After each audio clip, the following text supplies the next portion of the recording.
Now, today, we are gonna see, what if Harry Potter was raised by the mother of dragons? This series will have 5 parts. Join Patreon for early ACESS and exclusive content of Super Op stories. Also adult and steamy Harry Potter stories too. Please subscribe this channel, because definitely I will try my best to provide a valuable content for you all. Also check the description to support the original author for this beautiful creation. During the summer after my 4th year at Hogwarts, Dudley approached me, apologizing for the way he treated me, and gave me his old computer, complete with an internet connection and many games.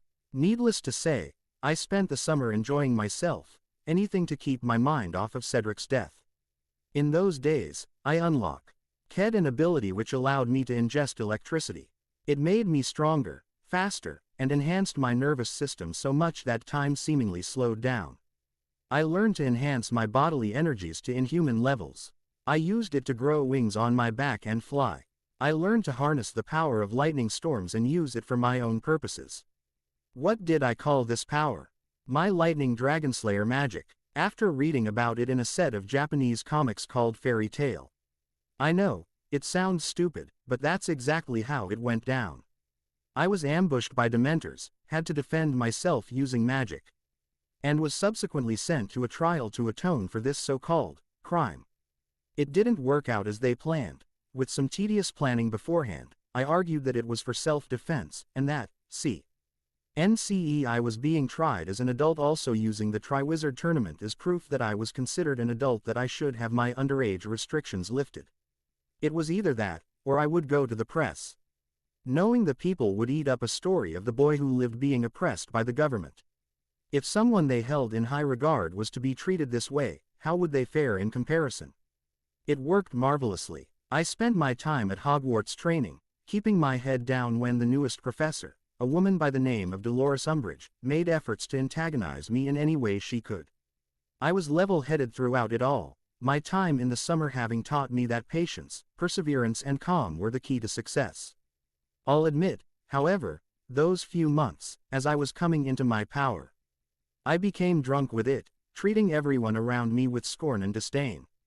I even almost attacked Professor McGonagall out of sheer anger for her daring to give me detentions for training instead of attending class. I know now that I was wrong to handle the situation in that manner, but what's done is done, and I can only hope she forgives me for my behavior. Around that time, Hagrid got me a snake, a black viper named Balthazar. I can't say the snake took a liking to me, as every other word that came out of his mouth was an insult. Hermione formed some group, and roped me into teaching my peers how to fight. It was a pretty wretched experience, I have to admit, though I did learn that Neville had power beyond anything I imagined. He controlled the very earth, you see, shaping it to his will and manipulating it with ease. He'd hid this power his whole life. How he ever managed to control himself every time Malfoy had said something that irked him was beyond me. Couldn't even control myself when speaking to McGonagall, back then. I wish I had his patience.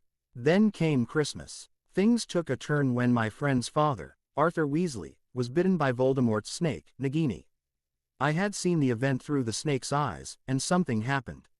I learned that Voldemort resided within my very soul, so I fought the soul fragment, pitting my own soul against it. Through some ridiculous circumstances, I cleansed my body of his presence and lost my link to the man, though I retained my ability to speak the language of snakes, strangely enough all the better. Or I wouldn't be able to speak to Balthazar any longer. On Christmas Day itself, while Dumbledore and I were visiting Arthur Weasley at St. Mungo's, Voldemort initiated a 3-pronged attack. The vile man mobilized his forces, and attacked Diagon Alley, Azkaban Prison and St. Mungo's. After we dealt with the scum there, we went to aid the Order at Azkaban Prison, and found ourselves facing at least 100 enemy wizards. However, we came in using stealth, and conjured many snakes to take the majority of them down. With the pouring rain, the snakes quickly overcame most of the men. Dumbledore and I engaged the rest, dispatching them as fast as we could before Voldemort turned his attention to us. When we finished, everything was quiet. A demoness had appeared, with Voldemort as her thrall. Words were exchanged, and Dumbledore fell to her magic. She tried to do the same to me, but my skin burned her, just like with Quirrell. I tried to fight against her, but I was so tired and weary. When everything seemed at its worst, Dumbledore had saved my life, and Voldemort had lifted me to my feet. I still don't believe it, but the three of us stood against her, and we fought. It was a hard win, forcing me to call down the power of the storms above to strike this demoness down. After the battle, Voldemort owed me a life debt, and I made him swear never to kill me. Dumbledore had looked on incredulously, as Tom Riddle quickly agreed, sealing the debt between us before promptly leaving. With Voldemort's return proven, Umbridge had promptly been sacked. My patience paid off, in the time that followed, and with a heart that yearned for adventure, I decided I would not attend Hogwarts any longer. I was filthy rich, and so had no need for an education. I didn't care. My only wish was to get stronger, end Voldemort, and live out the rest of my days seeking adventure anywhere I could find it. With Dumbledore having aided in my training at school, I knew I could take on most say. S1EP1 Ors and Voldemort's most powerful men without the use of my lightning dragonslayer magic. With it, well, the hundreds of people I had killed were proof enough, weren't they? I would be a liar if I said I didn't enjoy the battles, or killing the scum terrorizing the people.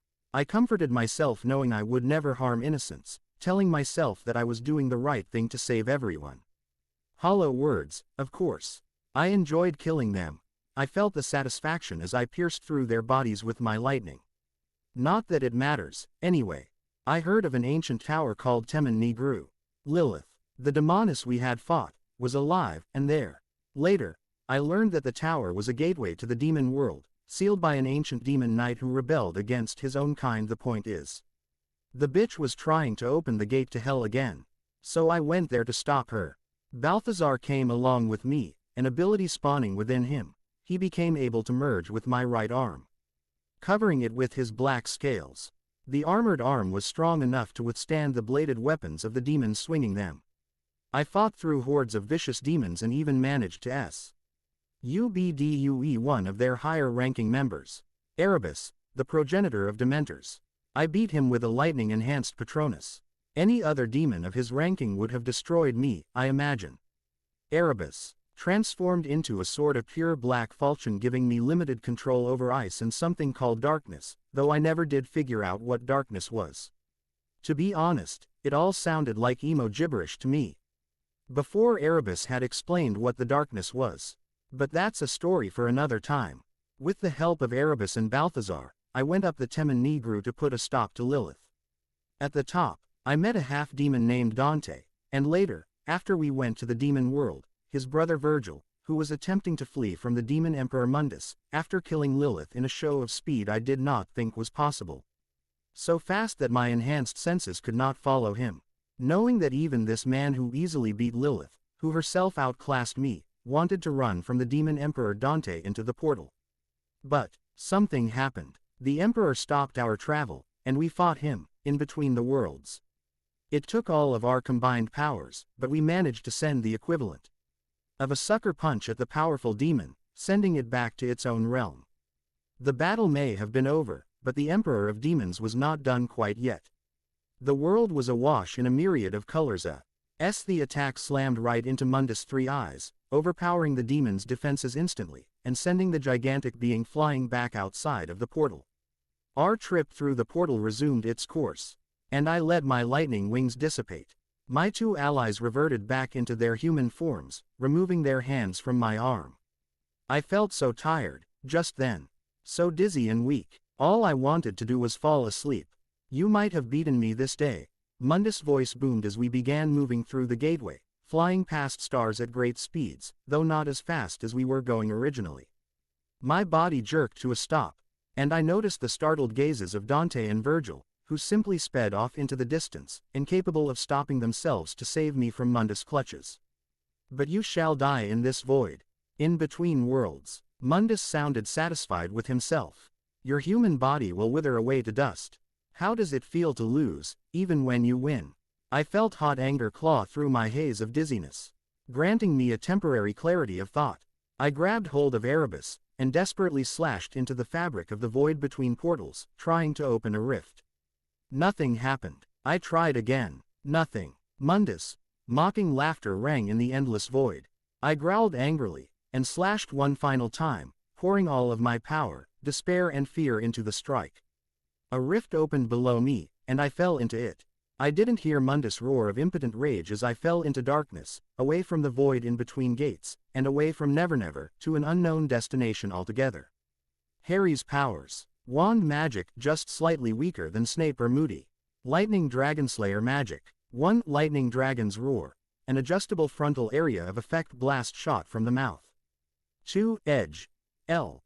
Lightning drill forming around Harry's hand. 3 Breakdown fist. Punches and kicks enhanced with lightning to give them a little more oomph. 4 Lightning blades.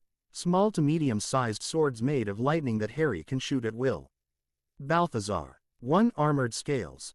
His right arm covered with scales, strong enough to shrug off sword strikes with ease. 2 Venom. Harry's palm has a hole which can spray venom at the target.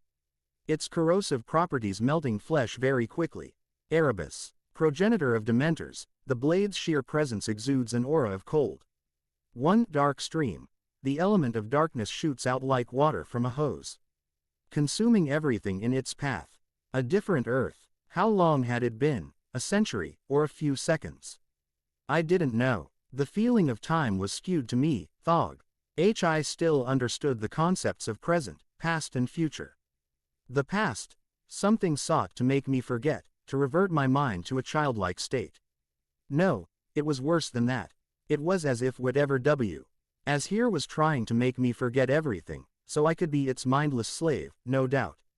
I resisted, of course. I refused to be cowed by whoever it was that controlled this world. All I saw around me was the darkness, and guess what? My sword, Erebus, was the Emperor of Darkness. I sensed the being's surprise as I usurped its control of the void around us. I began to feel cold, but smiled to myself though I could not see it due to the all-consuming darkness and wrested the control over that element as well. It fought for control, and I knew, even with my usurping its domain, that it would eventually regain its bearings and attack once more. I would grow weaker and hungrier from the strain, while I had no idea what it was capable of. So I brought forth the power within my own body. Lightning answered my call, and the darkness around me shrieked in pain and fright as the bluish-white light hit it.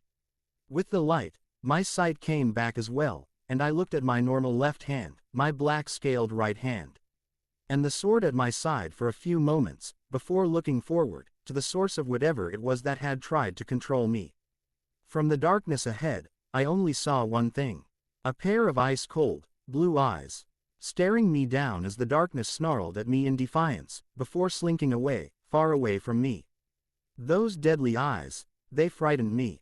Had I not steeled my soul enough at Temmin Negru? No, this was different than personal fear. Those eyes were something else, entirely. Those eyes hated the living, hated the vibrancy of the world. They hated the sound of newborn children. They hated the growth of trees, flowers, crops and weeds. They hated life itself. They wanted to make it all end. They wanted to drown the world in death and stillness. And that frightened me 100 times more than the Emperor of Demons ever did. What was that? I said, as the void behind me lit up in red. I turned to see a man, wearing a large, voluminous red robe. His face was hidden underneath the hood. It scrutinized me for a few moments, or were they years? I couldn't even tell before extending his hand to me. But I took a step back. Another trick of the darkness. Or maybe an ally. It didn't matter. I was sick of this farce. The stang person took a step forward, as if pleading. I took another step back, and flared my power in challenge to this newcomer. Not one step further, or I'll kill you where you stand, I said, my voice echoing in the void as I drew Erebus forth. An angry cry came from the priest in red at the sight of the falchion, and it too scurried away, just like the darkness had before it. Good riddance. These beings. Balthazar hissed from my hand, and I shook my head in disbelief over it, still not used to having my hand talk. I don't trust them. Agreed. Erebus said. The first creature was almost too much to bear. I believe it would have won the battle had you not unleashed your own powers. Bit by bit, I began to gain hold of my senses. As my surroundings slowly shifted once more, The last thing I saw from the void were a group of children that simply waved as I faded from their realm. Who were they? Who was the Red Priest? And what the hell was that darkness with icy blue eyes? I looked around. Where was I? I seemed to be in the middle of a forest, though, where that forest was, I had no idea. I heard the sounds of birds and ents flying and scurrying around respectively, both in search of food. I frowned as I rubbed at my nose slightly. Everything just smelled so crisp and fresh. Not even the forbidden forest at Hogwarts smelled like this. And it was more removed from civilization than anything I was aware of, with the exception of the village of Hogsmeade, of course.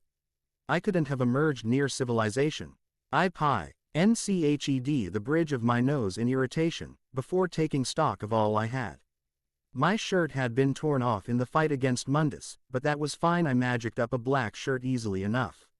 In one of my pockets, I still had my burn paste, my murtlap essence, and my wand.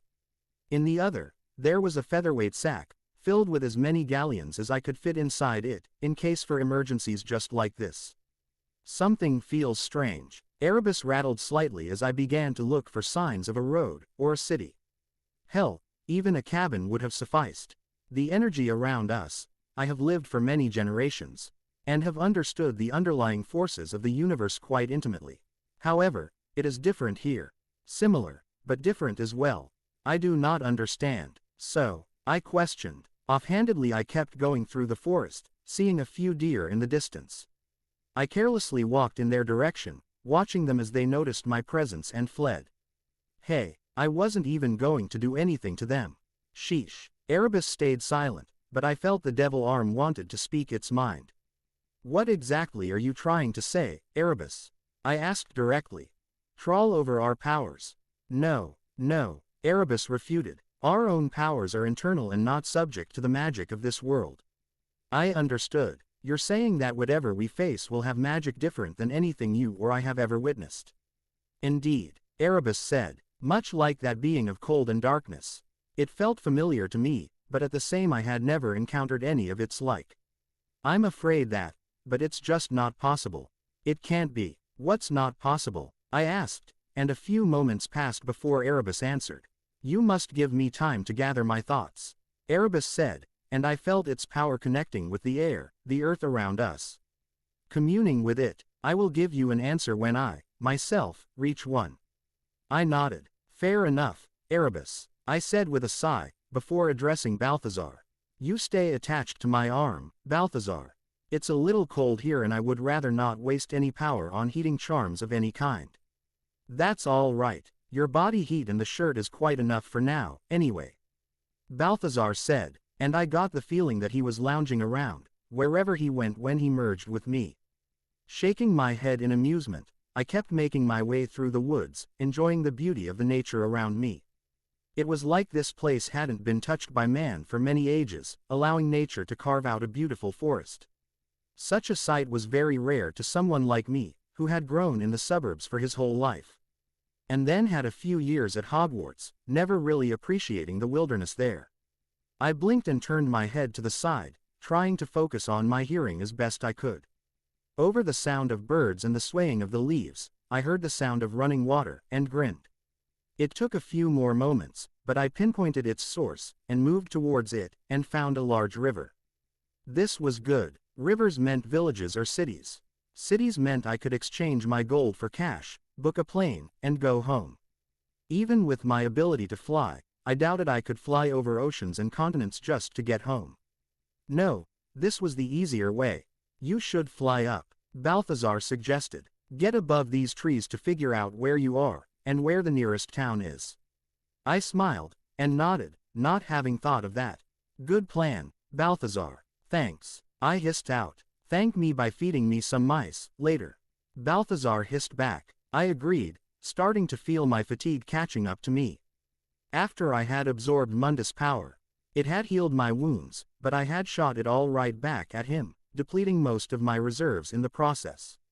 Hey, sucker punching that fucker was the best thing I had ever done in my life. Even more epic than the time I summoned lightning from the storms above Azkaban. Still, I was tired. I needed to find a town, a meal and a place to stay. With those thoughts, The forest around me grew brighter as my bluish-white lightning exited from my back, forming into a set of wings. I smiled. Air raid was the damn best skill I had ever learned, I thought as my wings flapped furiously, sending me up. Up and up. Higher and higher. I quickly rose past the treetops, and kept flying higher for at least a minute, refusing to look at anything until I gained enough altitude. And when I did, I gaped. As far as my eyes could see, there was unblemished earth, untouched by the ravages of corporations. It was an amazing sight, completely foreign to anyone who's grown up in the 20th, 21st century. Where the hell am I? I said more to myself than anything, before looking down. The river I had found looked pretty small from where I currently floated. I followed its line and saw that the river emerged from a large lake in the northeast. Yes, the northeast, assuming I knew my astronomy right, which I did. At the northern shore of the lake, stood a tall castle. In complete contrast to the untouched forest and wildlife around it. Unless I was in the medieval age. Did we go through time? I asked immediately, staring at the castle for a few more seconds before flying towards it. The wind whipped in my hair and caressed my face as I reduced my altitude so that I flew slightly above the treetops. It wouldn't do if anyone saw me and asked questions. Worse, Erebus said as I landed in the forest, as close to the castle as I could get. I do not think we are on Earth any longer. Not on Earth. I repeated his words, remembering those leaked files I had read online. We're on an alien planet. I thought there was no life anywhere else. How could we have moved so far? It was possible. Heavy hits were exchanged between Mundus, Dante, Virgil and I in between the realms. The Emperor had summoned storms of lightning, whole meteor showers, and a multitude of energy beams all simultaneously. The being was so powerful that I had no doubt that we would wake up anywhere. No, even worse than that. Erebus continued, brushing off my revelation with his anger, and was that a hint of desperation in his tone. I cannot detect my realm of darkness, or any of my children. The universe's forces feel different. We are not home. Not home. I repeated again, a sudden feeling of dread in me as I frowned in frustration. What do you mean, not home? That's not possible. Not home. Erebus said again. A completely different world, another existence aside from our own. Another universe, parallel to that of our own. Similar enough that it didn't tear us to shreds. But different enough that I can easily perceive. No, I said again. I don't believe it. It's not possible. There's no way it can be. Then, what were those NGS that attempted to hoodwink us into their service? Erebus pressed on as the great castle came within view. The darkness and the Red Priest. And those children. I don't understand. I stopped and shook my head. It's not possible. Empty words, I knew from the bottom of my heart. When it concerned me, anything that could go wrong usually did. Why shouldn't this be the exact same? A lump begged, and to form in my throat as I thought about my friends and family. Sirius and Tristan. Tristan had lost an eye to Lilith, and Sirius had taken him for medical aid. The last thing Daphne had done was slap me, before kissing me and running. I could still remember her soft lips on mine, and it made me all the sadder. We are not home. Erebus insisted again. Enough of your foolishness. The truth is right in front of you. But you choose not to see it. I started in anger, before shaking my head and closing my eyes, releasing a tendril of lightning to the world, linking with it for the barest of moments.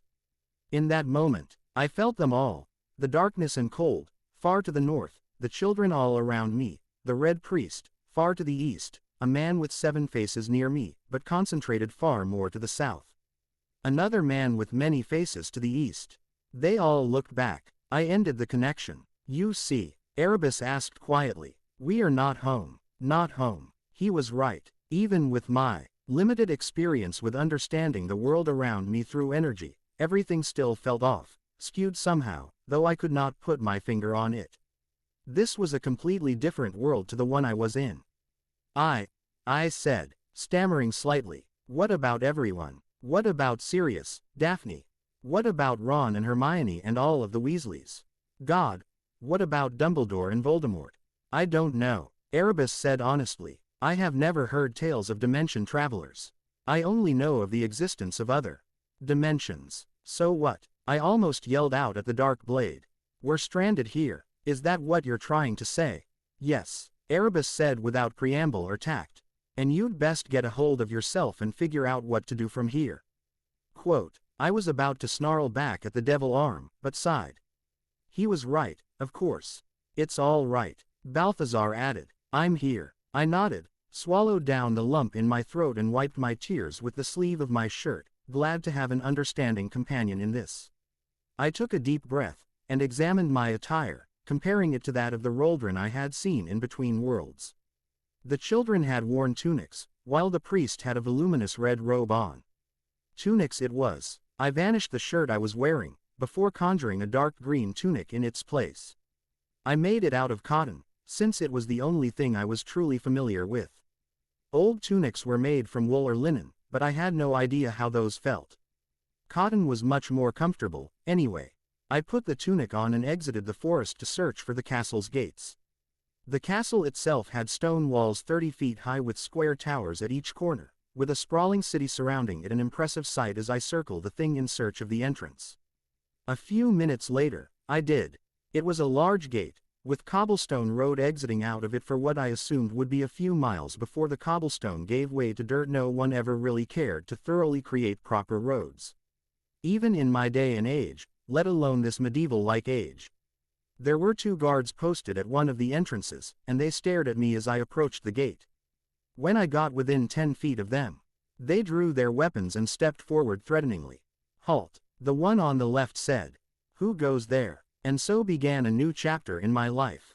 It had taken a lot of convincing, but I managed to get the city guards to let me in, claiming to be a traveler from the east who had been knocked unconscious while running away from some bandits. Luckily, these people spoke English, or I would have been royally screwed. It was also fortunate that my speech was different than theirs. Strangely enough, they spoke in Northern English accents, though their terminology was old. Something I would have expected from someone in the Middle Age. It reminded me of some books in the Hogwarts library which were written in this manner. A little difficult to understand, but not impossible. Something which led credence to my story, considering foreigners who hadn't mastered the language took a few moments, carefully choosing their words so as not to sound like idiots. Of course, with my modern vernacular, some words I used were completely lost on them. I adapted fairly quickly, I thought an hour later as I voraciously tore into a plate of steak and potatoes. The owner of the establishment in the city grounds, a man who looked to be well in his 50s, with balding gray hair and a large, fuzzy beard, had given me a strange look at the request, but complied at the sight of the small stack of nuts I had placed on the counter. After a few questions, and my assurances that the coin I had was authentic copper, the owner took only 2, handing me the rest as he went to work, preparing the food. An honest man, I was half expecting him to take it without question. It was a refreshing thing to see, people with integrity, I meant. I took a short break from the food, thinking about how I got here as I idly chewed on one of the potatoes. It wasn't quite cooked, but I didn't really give it much thought, more concerned of the method with which I got there. The guards at the gate had told me I was someplace called Torren Square. I pretended I understood and gave a few fake smiles of relief, and they ended up letting me in out of general pity and amusement at the situation. As to how I arrived here, Mundus and I were in Between Realms, and the Demon Emperor had trapped me there, thinking that, while he may have lost the battle, he still ensured his eventual victory. My hand trembled slightly as I realized I might have starved to death. Or, did the laws of physics even apply to me in there? Perhaps I would have lived forever, in Between the Realms, unable to contact anyone I knew. There was no way to tell, I thought as I shook my head. I had torn a rift with Erebus, the Dark Rift, a way to enter a realm that was closely intertwined with my own. The one I used to be in, I meant. Could I do it again, here? No. Erebus' voice was heard, and I quickly looked around, making sure no one was listening. I am speaking in your mind, Erebus answered with amusement. Quote, the Dark Rift will not gain us entry to our home world. So it is impossible, I thought. I do not know, Erebus replied. At the very least, we should take stock of our situation and attempt to find the higher powers of this world. How were we supposed to do that? My thoughts were interrupted by the sound of footsteps behind me. I turned to see a few unsavory-looking men, eyeing me hungrily more specifically. The pocket I had pulled my coins out of. They must have heard the heavy jingling of coin. Ha! Thieves, here. Not that they could open my pocket to begin with, seeing as it was enchanted to open only to me. It would take a wizard of some skill, as the general dispels like, finite incantatem, did not work assuming there were other wizards here, at all. Can I help you with something? I asked lightly, still munching on the potato as if there were no cares to be had in the world. The man scratched his head, looked at his friends, turned to the owner who gave him a stern, almost angry look. Before shaking his head and backing off.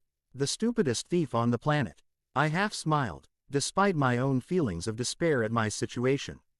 In plain day, trying to steal. I would not judge him so harshly. The owner gave me a quizzical look, not knowing my name.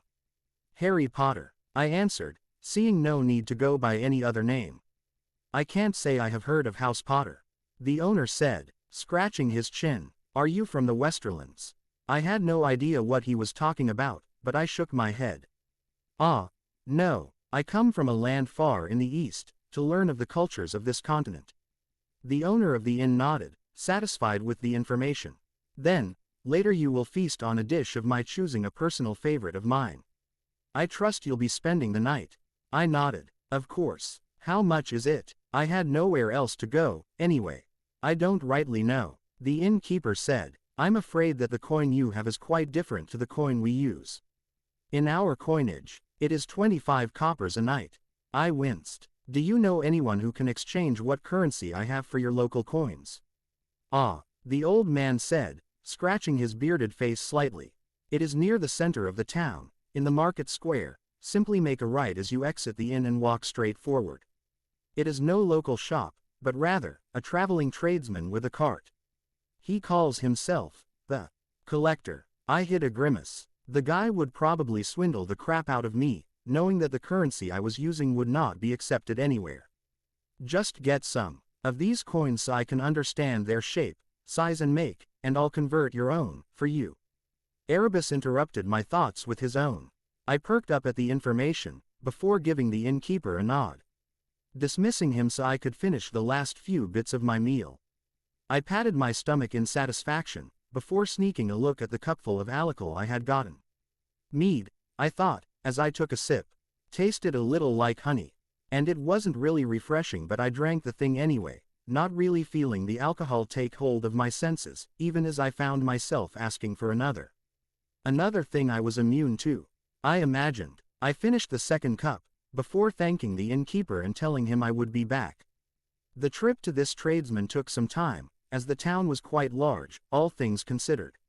I passed by the local men, women and children of the city, giving them all nods, and trying to keep as friendly of a demeanor as I could, but they gave me strange looks, regardless. Why was that? Could be because you're cleaner than the soap they use. Erebus pointed out, and that's when I understood. The people looked dirty, like they hadn't bathed in days, possibly weeks. While my own scouring charm did the work to clean me up. They must have thought I was someone of importance, or something. I sighed, figuring that it was too late to magic up some dirt to cover me at this point. Questions would be asked, and questions lead to trouble somethioid for the time being. The square castle ahead looked even larger when I went closer to the town's center. The sound of shuffling feet, and general silence of the alleyway gave way to the shouts of merchants and customers alike, haggling over the various products being sold. I noticed a few shop names as I walked around for a while, listening into other people's conversations.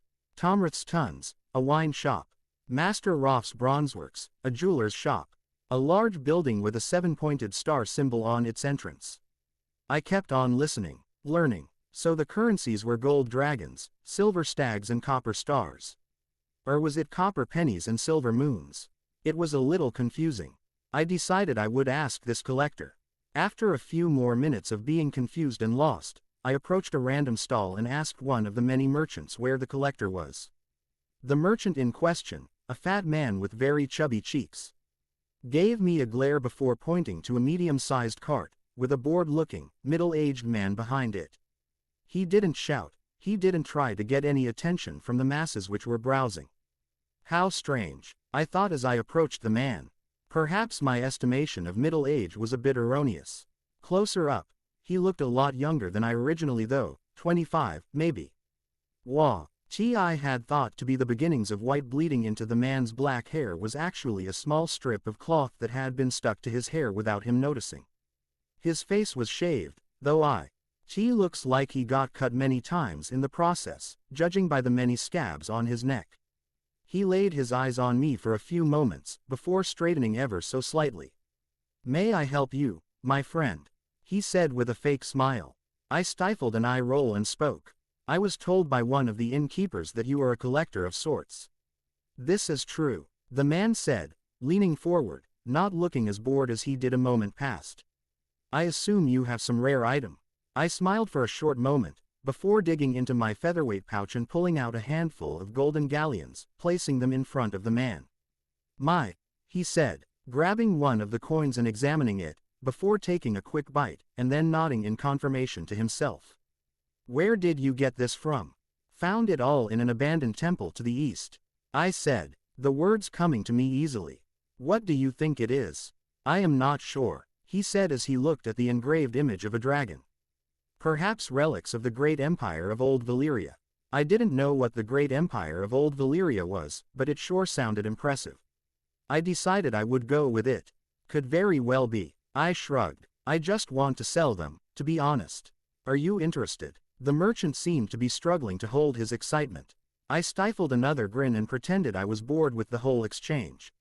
"I might be." "Then let's do business," I said. "What's your offer?" 300 gold dragons, the man said, opening one of the stall's many drawers and pulling out a few large pouches of jingling coins. "More than generous, considering the worth of the gold in the coins." "May I see?" I asked politely, and received one of the pouches in response. I opened it, and gazed on the coin in the inside. The man was right, the worth of the gold he offered was a lot more than the worth of the handful of galleons I showed him. I nodded. "I shall take this as payment, though, yes," the merchant said, a little warily. "I wish for an explanation on the currencies of this land, as well," I said slowly. I became slightly confused when talk of silver stags, silver moons, copper pennies and copper stars reached my ears. The man smiled knowingly. "Not an altogether strange question, though, this far up north, no matter." And he began explaining to me how the currency system seemed to work. He said that the coina used is all based on the gold dragon coin, which had two smaller denominations, silver stag coins and copper pennies, while the rest were just coins from older times, still being used, but slowly on their way to become obsolete. It went as such. One gold dragon was worth 210 silver stags. One silver stag was worth 56 copper pennies. As for stars and moons, well, a star was worth 8 pennies and a moon was worth 7 stags. I nodded to myself, asking for a silver stag and a copper penny on top of the 300 gold dragons, as well as a general map of the regions, if he had one. "I don't see why not. I keep a few spares in case I lose my own personal map." The merchant accepted, pulling out said coins and map, handing me the rest of the bags as I gave him a respectful nod, before leaving. Immediately after, I made my way to a nearby empty alleyway, placing all of the coins in my featherweight pouch which was full of galleons, sickles and nuts. "You think you can do it?" I asked after a few moments of silence. Map still in my left hand. I would look at it later. Child's play. The sword rattled as I felt it exercise its will upon the contents of my pouch. A few moments later, the flow of energy stopped. "It is done." I dug my hand into the pouch, pulling out a handful of coins. Instead of sickles, I had silver stags. Instead of galleons, I had gold dragons. I nodded in satisfaction, before pocketing the money and making to leave. Well, a group of dirty-looking men looked at me with grins of anticipation. "What have we here? An errant son of a lord, lost in the city?" "No," I denied, sounding a little bored. "I'm not a noble." "You sure look noble enough," the guy on the right said, looking me up and down. "You're prettier than most girls." I shivered in slight disgust at his leer. Maybe most girls that are desperate enough to talk to you. You look like a dog shat down your face. I retorted, and the man's companions were taken aback for a moment, before snickering at the leader. Shut up, he said, and, instead of stopping, they started laughing harder, at least until he slapped one in the face so hard he spun and fell on his hands and knees, disoriented by the blow. Anyone else want to have some laughs? No one said anything. I frowned, and looked at these men. Honestly, it looked as if they hadn't eaten in days. The grime and dirt on them only added to it. I took pity on them. Look, I said, grabbing their attention. You lot can go. I won't hold it against you. I'm afraid we won't do as you say, little lordling. The leader cut in with a vicious grin. Now hand over your. That was as far as he got before I crossed the distance between us and drove my fist into his stomach, channeling a bit of lightning to give him a light shock. He keeled over, his breath unwillingly leaving his body as he gasped for air which just wouldn't enter his lungs. He tried to move, but his muscles wouldn't obey. He simply fell to his side, random parts of his body still spasming sporadically. As I was saying, I glared down at the man, before staring at his men with a bit less vehemence. You may leave. They stared dumbly at me. I said go. I shouted, and they scurried away like rats. I smirked at the absurdity of it. Grown men running away from a 16-year-old boy. The sound of light scuffling reached my ears, and I looked down to see the thieves, leader trying to crawl away from me, albeit very slowly. I stepped on his left calf, hard. He cringed and yelped as the pressure almost cracked the bone. Please, my lord, he begged. I swear I will never do it again. Is that so? I said lightly, pressing down harder. Yes, yes, please. He almost screamed out. Maybe I should turn you into the relevant authorities, so they can make sure. I kept on going. No, he almost bellowed but quieted down when I put some more pressure on his leg. Anything but that. They would take my hand, or force me to take the black. Take the black, I repeated. Explain. And so came a rudimentary explanation of a group of fighters at a place called the Wall, a supposedly gigantic wall over 700 feet, if the man were to be believed made out of ice, far to the north. According the kingdom safe from tribes of savages called the Wildlings, and life as a man of the Night's Watch was a miserable existence, unable to father children, claim inheritances or earn glory. The sentence for desertion was death. Please, he kept begging. Mercy, mercy. I rolled my eyes and lifted my foot. Go on. Thank you, my lord. He made to kiss my feet, but I kicked him away. Just go. You disgust me, I said and walked away, stopping myself from swearing up a storm as I made my way back to the inn I was staying.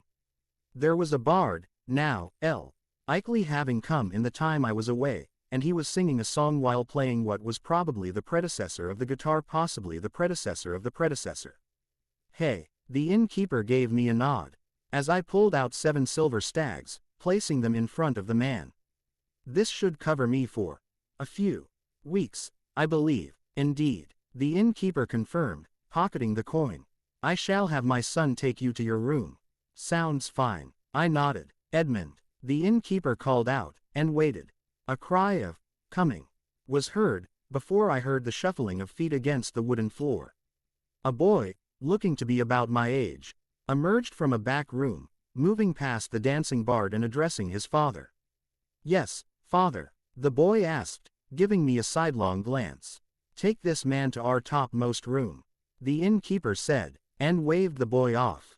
The boy, Edmund, nodded and turned to me. Follow me. I did. The sound of the bard's instrument was muffled as Edmund led me a few flights up, before we reached a single door. I heard the sound of jingling metal as he fished out a key from his pocket, before opening the door. I followed him in. It was nothing extravagant. There was a bed, a table and a chair, with a window overlooking the streets and a chamber pot at the side. I had to take a shit in that. With that said, the room didn't have to be overly extravagant. All I needed was the privacy and shelter this room provided. As for the chamber pot, I figured I could just vanish the shit. If he asked questions I would just say I like doing it in the woods out of town. Doubted he'd question it. Dinner shall be served in an hour's time, if you wish to join us, my lord. Edmund said after a few moments of silence. I am no lord, I denied. Edmund, was it? He nodded, his expression bleeding into relief. You seemed a little tense, there. I said curiously. The lords in this land are not kind to you. Ah, Edmund said with a bit of hesitation. The lords don't exactly starve us or hit us or anything. They're just lords. You get my meaning. Act like they're better than you because of their high birth. I tried, and the boy nodded emphatically. I understand. No, Edmund, I am no lord. My name's Harry. I held out my hand, and Edmund stared at it for a few seconds, before grinning and giving it a strong shake. I'll be happy to join you all for dinner, I said, and made to sit in the chair, placing the map on the table and unfurling it, before turning back to the boy. Right after I finish my work. That seemed to bring the boy back to reality. Oh, he looked embarrassed. I forgot to tie one of customers' horses in the stable. He ran off. I chuckled and shook my head, before closing the door and locking it. I sat down and looked at this map. If there were still any doubts about the legitimacy of my situation, this map cleared it all up. Strangely enough, it was also written in English. It made sense, I supposed. The two universes couldn't be very different even in language. Torren Square, Torren Square. I repeated the name of the place I was supposed to be at, but couldn't find it anywhere. I pinched the bridge of my nose. Okay, Potter, think. The innkeeper talked about Westerlands. Oh, there it is, good. I put my finger at the westernmost part of the map, the center west of the continent. It's literally the Westerlands. My eyes lingered on its capital city, Lannisport, near something called Castle Rock, before I resumed my study of the map. Okay, the idiot who tried to steal from me said there's a wall to the north of here, and he was right. There was a thick, rectangular white border which completely cut the highest point north from the rest of the continent. Its name, the Wall. Below the wall, a few city names I heard from the market popped up. Winterfell, White Harbor, Barrow, Torren Square. So this is where I was. In the north. What kind of country name is the north, anyway? I shook my head. What's all that above the wall? The more north. The north. At least we know where we are. Balthazar, who had been silent this whole time, hissed out. You're right, I hissed back, before switching to English. What do we do? What's the plan? Obviously, the endgame, as you say, Erebus started, is to find a way to our home realm. I nodded, knowing that much. To that end, I would suggest seeking out a bookshop in the marketplace here. Erebus said, I would like to have more information on this wall of ice. I nodded, understanding the logic behind his statement. Yeah, it sounds like the only thing worth checking out, so far. The thief said that the wall held back tribes of savages further north, but I don't think you'd need a 700-foot wall to stop a bunch of tribesmen who probably don't have anything more advanced than sharpened sticks and stones. We are to tread carefully, Dragonslayer. Erebus warned. I suspect the land beyond the wall would be very dangerous for us. How do you figure? I asked curiously, not really having formulated my thoughts on the matter. You think these wildlings pose any threat to us? You have to be kidding me. Not the tribesmen. Erebus denied in what sounded like a rebuking tone. The cold darkness with the blue eyes. And suddenly I understood. You're right, I breathed, not having considered that. Where else would the perpetuator of frozen death and darkness be but the ice cap of this world, this, north, as it were? Please tell me we're not calling it that. Balthazar said with irritation. And why not? It's short, concise. North, which is north of the north. I argued the point, suppressing a grin as I felt the scales on my right arm writhe in agitation.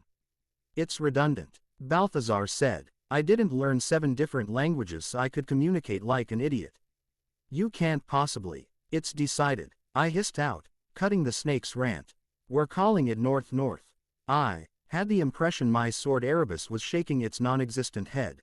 Yes, of course. The north is likely the place of power of these creatures of ice. Balthazar silently raged, but I ignored him for the moment to focus on the matter at hand and to piss him off, of course. Where else, then? I pointed to the bottom of the map, to a large desert land called Dorne. You think this is where the Red Priest comes from? Possible, but uncertain. Erebus replied. It could be that the north and Dorne are the seats of power of those two factions, as it were. However, it could be anywhere to the east as well. There are no shortages of desert lands in this world. I swore, realizing he was right.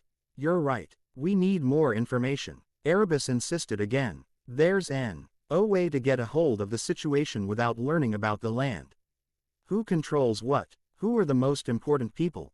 What history does this place have? Information to that effect. I nodded. We spent another 10 minutes discussing the third faction, those children I'd seen at the end. They didn't seem threatening, but it was the least threatening things which ended up being the most dangerous of all. Best example, Wormtail. The rat was so non-threatening that nobody thought he could be a Death Eater. Sirius paid with over a decade in prison. My mother and father paid with their lives. I shook off these thoughts. Before rolling the map up and shrinking it with a tap of my wand, placing it in one of my pockets, and exiting the room. There was a lot of work to be done, a lot of, involuntarily. But, for now, more food and rest. I would need it, if I were to go to the north-north. We are not calling it the north-north. Balthazar raged some more. Hey, a week had passed since I had arrived to this new world. In the first few days, I followed Erebus' advice and sought out books and information on the necessary subject, despite my own reluctance. But you have to do what you have to do to survive. And so I pored over the tomes in my afternoons as Balthazar curled up on the bed. I tried not to think about all of the people I left behind, but my mind unwillingly kept straying back to them. I found myself looking at the doorway from time to time, expecting Sirius, Remus, or Daphne there, only to sigh in weariness when no one came. They were not here. If I failed, I would never see them again. So, I kept reading, learning, understanding. The history books were surprisingly interesting, considering that the history I learned in Hogwarts tended to send me to sleep, but then again, with a ghost constantly droning on and on, it really wasn't all that surprising. As far as I understood, this continent was occupied by a race of diminutive humans called the Children of the Forest. A people gifted with supernatural powers, though there are no specifics, who lived in Westeros since the existence of life, I assumed. There was also another race, though they were far fewer in number, giants. They all lived off of the land, hunting, gathering, farming, and they worshipped faceless, nameless gods of the forest, stream and stone. They carved faces in weirwood trees. IWOU. Have to find one and examine it. Bone-white trees with red leaves and sap. Were these the children I saw in the void after clashing my will against that of the deities? I had a feeling it really was. No matter. At any rate, Westeros was invaded by Essos, another country to the east, by a race of people that would later be known as the First Men. These people crossed the arm of Dorne, land which connected the land of Dorne to Essos and which was later magically destroyed by the Children of the Forest. The two people warred for centuries, possibly millennia, until a pact was formed between Hem at the Isle of Faces, which I found easily enough on my map, which started something called the Age of Heroes. That was another place I should visit, beside the Wall. Speaking of the Wall, it was known to be one of the 9 man-made wonders in the known world, and there was some heavy history behind it. Some unknown time after the pact formed at the Isle of Faces, the long night came. That was something else I found interesting. The summers and winters here were measured in years, not months. A winter which supposedly lasted for a whole generation, laying waste to the people through famine and terror. It was apparently caused by a race of ice demons, called the Others. The darkness with blue eyes, I assumed. They were considered to be strange, beautiful, and even elegant, possessing flesh as pale as milk and eyes as bright as blue stars. I nodded unconsciously in agreement with the description. The author cautioned the reader to take these descriptions with a grain of salt, as there were no real proofs to these matters, as the tome was written many ages after the long night. Then, it went on to say that these others were capable of raising the dead to fight the living, and possessed razor-thin swords made of ice which could shatter any weapon used against it. Not that the weapons themselves were of any use against. That was until it was discovered that weapons made out of dragonglass could kill them. This started another line of research. Dragons are real, here, or at least, they were until recently, having simply died off. But that's for another time. So, dragonglass, known as obsidian. Oh, never mind. That was easy enough. Then, back to the Wall. Then, It was raised after the combined peoples of the children of the forest and the first men beat the others back to whatever pit they crawled out of. With the help of the giants and the magic of the children of the forest, a man now known as Brandon the Builder raised the damn thing. It was 300 miles in length and 700 feet in height, made of solid ice and stone. The top was wide enough for a dozen mounted knights to ride side by side, and is even thicker at the base.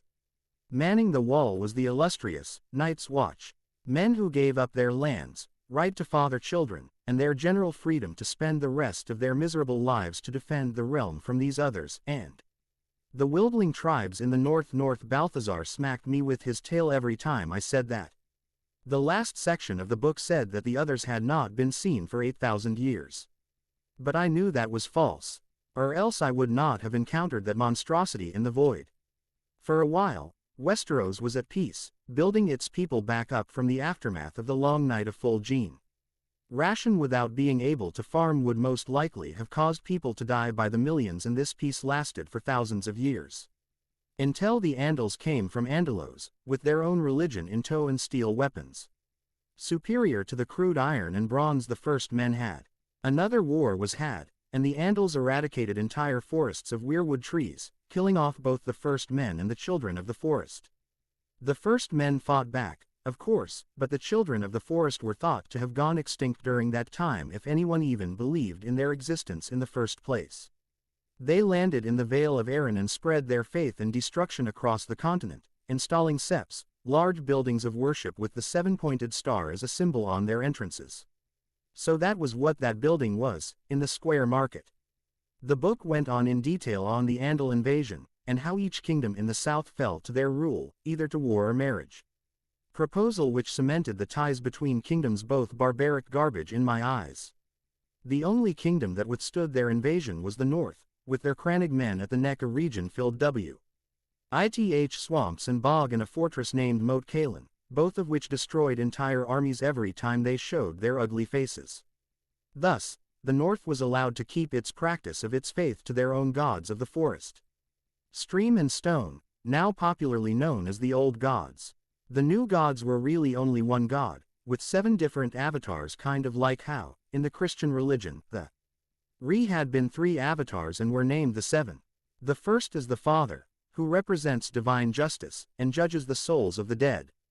The second is the Mother, who represents mercy, peace, fertility, and childbirth, often referred to as the strength of women. The third is the Maiden, representing innocence, purity, love and beauty. The fourth is the Crone, who represents wisdom and foresight. The fifth is the Warrior, who represents strength and courage in battle. The sixth is the Smith, who represents creation and craftsmanship. The seventh, and final one, is the Stranger, representing death. I supposed it made sense why the people flocked to this new religion. The old gods were unseen, represented by forests, streams and land. There were no outrageous services, no names, nothing about it was certain. The 7, on the other hand, installed their septs everywhere. They had their own symbol, the 7-pointed star. You had to appreciate the symmetry of it all. The name of the churches was Sept, which was French for 7. There were 7 gods, 7-pointed stars, 7 kingdoms. Why wouldn't any backwards-ass farmer believe in this tripe? Still, history was history, despite my feelings on the matter. So, the Andals invaded. The kingdom of the north kept the stupid blonde invaders off its nuts, and life went on for a few more thousand years, until, 300 years ago, Aegon the Conqueror came with his 3 dragons, and subdued all of the kingdoms, one by one, uniting them all in a war comparatively much shorter than the Protor Wars. Meant less reading for me. I turned out to be wrong in that assumption. Instead, it turned out to be even more reading material than the books covering the thousands of years before it. Kingdoms surrendering or being destroyed, instead. Loyalties exchanged, maps rewritten, a new capital rising. The rule of the Dragon Kings was absolute, it seemed. At least, until all of the dragons died, and all of the subsequent kings went mad, one way or another, trying to reach for their former glory. One of the kings apparently drank a volatile substance called wildfire, a green substance that can burn hotter than any known material, melting even stone. The man burned to death. Another, King Aerys II Targaryen, used wildfire to burn his enemies alive, and he ended up going too far when the Lord Stark of the North confronted him about his son. The story went on that the king's son, Rhaegar Targaryen, abducted the current King Robert Baratheon's intended, a woman by the name of Lyanna Stark, Lord Rickard Stark's daughter. It was of no surprise that Lord Brandon Stark, the heir of Winterfell, went to the capital of King's Landing to confront Rhaegar's father, King Aerys. Brandon and his cohort were then arrested and imprisoned on charges of conspiring to kill the crown prince. Their fathers were summoned to answer for these crimes, and were summarily executed. But what happened to the Lord Stark was different. His story went on that Lord Rickard Stark demanded a trial by combat, an option reserved in the Seven Kingdoms to prove your innocence on a matter, meaning that if you were strong enough, you could commit any crimes you wanted and demand a trial by combat, and walk away a free man. Something worthy of note, since I doubted anyone on this earth could defeat me in 1-versus-1 combat. King Aerys consented to this, and named his champion to be fire itself. He suspended Lord Rickard, still in his armor, over a fire beneath him. Rickard's son, Brandon, was made to watch his father die with a noose around his neck and a sword out of his reach. He ended up strangling himself to death trying to reach it to save his father. The whole story brought a bad taste to my mouth. In response to this atrocity, Eddard Stark, Rickard's son and now Lord of Winterfell, took up arms, joined Robert Baratheon, Lord of the Stormlands, as well as Jon Arryn, Lord of the Vale. They secured an allegiance with the Lord Tully of the Riverlands through marriage, and waged war on the remaining kingdoms and won. The war went on in detail, and I took the time to read of all the specifics of it, the many battles that occurred. Rhaegar's death at the hands of Robert Baratheon, King Aerys, death at the hands of his own Kingsguard, Jaime Lannister, who stabbed him in the back, forever earning him the pejorative nickname of the Kingslayer. Though with an insane king like Aerys, it didn't seem fair to hold it against him. The subsequent raping and killing of Rhaegar's wife and children after the sack of the capital city, and the escape of the last two remaining Targaryen children to the eastern continent, Essos. That rebellion ended 14 years ago, according to some of the locals. I made sure to ask more than one person just to be sure. Years, days, even hours and minutes were pretty much the same as my home world. It made things easier, at least however easy it is to be torn away from home and sent off to a backwater shithole. I sighed as I closed the book and thought out loud. I lay back in my seat and groaned in sync with that of the wood. What the hell am I supposed to do? I asked after a few minutes, my mind automatically thinking about Daphne. The last thing I did was make her cry, and it weighed heavily on my mind. She was probably crying, right at this moment, because, to her, I'd thinking that I hated her after our last meeting. But I didn't hate her. Damn it. I furiously wiped at my eyes and scowled. No tears. I had to be strong. But to open a rift between the worlds, is it even possible? Unknown. Erebus replied quietly, so as not to disturb the sleeping viper on the bed. Our own method succeeded because we had already been in between realms. What would happen if I used a dark rift, right now? I asked as I got up and paced. Nothing, Erebus said with utmost certainty. I do not sense my dark realm, and you cannot open a doorway to something that is simply not there. Quote, let's try to make sure. I grabbed the sword, and slashed at the air. Dark rift. Nothing happened. I closed my eyes in frustration. I told you it wouldn't happen. Erebus chided lightly, but I felt no irritation from it. The devil arm was as agitated as I was. With his longer life, the impact on him must have been infinitely greater than mine. Balthazar didn't seem to particularly care, as long as I was here. All was good in the world. Yeah, I had to make sure, though. I pinched the bridge of my nose, as I placed Erebus back in his bone sheath. What's the chance of existence of any magical artifact that can get us back? Astronomically low, Erebus said. It wasn't the answer I wanted to hear.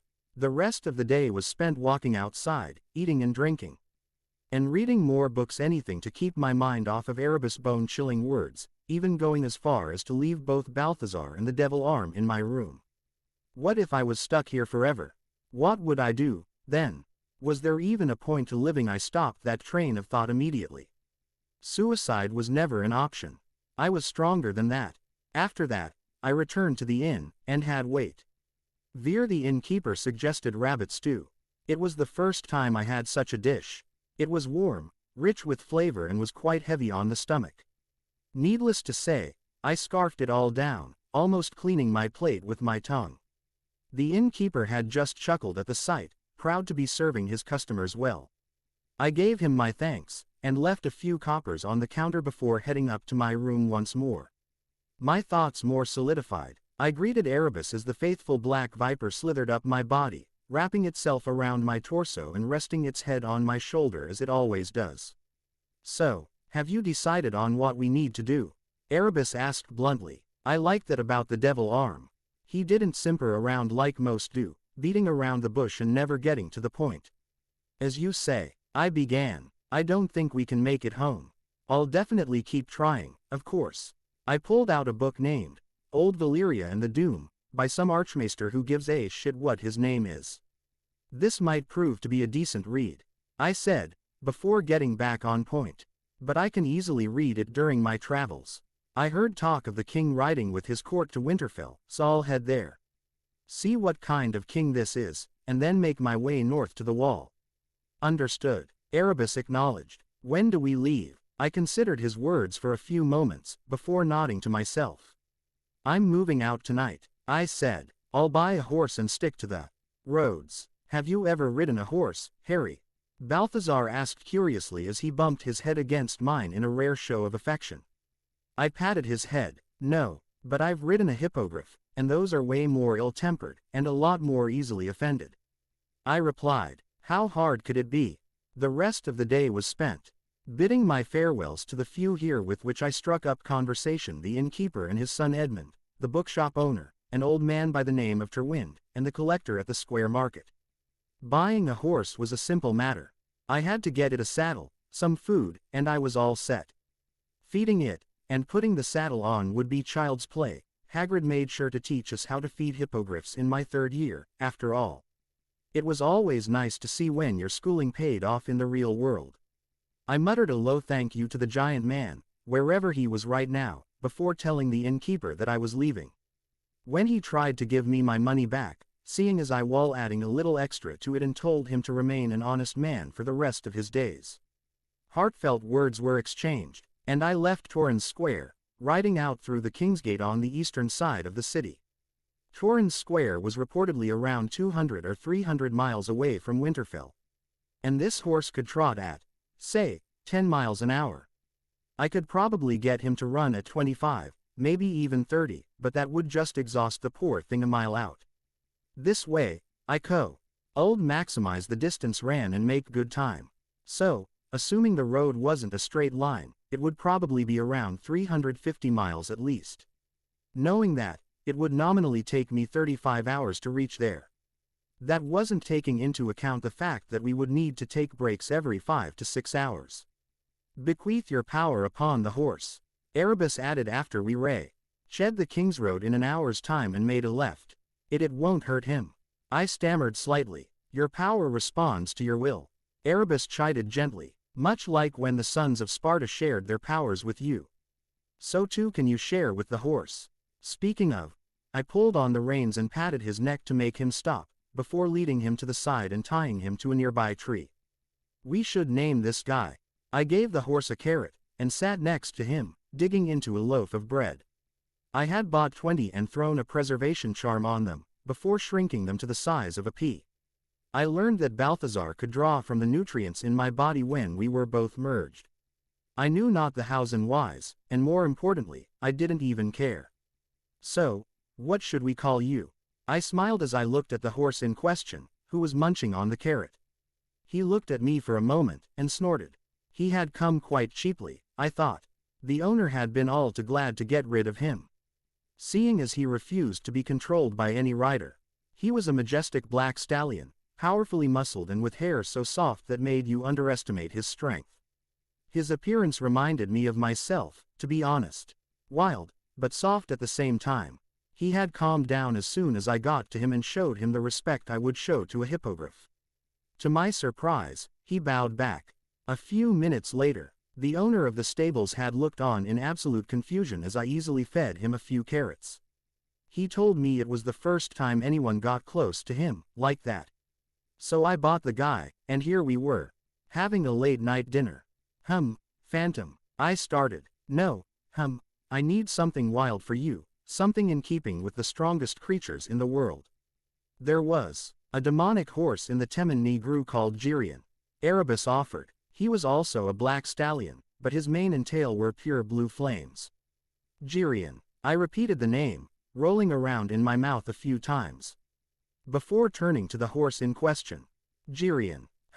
You like it? The horse stopped his chewing to stare at me for a few seconds, before nodding once. I knew wizards could make the animals around them behave with more intelligence, but this was ridiculous. Or, maybe the horse himself was intelligent. I didn't know. He was here, he understood me, and that was good enough for me. All right, then. I smiled and untied the horse from his tree. He didn't run away. Your name is now Jirian the Blacksteed. I patted him on the neck and gave him another carrot. A few minutes later, we were back on the road, still trotting at a leisurely pace. Here goes nothing, I said, before channeling some lightning into Jirian, willing it to not hurt the guy. The effect was instantaneous. Jirian gave a loud whinny, and his speed quintupled. Still at a trot, I pointed out. At this rate, I'd reach Winterfell in a fifth of the time. For the next 4 hours, we sped past roadside inns and quaint little villages, before stopping for a break once more. We needed to pee. Jirian didn't even seem tired. The power seems to energize him somewhat, Erebus said, from the other side of the tree I was pissing on. Dude, not while I'm pissing. I swore at the devil arm. Never hold a conversation with a man when his thingy's out. It's just weird. Why? He asked curiously. Just don't, I said, zipping my pants back up, and washing my hands with some quickly conjured water. It's just wrong. You humans and your strange behavior. The rest of the trip was spent in silence. I had to give Jirian some more power, a mere fraction of the energy it would take for me to launch a breakdown fist. All in all, it was much more energy efficient to ride on horseback than it was to fly, especially when Jirian's enhanced trot was much faster than my air raid could ever hope to be. The weather got colder, fiercer the further north we went. We happened upon a large hill as the sun was rising, and I decided to rest up its top. With warming charms, the wind couldn't chill any of us. As we got to the top, I noticed something in the distance, beyond the mist. A large and wide castle stood proudly, its walls 100 feet tall at least. The castle itself was so big, they even had enough space to stuff a forest inside, or maybe they built walls around the damn thing. Worthy of note, we read the red leaves on one that I could see even from this great distance. So, this is the seat of House Stark. Winterfell, I said, sitting to eat as the sun shone on my face, reinvigorating me. I relaxed some more, taking in the sight of the wondrous construct. It was not perfect in any way. It had that worn look to it, like it had been subjected to sieges and direct attacks in the past, and wasn't quite as repaired as the people who lived there had hoped. But that was what seemed to give it a powerful presence. Because after thousands of years, it was still standing. This place was older than Hogwarts. I cleaned myself up and made my way to it. In the next few days I'll be studying for my final, so I won't even be starting on my update until after the 25th. See ya. State your reason for entry. The guard at the gate said sternly, but not unkindly. Just a traveler, I said simply, gesturing at myself and the distinct lack of weaponry on me, aside from Erebus of course. I heard the king was riding to Winterfell while I was in Torren Square, and I wished to be here when he came. The guard snorted, probably thinking I was some starstruck fanboy. All right, go on, then. He stood to the side and I rode past him, into Winterfell. Winterfell. It was a large stronghold extending across many acres of territory, defended by 2 layers of strong granite walls. The outer walls were a bit shorter than the inner walls, but I figured both were at least over 70 feet. Between the walls, there was a wide moat. Even though they were not currently manned, or even in use, I managed to spot at least 3 different places which could be used as a sort of shield against enemy fire as you shot arrows at them. Currently, these defenses were just wasted space, as 3 kids and there were those wolves or dogs I couldn't quite tell ran around. Or rather, the girl was running, and the two boys were chasing her. I gave a small smile at the sight, before turning to look at where the weirwood tree was supposed to be. I dismounted and made to find the stables directly to my left, hearing the sounds of a hammer hitting steel on my way there. A quick glance to the side confirmed my thoughts. It was a blacksmith, hard at work at the forge. As I reached the stables, I was met with a giant of a man, who was shoveling the horse shit. He stopped at my arrival, and turned to stare at me. He wasn't quite as big as Hagrid, but it was close enough.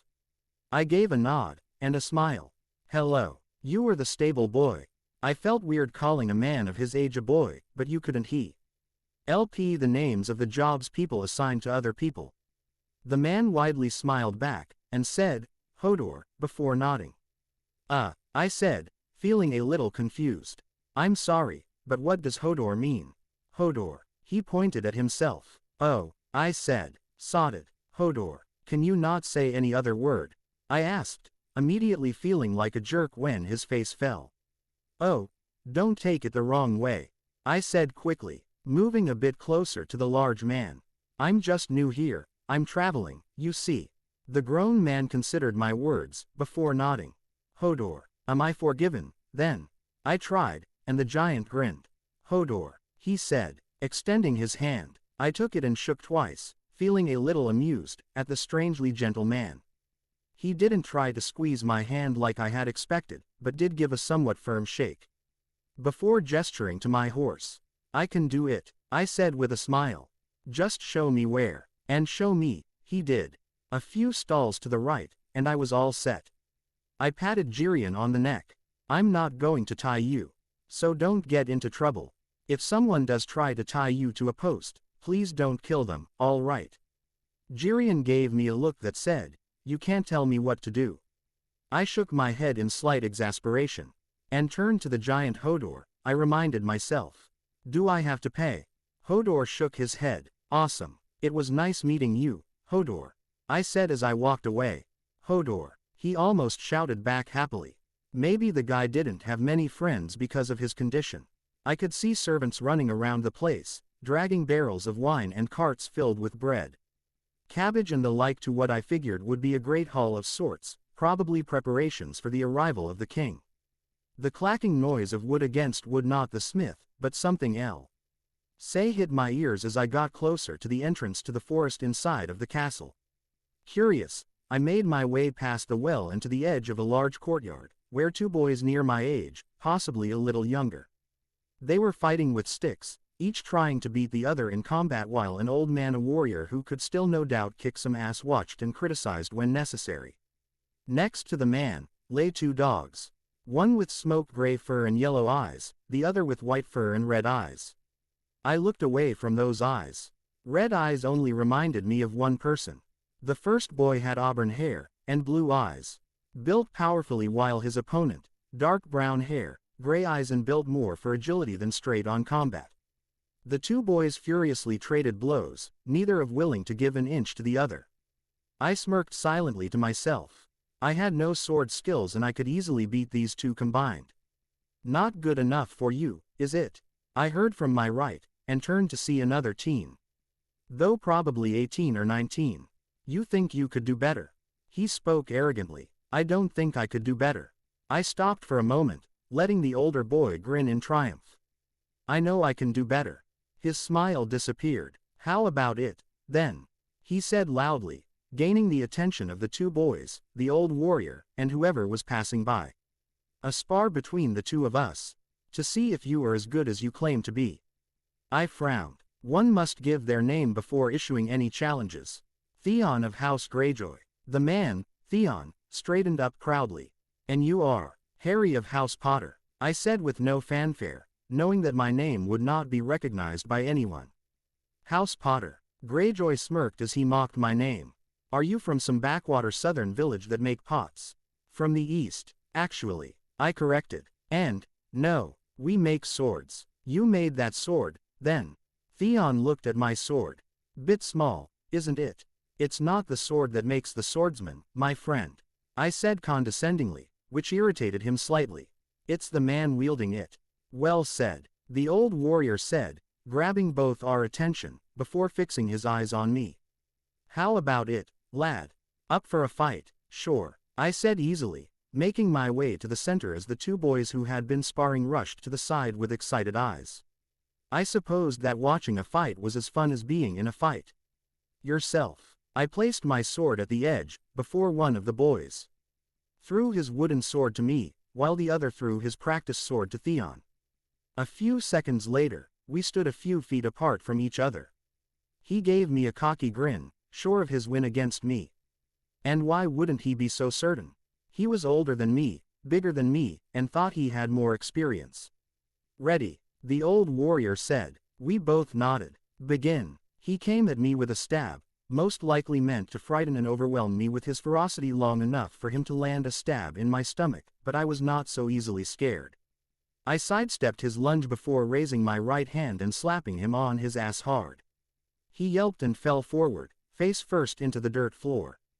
The two boys howled with laughter, and even the old warrior gave a smirk at the sight, before assuming his stern look once more. To his credit, Theon got back to his feet and attacked me, once more, without any insults. Though he did gain some respect, I still planned on utterly beating him.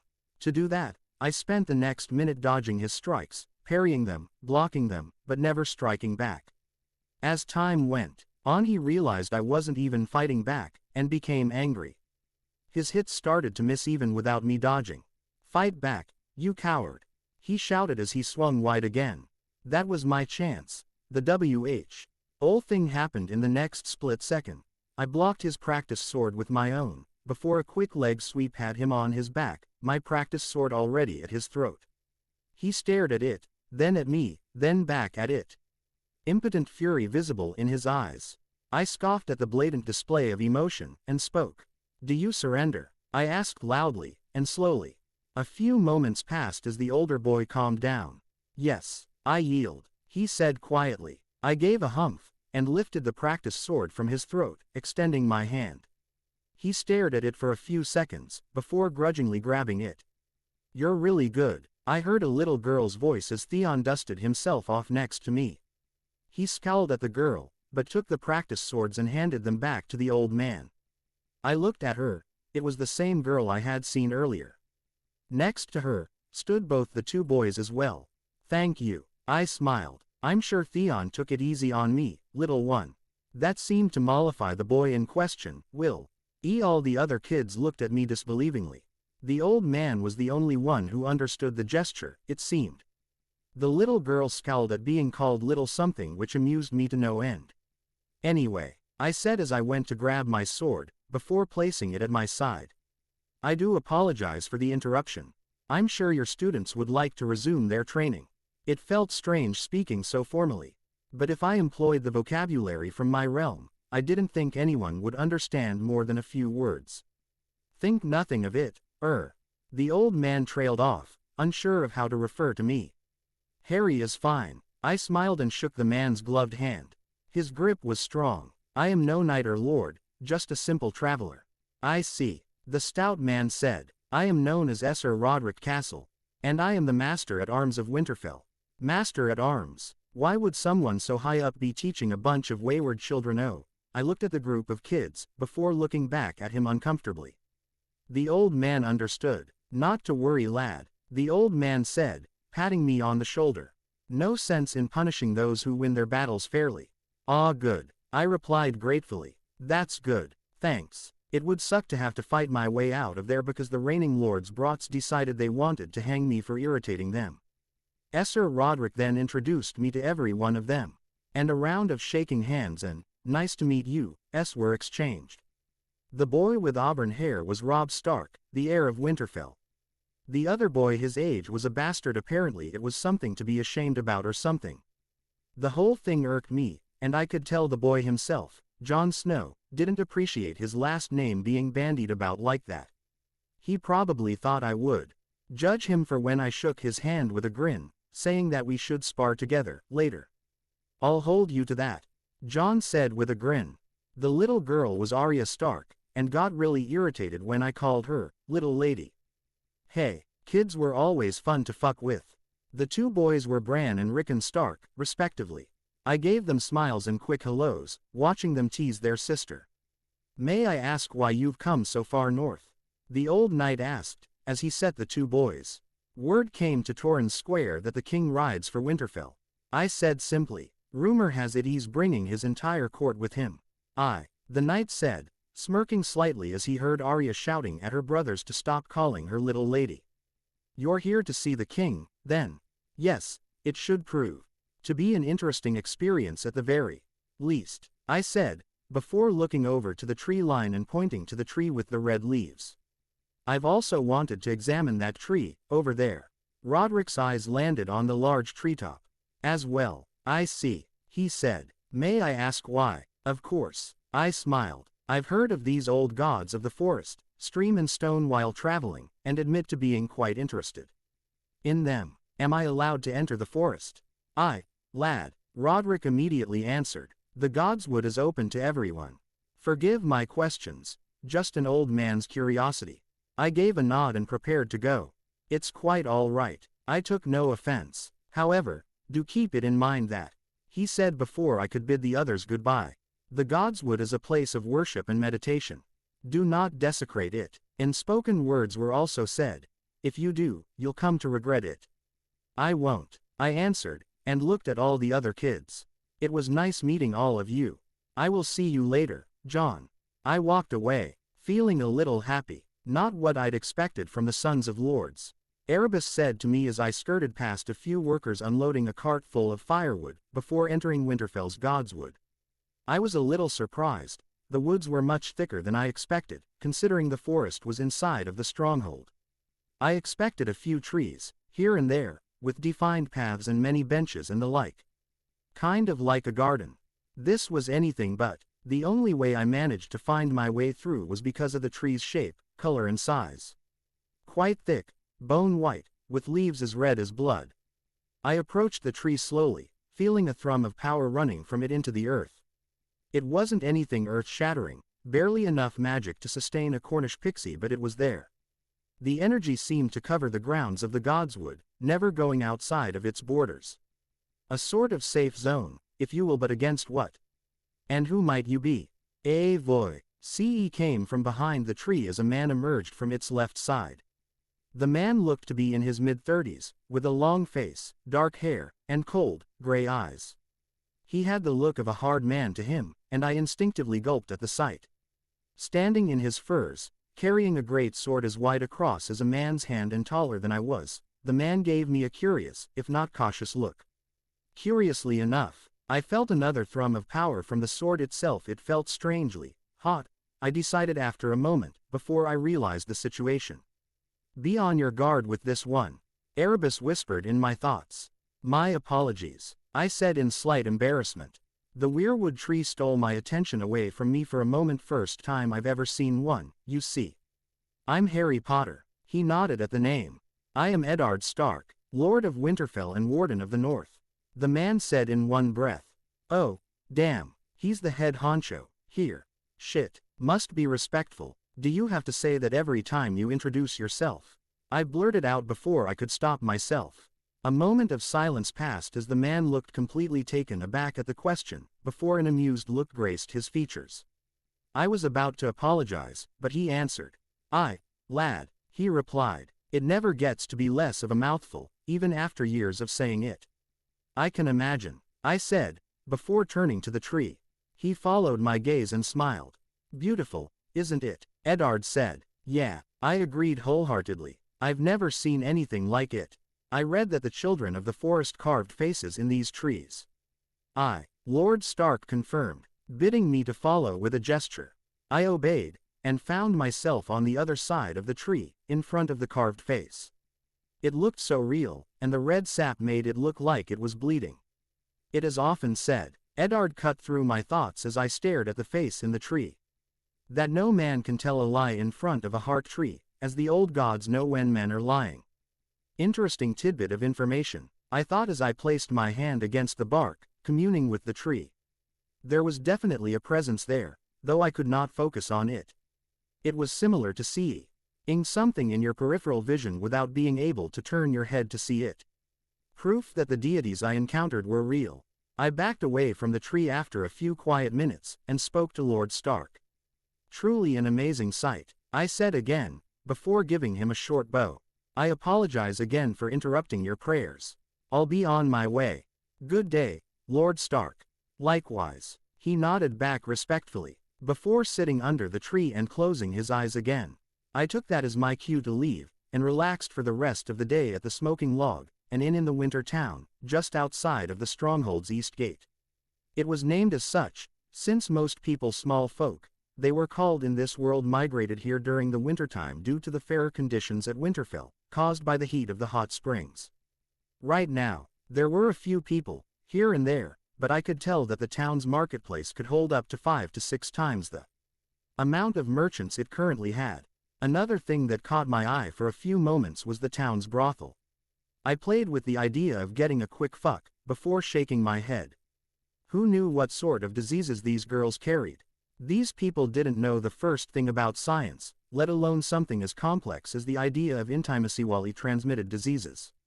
Best not fuck around when it comes to something like this, pun intended. The room I had rented out was quite smaller than the one I had in Torren Square, but it was cheaper, and I didn't have need for all that much room to begin with.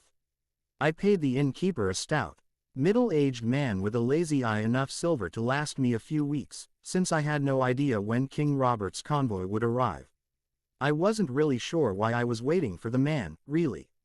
I mean, it was just one man. One man who rules all of these lands. Erebus corrected. At the very least, it is worth the wait, just to see what sort of man he is.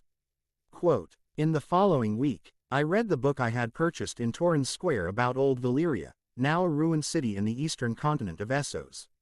It was once the capital of a great empire called the Valyrian Freehold, which had encompassed the majority of the eastern continent until the cataclysmic event known only as the Doom destroyed it utterly, with the exception of the Targaryen family. An ominous title. A century before Aegon the Conqueror had set his sights on Westeros, the Doom fell on the Valyrian Freehold. What the Doom actually was, is unknown. The book said it was a cataclysm without actually going into detail on what the cataclysm entailed. Was it a series of erupting volcanoes? Some kind of biological warfare? Maybe. Their own dragons killed them. At any rate, what grabbed my attention was that Valyria had wizards. Magic existed, centuries ago, though it was rooted in blood and fire. They could set candles made out of dragonglass on fire, and with it, they were said to be able to see across great distances, look into other men's thoughts, and communicate each other even if they were on the other side of the world. I guess we can add Valyria as a place to visit. I hagged the book. An other thing I had taken to doing was sparring with Jon, his half-brother Robb, and Theon Greyjoy. I found myself gravitating more to Jon, however. The other two were more cocksure and arrogant, at least in Greyjoy's case, anyway. Jon Snow had a tight lid on his emotions, looking more like his father than Robb ever did, stern, stone-faced and cold-eyed. I knew why. Bastards were treated with a general lack of respect and decency. Apparently, it was widely considered that bastards were evil parasites who just wanted to seize their birth family's wealth and lands, a belief based on the story of the Blackfyre Rebellion over a century ago. The story went that the reigning king at the time, Aegon V, legitimized all of his bastards on his deathbed. They took the name Blackfyre and eventually rebelled against the throne, most likely in some attempt to seize power. After that particular event, bastards were treated even worse than before, even 100 years after the fact. I don't really know why I started talking to him more. Maybe it was because he wasn't a douchebag like Greyjoy. Maybe it was because I was lonely and wanted a friend after trying so hard to deal with the fact that I may never go home again. Maybe it was because I respected him more than I respected his brother. He reminded me of me, really. Until recently, the Dursley family didn't want anything to do with me. I knew what it was like to wonder about your parents in the middle of the night and have no answer. I knew what it was like to be looked upon with distaste and scorn by the person who's supposed to be your mother figure. Jon somehow knew that I understood. In the short week that passed, we became good friends. He was reluctant, the first few days, but my dry humor and willingness to spend time with him finally got through. And he began to smile around me, like he did around his little sister Arya. This day, he told me of his desire to join the Night's Watch, something that's been on his mind for the past year, he said. You're not serious, I said incredulously. Join that band of criminals. John bristled when I said that, saying that his uncle Benjen was part of the Night's Watch and no criminal. I'm sure he's not, I placated, but the Night's Watch's new recruits are almost always criminals. And then I told him the story of the thief in Torren Square. I told him of how he begged for me to let him go. Or the authorities would either chop off his hand, or force him to take the black. I read up on the subject, afterwards, and asked around. I said, as we began to dig into our dinners at the smoking log. I learn, excuse me, something stuck in my tooth. Ah, that's better. Anyway, I learned that the Night's Watch sends recruiters to the dungeons and prisons of many towns and castles, offering the criminals within to take the black as an alternative to the chopping block.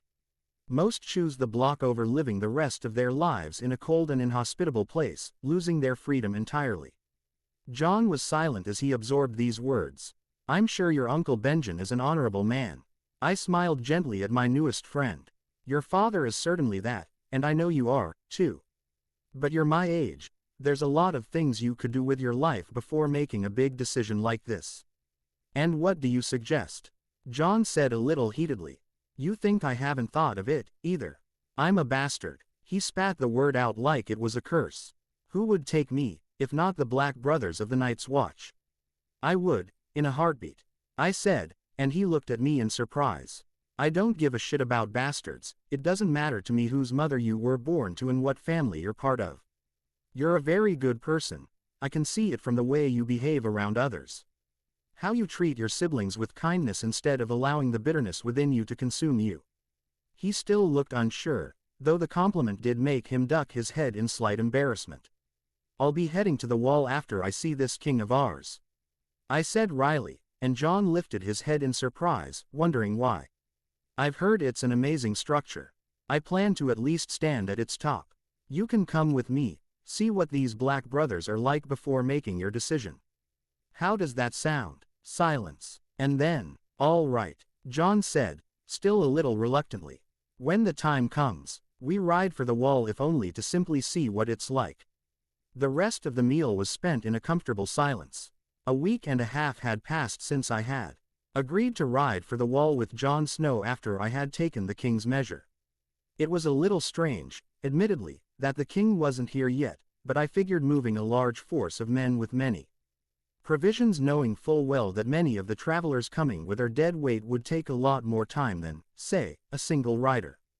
It would probably take another week or more, I reasoned. I had established a bit of a routine. In the mornings I would meet with Snow and spar against him, and his half-brother Robb if he was there. Most times it was John and I, trading blows at furious speeds as the master-at-arms, Sir Roderick, watched. I could have defeated him just as easily as that Ponce Greyjoy, if I really wanted to. There was no sense in it, however, because I needed to learn skill. Now, you may ask yourself, but why, Harry, my personal hero, why would you not use all of your amazing power? Well, my good friend, I'll tell you. It is true, that if I channeled my lightning, I could simply dodge any attack I wished since my speed was increased to inhuman levels. But, here's a fundamental truth. Real fights are never one-on-one. I knew I was fast, that much was true. But, imagine the following situation. I've been ambushed by a group of 50 men, my companions dead within the first 10 seconds. All that's left is my sorry ass fighting at least 5 men simultaneously in melee with a supply of at least another 30 to 40 to support them while 10 of their archers line up shots when they have the chance. Now, I'm fast, but I'm not that fast. I could dodge L of the sword strikes and get turned into a pincushion, or I could dodge all the arrows and get chopped in half. Hell, it's possible I could dodge everything and still make it, but that was a pipe dream at best. Sure, at this juncture, you might say something to the effect of, well, you have wide area effect spells that could help you, and sure, you might actually be right. I'm sure my lightning, Dragon's roar or my lightning blades could mow entire waves of men down. The same would apply for Dark Stream. However, I am not exactly a limitless battery. My energy levels are directly related to how fresh I am. which is dependent on my hunger, fatigue and mental state. Something else I've noticed is that my power is somehow stifled when it exits my body. I could still force my techniques to work, but their effect was reduced. My power used to be able to obliterate structures and tear through stone and metal with ease.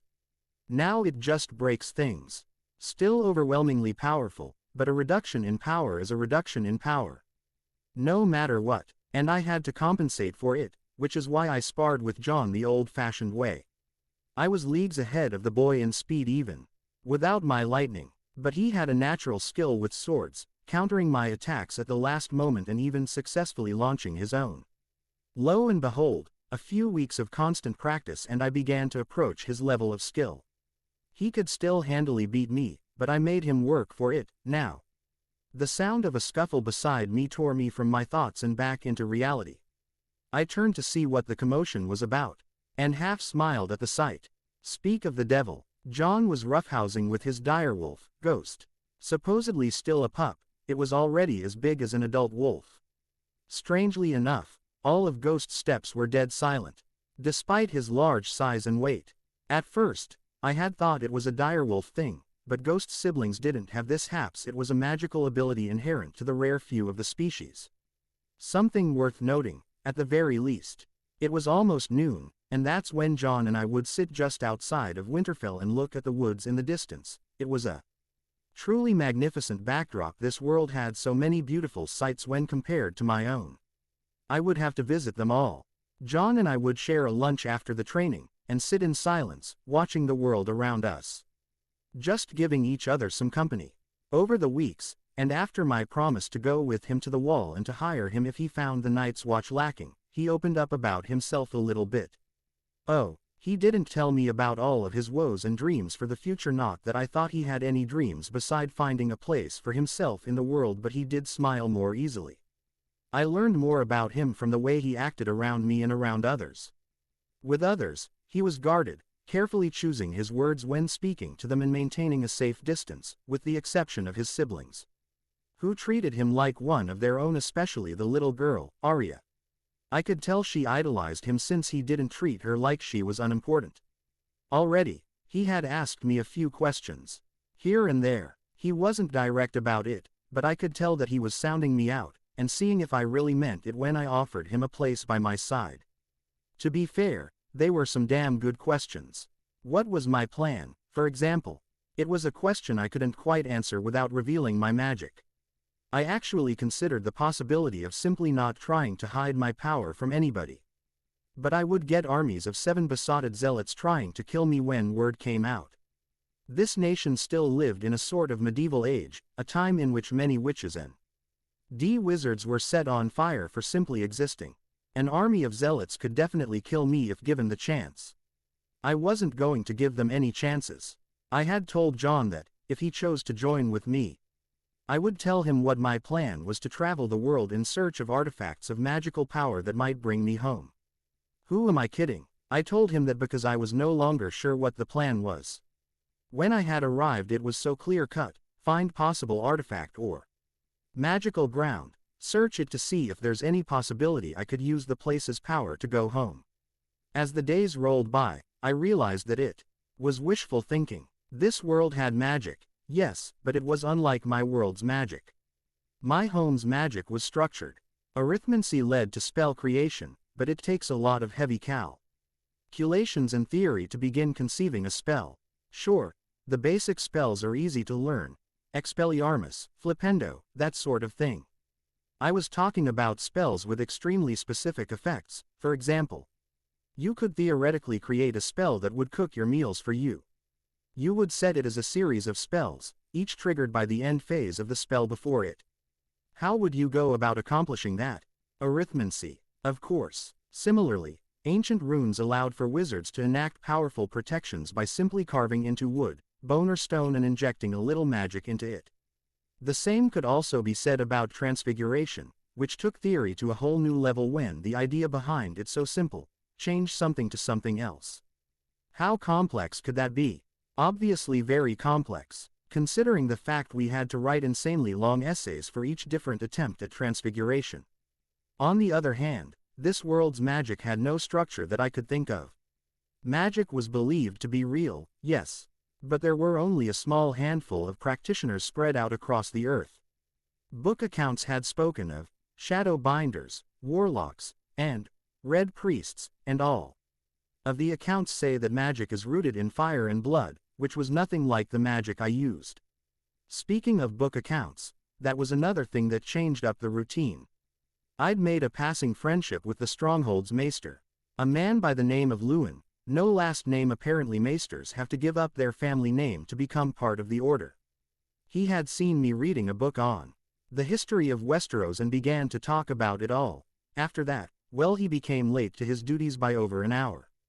I saw him a few times after that, during which we exchanged pleasantries and spoke of various subjects.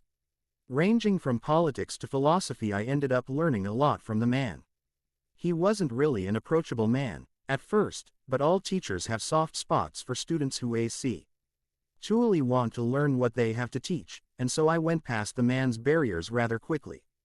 Not that he kept me in close confidence and told me the secrets of Winterfell, we simply had chats very few days which turned into impromptu lessons about the various subjects on which he has knowledge.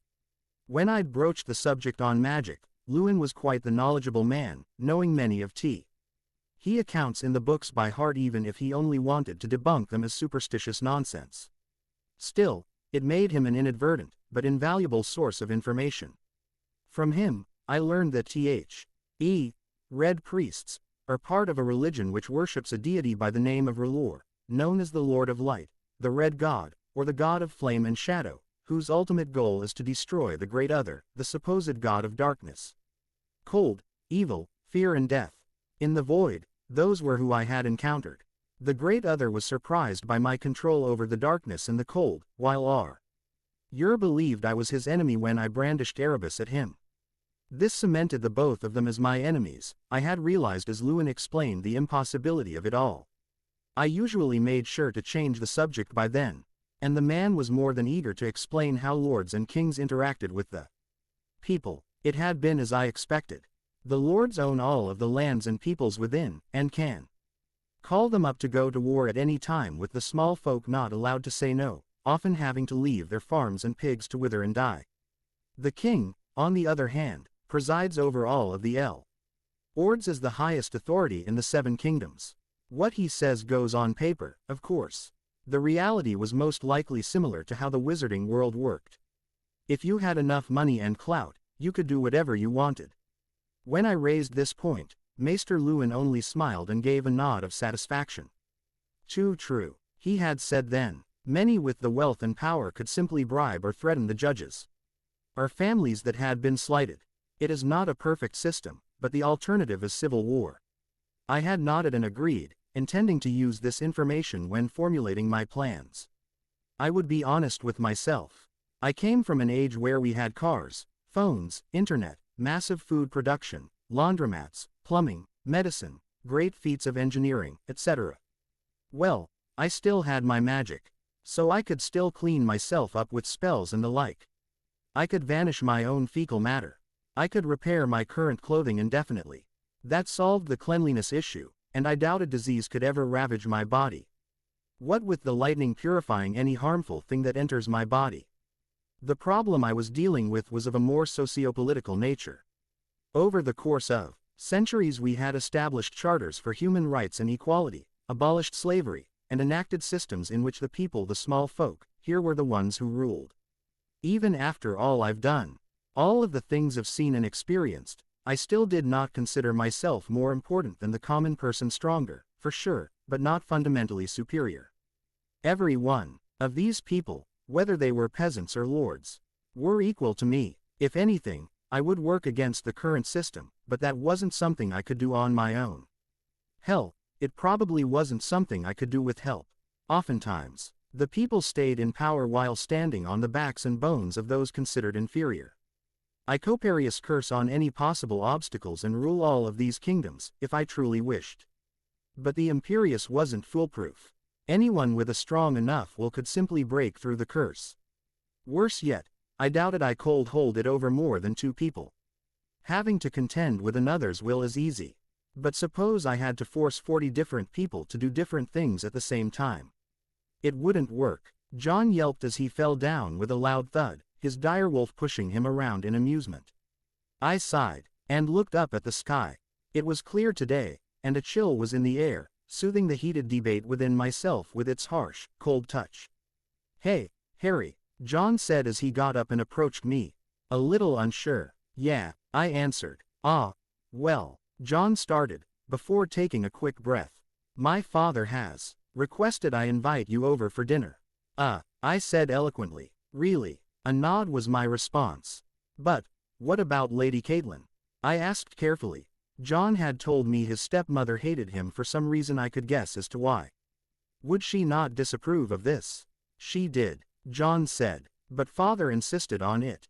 I winced. Not attending would be like a slap to the face after he'd went through the trouble of convincing his wife to give her consent. Jon, himself, looked a little nervous, but also happy. The whole situation screamed of a doting father making sure his son isn't interacting with the wrong people. It was good to know that Eddard Stark didn't mistreat Jon like many others did. I heard the whispers of the workers at the inn and the servants at Winterfell. They would smile and nod to his face, but behind his back, it was bastard this, bastard that, and ill-thought-out jokes about his desire to join the Night's Watch. It was enough to put a bad taste in my mouth. "Yes," I answered finally. "I'll go." His shoulders sagged in relief as Ghost trotted over to me, giving a pointed look to my covered-up right arm, before lying at my feet. I patted his head absently as we continued to stare at the Wolfswood in the distance. Seconds turned into minutes. Minutes turned into hours. "We should probably head in for the dinner," Jon said quietly. "All right, you go on, I'll catch up. It's at the Great Hall, right?" I said, giving him a brief smile. Jon nodded and left me to my devices. "You know," Erebus said as I stared out into the woods, "I don't think we can go home." Quote. I nodded. The thought occurred to me. But there's still a chance, maybe the wall. Or the Isle of Faces. I've spoken to the Heart Tree, Erebus admitted to my surprise. "It's somewhat sentient, and it's been there for many centuries. The magic in the world is all but gone. You are the only man with great power, now. It said you have even more power than the children." I absorbed that information. "So, what?" I said in agitation. "Start over," Erebus said. "We can become a part of this world." "How?" I said. "Where do I even begin?" "You've established yourself as the son of a wealthy family," Erebus said, "and the gold you have consumed sustain an entire squadron of men for generations. What do you want to do?" I thought of Sirius and Daphne. I stopped the Demon Emperor, but Voldemort was still alive in my world, meaning they were going to die, sooner or later. The part that made it all the worse was that I could do nothing about it. I wouldn't be able to save them when the time came. "Idiot. Sirius isn't stupid, you saw how he handled those demons," Balthazar chided. "Between him, Remus, and Dumbledore, they can finish it." That was a strong possibility. "You could be right," I admitted. "Without the Horcrux in my head, I'm sure three of them can find the rest and destroy them, before going after Voldemort himself." As strong as he was certainly no match for a group of wizards on Sirius and Remus' level. "You have to let them go," Erebus said. "We need to move forward." I closed my eyes for a long moment. And then I stood up. It was time to move on. My friends and family were gone. Everything I knew and loved was gone. But I was still alive. In a whole new world, with new people and new experiences to have. I walked back into the stronghold that is Winterfell, waving hello at the various people I'd come to know here. I made sure to stop by the stables and feed Jirian while saying hello to Hodor, before making my way past the smithy and the sept, to the Great Hall. It was a large, wide building, enclosed with gray stone and covered with banners. It had wide doors made of oak and iron, which had been left slightly open. I went inside, the chilly air turning much warmer as I took a few steps in. Jon was already waiting for me. "Good, you're here," he said. "I came back to close the door 'cause I forgot to when I came in." He looked a little sheepish. Maybe a family member whined about being old and he realized his mistake in the matter. "They're all there?" I asked and unintentionally gulped. "Yes," Jon confirmed, and led me through a few doors to the large dining room. The room had 8 long rows of trestle tables. 4 to each side of the central aisle. They could fit hundreds into this place. There was a raised platform, where everyone was currently seated. I half assumed that I would be made to sit on the bottom. Since I was not a lord, but then, Jon would also have to be down there as well, since he was a bastard. I took note of who was attending this dinner as I approached the table. The most animated one was Arya, who kept messing with Rickon and Bran, as well as an older girl. I figured she was 13, judging by her height. She had thick, auburn hair, and blue eyes which were glaring at Arya. Next to them, Robb and Theon ate their meals while chatting away about one thing or the other. Well, Theon was talking, and Robb was listening. Even further from them, Maester Luwin sat, enjoying his meal in relative silence, sometimes broken when exchanging talk with the last 2 people, the Lord Eddard and most likely his wife, Lady Catelyn, who noticed our presence long before everyone else did. The large hall quieted. Lord Stark. Jon cut through the silence. Lady Stark. Jon. Eddard said warmly as Catelyn gave a stiff nod. How oddly formal from Jon, but I half expected it. Lady Stark would likely take offense if he called his father, father. May I present to you, Harry Potter of Myr? Jon said, gesturing at me. I nodded my thanks to Jon, before giving them a short bow. A pleasure to meet you, Lady Stark and Lady Stark. I smiled at the 2 ladies, before nodding in greeting to the rest of the children. The girl, Sansa, looked like she was about to swoon when I smiled at her. Oh God, not a crush from a little girl, that would be horrific. Lord Stark, it's a pleasure to meet you again. I approached the table. Likewise, he said and gestured for us to sit. Please, sit down. Thank you, I said and took the seat adjacent to that of Jon, near the other boys but still close enough to speak to Eddard and Catelyn. I had a feeling they would ask me many questions. I greeted the Maester as I sat down. Maester Luwin. Harry. He nodded. You know each other, Eddard said in slight surprise. Ah, yes, Luwin said with a slight smile. Quote, I happened upon him reading a book of history, was it? Yes, I confirmed and let him continue. We ended up discussing it in length, and I became late to my duties. Luwin admitted a little embarrassed. A flicker of recognition entered Eddard's eyes.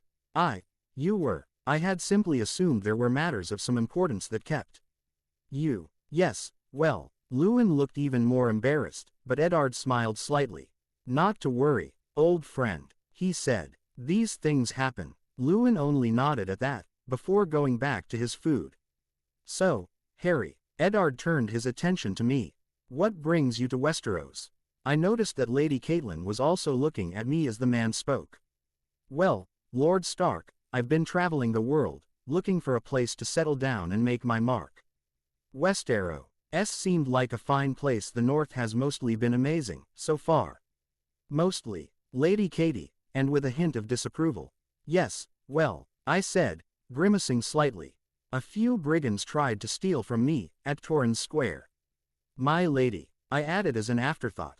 Apologies, I am still not accustomed to the rules of Westeros.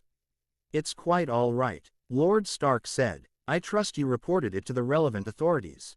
I did not, I said, and got queer looks in response.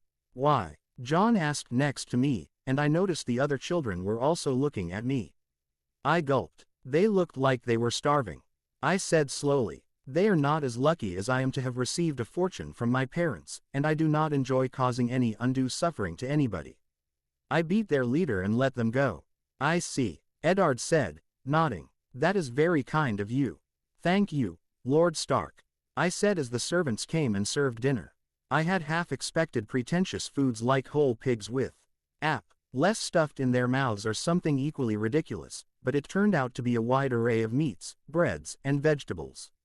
I helped myself to some venison, having taken a liking to the meat over my weeks of being in this world. Forgive me for asking, but I'm slightly curious. Eddard said to me, how old are you? I swallowed down my food, and said, 15. 15, Catelyn said, looking incredulous. Traveling. At your age, and your parents allowed this. They were killed when I was a child. I said a little frostily. I left that place as soon as I could. All my good memories tainted by that event. My apologies, Caitlin said, having the decency to blush at her own misstep. She even looked stricken. And my condolences. It's all right, I said honestly. Is that why you're here? Arya asked while chewing on some food. Arya, Caitlin scolded, do not speak with your mouth full. Yes, I answered the little girl. That's why I'm here. I've traveled here to start a new life. You wish to form your own house, here? Maester Luwin questioned. I took a moment to answer that. Perhaps in the future, I said thoughtfully, knowing everyone's eyes were on me. For now, I wish to make a name for myself. I can't exactly acquire land if no one knows who I am. How would they know I was trustworthy or honorable? Too true. Luwin agreed as Eddard nodded in approval. But how do you intend to do this? Well, I've only figured out how to gain notoriety, so far. I said sheepishly. I'm sure the important parties will know what sort of man I am after I become known to all. As for land, well, I have the gold, Luwin said, and the notoriety you seek. I smiled pleasantly. I'm sure after defeating the strongest fighters of Westeros, my name will be known far and wide. There was a long silence. Theon snorted. A bit arrogant, isn't it? Theon said dismissively. You bested me in a spar. I will admit that much, but do you truly believe you can defeat anyone? I looked at him and said, yes. Quote, Jon was quiet. I had shown him my true speed and strength, though he did not know it was my lightning dragonslayer magic at work. I heard Sir Jaime Lannister, the Kingslayer, is coming to Winterfell with the king. Theon continued. Would you like to issue him a challenge, then? Jaime Lannister, I had heard tell of him among the servants and small folk in Winter Town. He was considered to be one of the best swordsmen in the entire Seven Kingdoms. Theon Greyjoy most likely thought I was going to back out in fear of this particular bit of knowledge. Is he, really? I said, looking at the older teen. Oh, yes, Theon said in a superior tone of voice. He probably thought he had me right where he wanted me. Then, yes, I'll challenge him after he gets settled in. I grinned ferociously. It's settled, then. Would you like to issue the challenge on my behalf, or should I do it myself? Theon had no answer. Jon and Robb watched the display with amusement, while the adults stared at me like I was crazy. I supposed the following days were going to be interesting, indeed. This was some damn good venison, though. It was around a week later, during Jon and I's morning sparring, that King Robert finally arrived. In the past week, aside from increasing my speed during my spars with Jon at his urging, which seemed to drive him to reach new levels of skill and speed, I had retreated into the Wolfswood to understand the limitations on my power. I could still manipulate it, just as freely as I did before, and shape it to whatever form I wished. I did this by first forming a few balls of lightning, then some triangles, squares, my edge, and swords. I even tested out my lightning dragon's roar on a boulder, obliterating it and a few dozen trees behind it. Even as I stared at the sheer destructive nature of my power, I still frowned in consternation. It hadn't done as much damage as I was expecting. But then again, this world had different magic, different rules. You should be glad you still have magic, at all. Erebus noted, quote, your body would not have lived if the magic had been torn from it. I had nodded and agreed. I could still crush anyone who wished to fight against me, so it really wasn't that big of a deal. I would have been worried, had there been other battle mages in this land. Quick hint, they didn't exist, at least not to my knowledge. The most I read about was that these sorcerers and warlocks used rituals instead of what I like to call in-your-face magic. I chided myself. Of course, reading about them was one thing, and actually fighting them was another. But that was a problem for another time. Speaking of training, Jon had already gotten so fast and strong that he was besting some of his lord fathers. Most experienced guards in spars an insane leap in skill and power in such little time.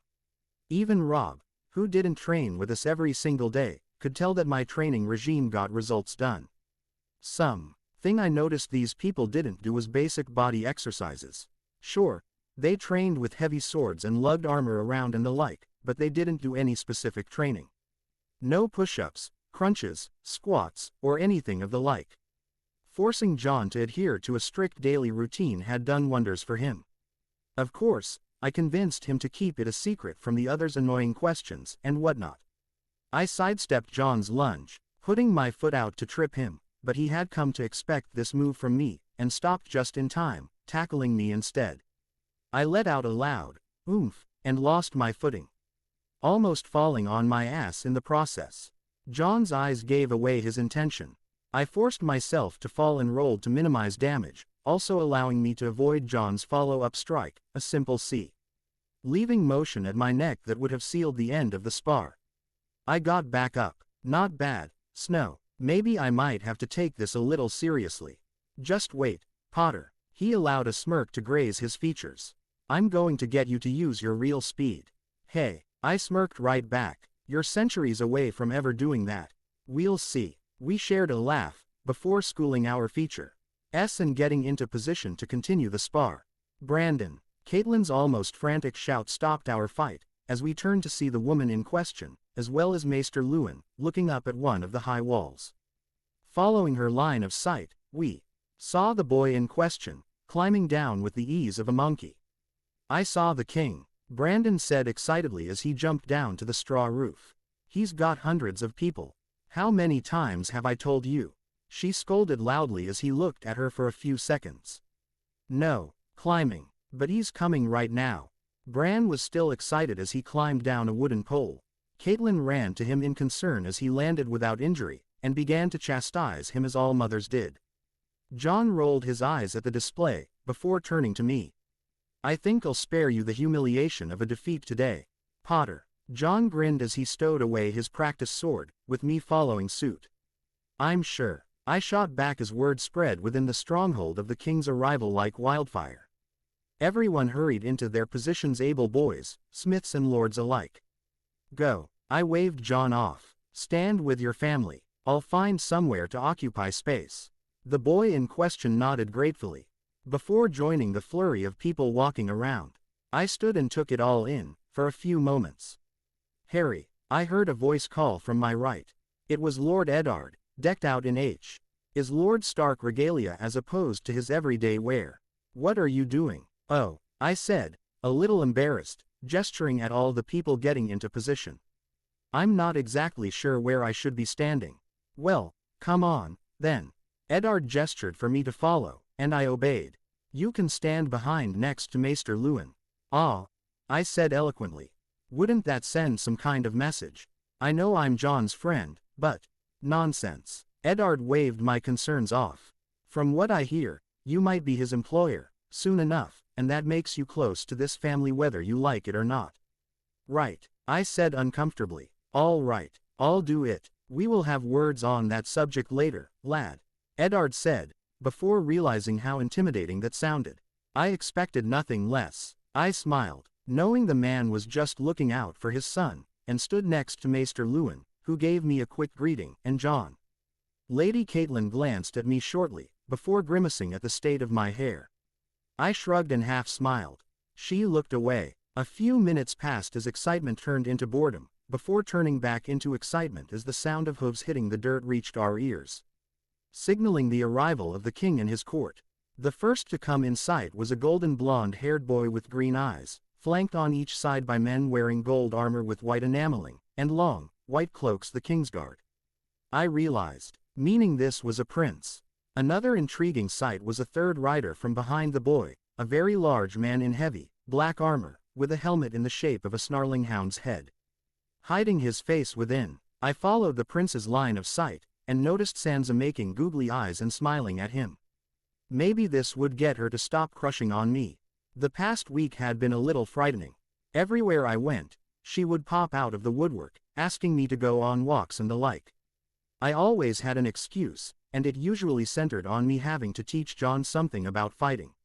She ate it all up, and left me alone, her mind filling itself with images of wondrous knights coming to fulfill every dream she had. In retrospect, telling her that might have made her even more interested. I shook off these thoughts, as a large carriage, followed by more Kingsguard, came in, with a fat man in the middle, wearing the same dark red leathers as the prince. I kneeled as everyone else did, not wanting to stand out as I watched a few servants drag a mobile wooden staircase for him to dismount onto. I watched him as he struggled for a moment to get off the horse. This is the king of Westeros. A fat fuck, I thought to myself incredulously as I watched him walk straight to the still kneeling Eddard. He stared down at the man for a few moments, before gesturing for him to stand up. He did, and everyone else stood up as well. The king was quiet, merely staring at Eddard. Your Grace. Lord Eddard bowed his head shortly. A moment passed as the king gave Eddard a once-over. You've gotten fat. I almost lost it, right there. Almost. It took every bit of self-control I possessed to not lose my shit.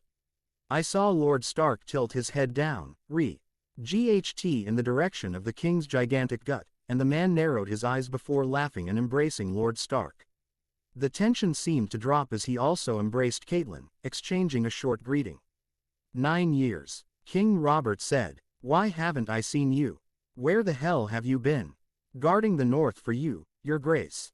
Eddard said. Winterfell is yours. The carriage door opened, and out came a beautiful, blonde woman. A little disheveled but still making it look good, somehow. She stared at her surroundings in distaste, as if simply being here was a horrific experience to her. Where's the imp? Arya asked her sister, looking around. Will you shut up? Sansa shot back, harshly. The imp. What have we here? King Robert moved to the children, shaking hands with Robb. You must be Robb. He passed by Sansa, complimenting her on her looks, before leaning forward to Arya with a strange look on his face.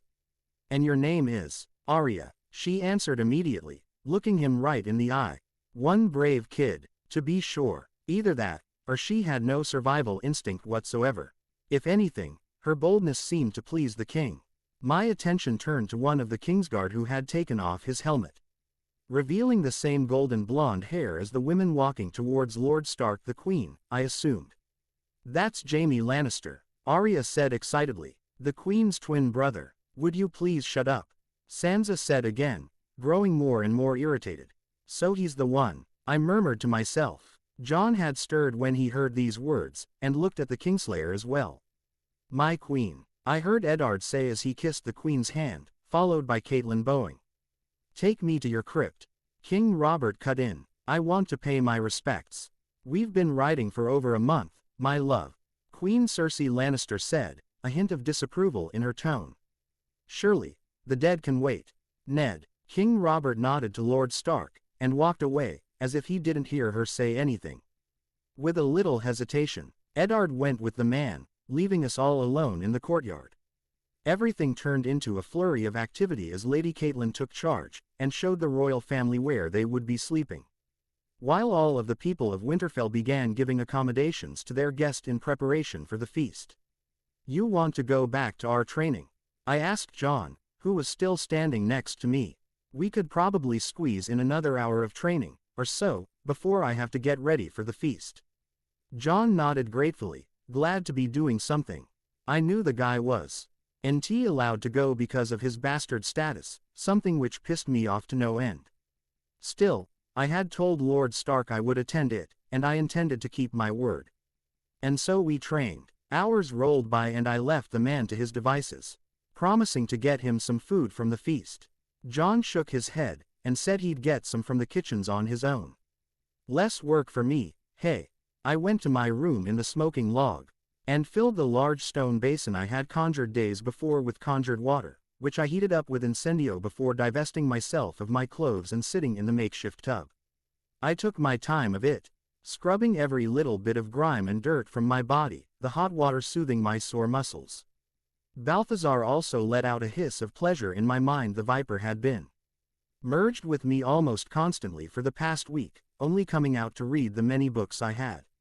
Amazingly enough, Balthazar had already learned High Valyrian in writing, at least. That would help a lot, when I went overseas to the east. I sighed and lay my head back, letting my mind drift off. The king was a sorry excuse for a man. Erebus rattled from his sheath near the tub. More fat than anything. Yeah, I agreed slowly, before grabbing my wand off the side and throwing a silencer on the door. You couldn't be too careful, even in a world like this. Anyone could be overhearing conversations. I agree. This is supposed to be the great man who conquered the 7 kingdoms. The rebel stag who destroyed armies with his war hammer. Still, Lord Eddard seemed to like him enough, and if it's something I've learned about Jon's father, it's that it took a whole lot to get him to trust someone or even like them. He still treated me with politeness, though that was slowly changing every time I talked to him. And why wouldn't the man who conquered the kingdoms and brought forth peace and stability be allowed to relax and enjoy his accomplishment? It was a weak reason, of course, but a reason no visible dissent among the ranks, at least from what I've seen in the short few minutes I had watched these people's interactions. Sure, the king was fat, but he was good-natured and spoke directly. The queen, Cersei, was the typical upper-class bitch in the way she spoke and addressed everyone around her. The prince, Joffrey, I later learned his name was also Aneth. Brat, whose only function was to stand there and try to look as majestic as he could while leering at Sansa, who seemed to get giddy every time he looked her way. At least I could thank him for getting her attention off of me. But no wonder the king turned to food and drink, with a wife and son like that.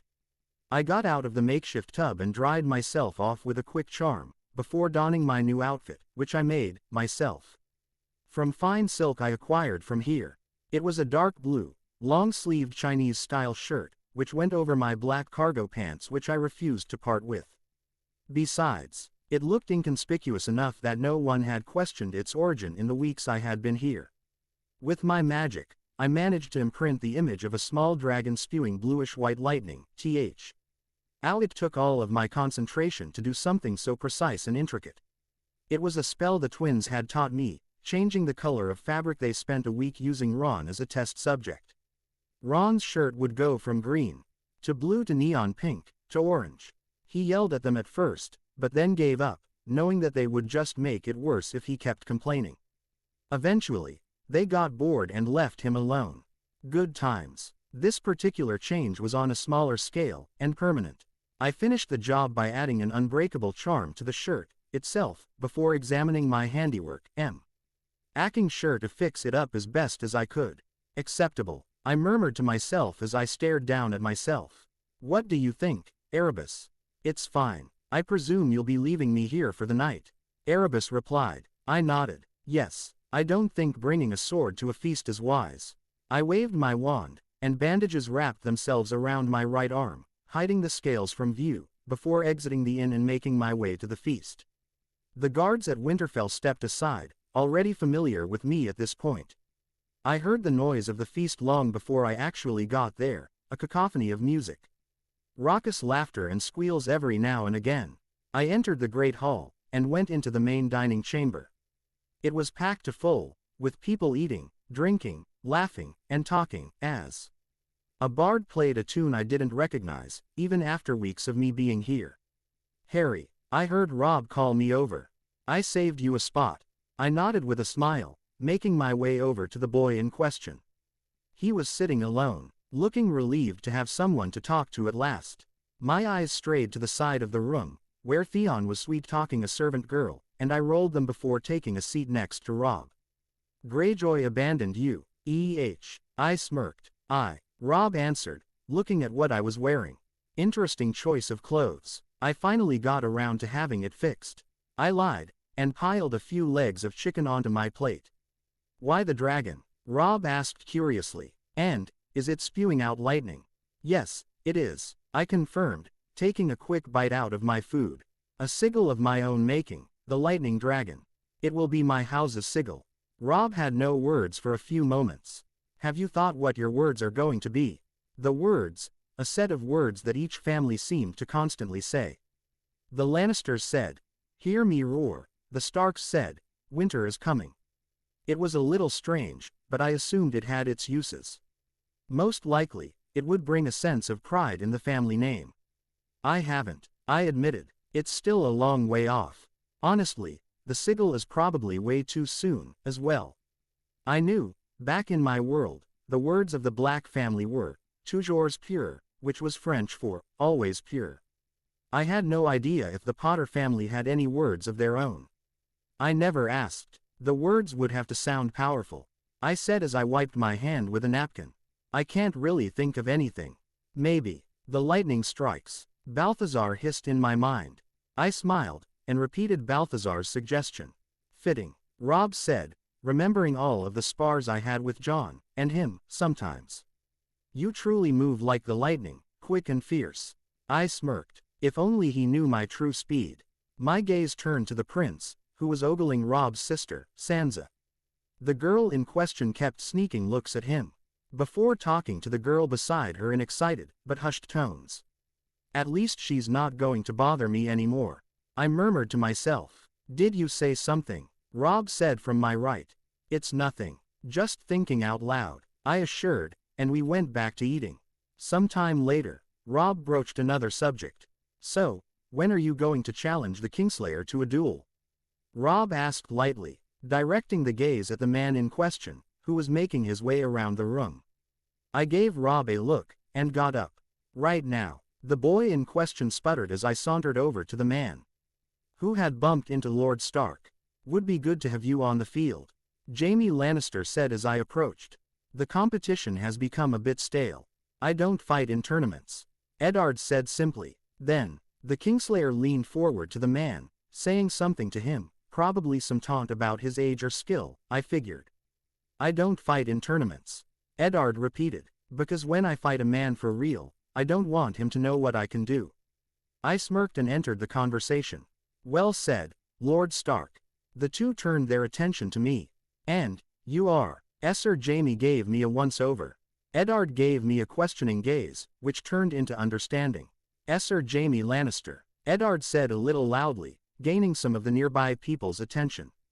May I introduce Harry of the House Potter hailing from the free city of Myr. A pleasure, I'm sure. He turned and shook my hand. How are you finding the feast, so far? Eddard asked curiously. The food is exquisite, as always. I smiled, before turning my gaze to the Lannister Kingsguard once more. I wish to ask something of you. Jaime nodded for me to continue. A duel, I said simply. I'm told you're one of the most skilled fighters on this entire continent. He was silent for a few seconds. Then, a smirk. Why should I fight you? He asked curiously. You're no knight of renown. I've never heard of you. I've seen many like you, believing they can earn glory by defeating a swordsman of my caliber. They have all lost. Then you'll have no trouble agreeing to a duel. I grinned, and then spoke a little louder. Unless you're afraid, of course. The room went quiet, and looked at the both of us. A few seconds passed. Very well, then. Tomorrow, in the morning. Jaime gave a smirk, though his eyes showed anger. If you wish to suffer a humiliating defeat so much, who am I to stop you? The people in the room laughed at his jape, but I only smiled confidently as the music came back. And everyone diverted their attention back to their food and friends. I sat back down next to Robb and Theon. He had rejoined the fold with a red palm mark on his face, who were giving me incredulous looks. You went and actually did it, Theon said, looking at me with a new respect in his eyes. You must be mad to challenge the Kingslayer. Tell me something. I grabbed another chicken leg and took a large bite. It was getting a little cold. How fast would word of my ability spread through the 7 kingdoms when I beat this man in less than 3 blows? Less than 3, Theon repeated, but shook his head, muttering about insane fools with egos the size of the island of Pike. Robb finally spoke. Quite fast, I'd imagine. Defeating the Kingslayer in single combat is no small feat, and would go a long way in cementing your worth as an ally. The words were measured, and logical. That was the basis of my plan. This place was a backwards society with a feudahad money, and I was building friendship with the Starks, who I had come to respect after the time I spent here. The king's arrival with this Lannister family only cemented it for me. Lady Catelyn might have been very anal about propriety and duty, but at least she didn't act like Cersei the bitch, or the king with his brazen infidelity, or Jaime Lannister with an arrogance that comes only from living you. Our entire life with a silver spoon in your mouth. Back to the earlier point. I had budding allies and the funds. What question would be asked next? What's this man's worth in a war, or even fights? Tomorrow, I would prove it. And beat this Jaime Lanny. Wait, is that a blonde dwarf having a drinking contest with 5 burly men? I blurted. Aye. Robb nodded. The fabled imp, Tyrion Lannister. This I have to see. I moved to join them. The next morning found me back at the inn, waking up with a horrible headache. I swallowed the saliva that had been building up, noting that my breath smelled of alcohol. Ah! What the hell did I do? I muttered to myself. Got drunk. Balthazar hissed, sounding as miserable as I was. You tried to outdrink the imp and failed. Lord Stark had you brought to the inn, after you passed out. I deadened my nerves slightly to lessen the pain, make it more bearable. A loud knock was heard. What is it? I rubbed at my forehead in irritation. Beg your pardon, my lord. I heard someone say shyly from the other side. I was sent here to tell you that Sir Jaime is waiting for you at the courtyard of Winterfell. He bids me to ask you to join him. A few moments passed as I absorbed this information.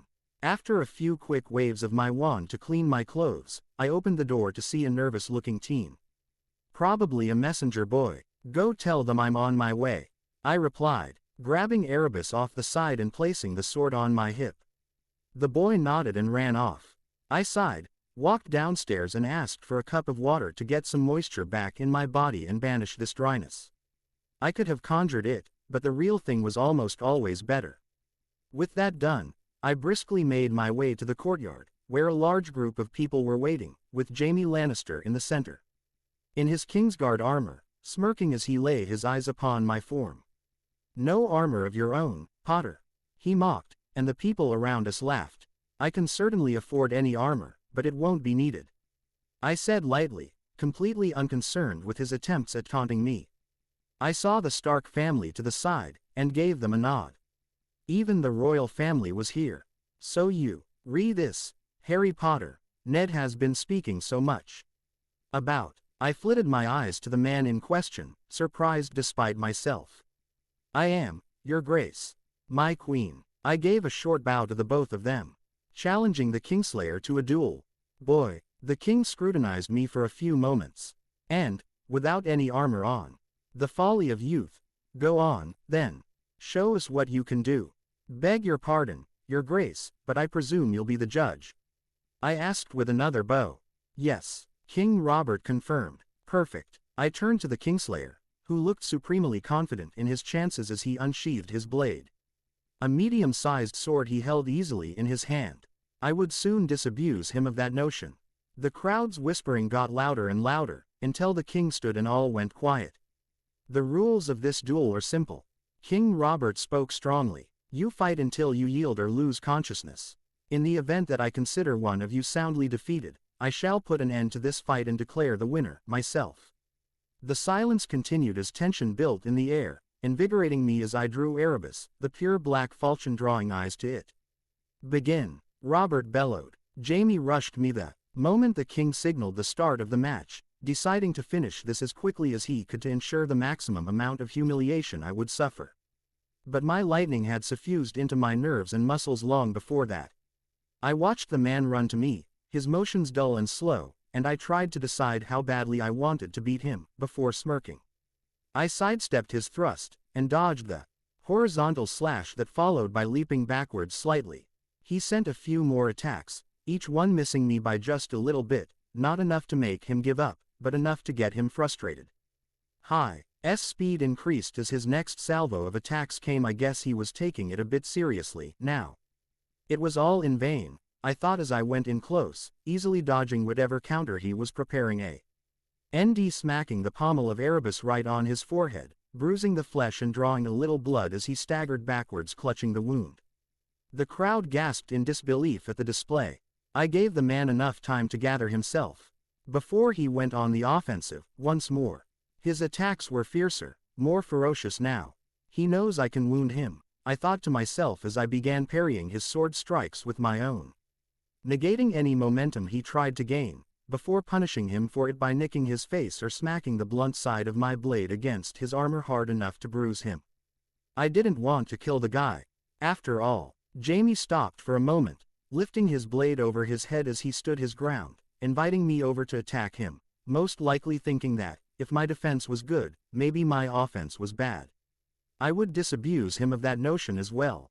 I held my blade in my left hand as I ran to the Kingslayer, faking a thrust and flanking him from the right, dodging counter thrust with ease before swinging horizontally, the sword singing through the air, which was going to chop off his head if I didn't stop the blade before that happened. I heard a few exclamations of surprise, fear and anguish as I held the blade to Jaime's neck, drawing blood slightly. The knight in question was frozen in place, a look of disbelief and frustration on his face. "Do you yield?" I asked clearly and loudly for all to hear. I yield." Jaime Lannister, the Kingslayer, one of the most skilled fighters in the land of Westeros, said heavily. Silence met his words, and then, King Robert, himself, cheered loudly, breaking through the shocked silence. The crowd followed him soon after. This should make people understand why I lowered Harry's power level, because even with his lowered power, he still trounces anyone. Hope you enjoyed the chapter. See ya.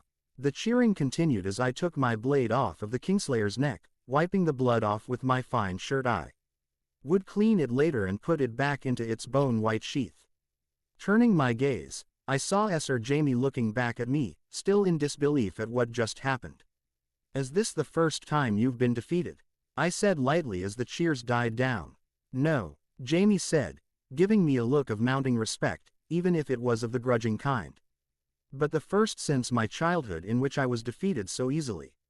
I moved closer and leaned towards him. "So easily," I whispered with a smirk plastered on my face. "You poor man. This was not my real speed, and remember, I only used one hand. It could have been much worse for you." You, he said, my words disturbing him further than even the defeat had. "A splendid battle, indeed," I said loudly, extending my hand. "My thanks, Sir Jaime." He dumbly shook it, before we turned to the king and gave short bows. Another cheer broke out, before the king stood from his seat, and it died down once more.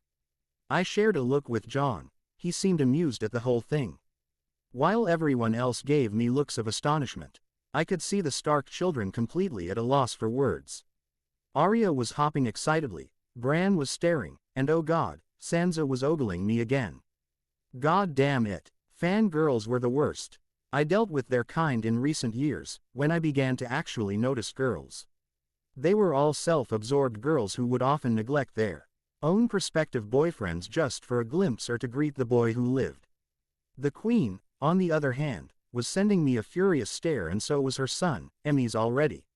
Erebus spoke to me in my thoughts, indescribably amused at their impotent rage. That was a damn good fight. King Robert seemed well entertained, at least, judging by the pleased look on his face. "Come on, Potter, I invite you to dine with me." "I would be honored, Your Grace." I nodded gratefully, feeling a little hungry as we were led back to the Great Hall. It was a much smaller affair, this time, as the king seemed to want the conversation to be of a more private nature.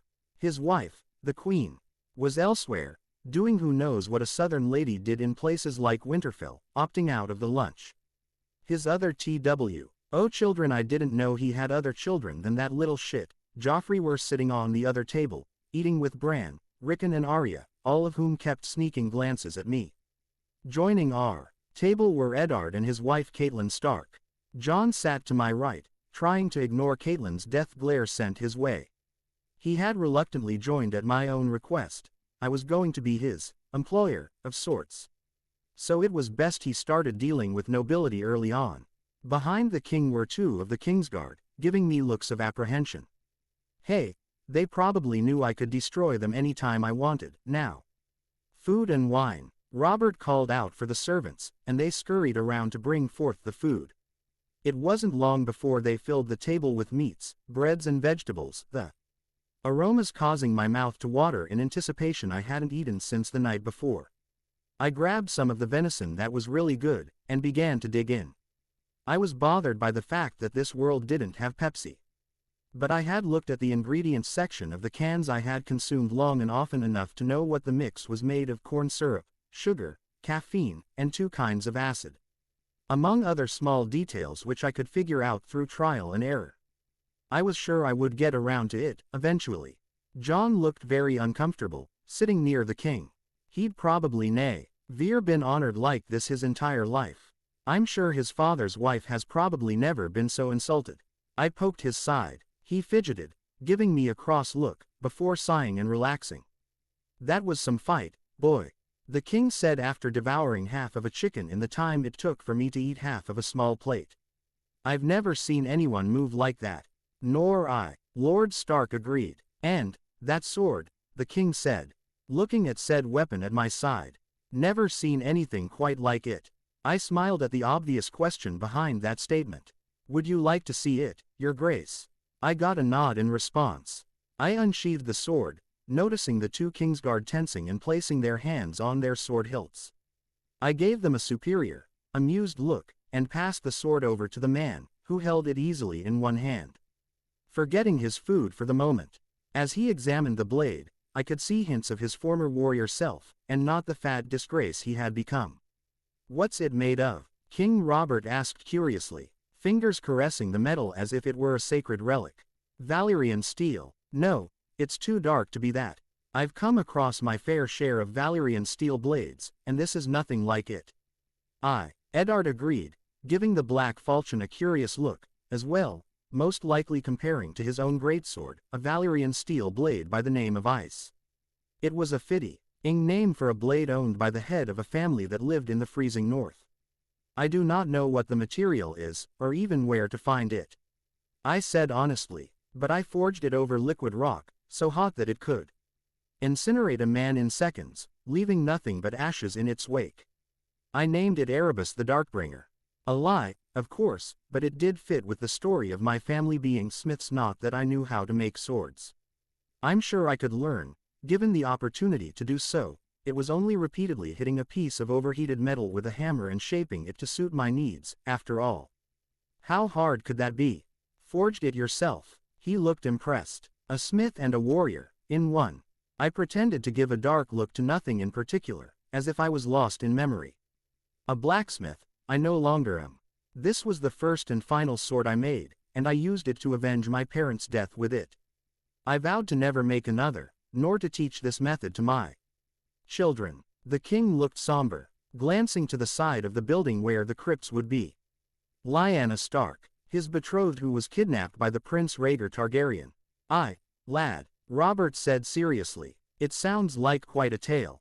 He gave me an expectant look. He wanted me to tell it. So I told him it was a story Balthazar, Erebus and I had concocted after the weeks we'd been here. I spoke of my family who lived in the outskirts of Myr. As wealthy merchants who started out as smiths and steadily built their fortune, how they were killed by an evil warlock from the Shadowlands who wished to use legendary smithing skills to forge him the dark blade the king was currently staring at. I spoke how I lived the past 12 years training my body to the limit, before confronting the warlock a few years back. I spoke of how I chased him relentlessly, and of how he defeated me with trickery, killing my family's retainers, before escaping into the Shadowlands once more. I found, among my retainers' possessions, the strange metal that the warlock wished to be used to forge the weapon you hold in your hand. I said heavily, as everyone stared at the blade, along with a message left to me, explaining exactly how to forge this sword, and wishing me luck. I mourned for my retainers, before venturing to the nearest volcano I could, and forging Erebus. Then, I smiled to myself, knowing everyone had been staring at me for the past few minutes of this tale. After many months of searching, I found the warlock, who was hiding behind fortified walls and a small army he had bewitched to blindly follow his cause. I knew that I stood no chance of killing this vile man. I was alone, and friendless. What did you do, then? Arya asked excitedly, before being shushed by Bran and the other children. I circled his stronghold, I said. Some time later, I found an empty path, bereft of any enemies whatsoever.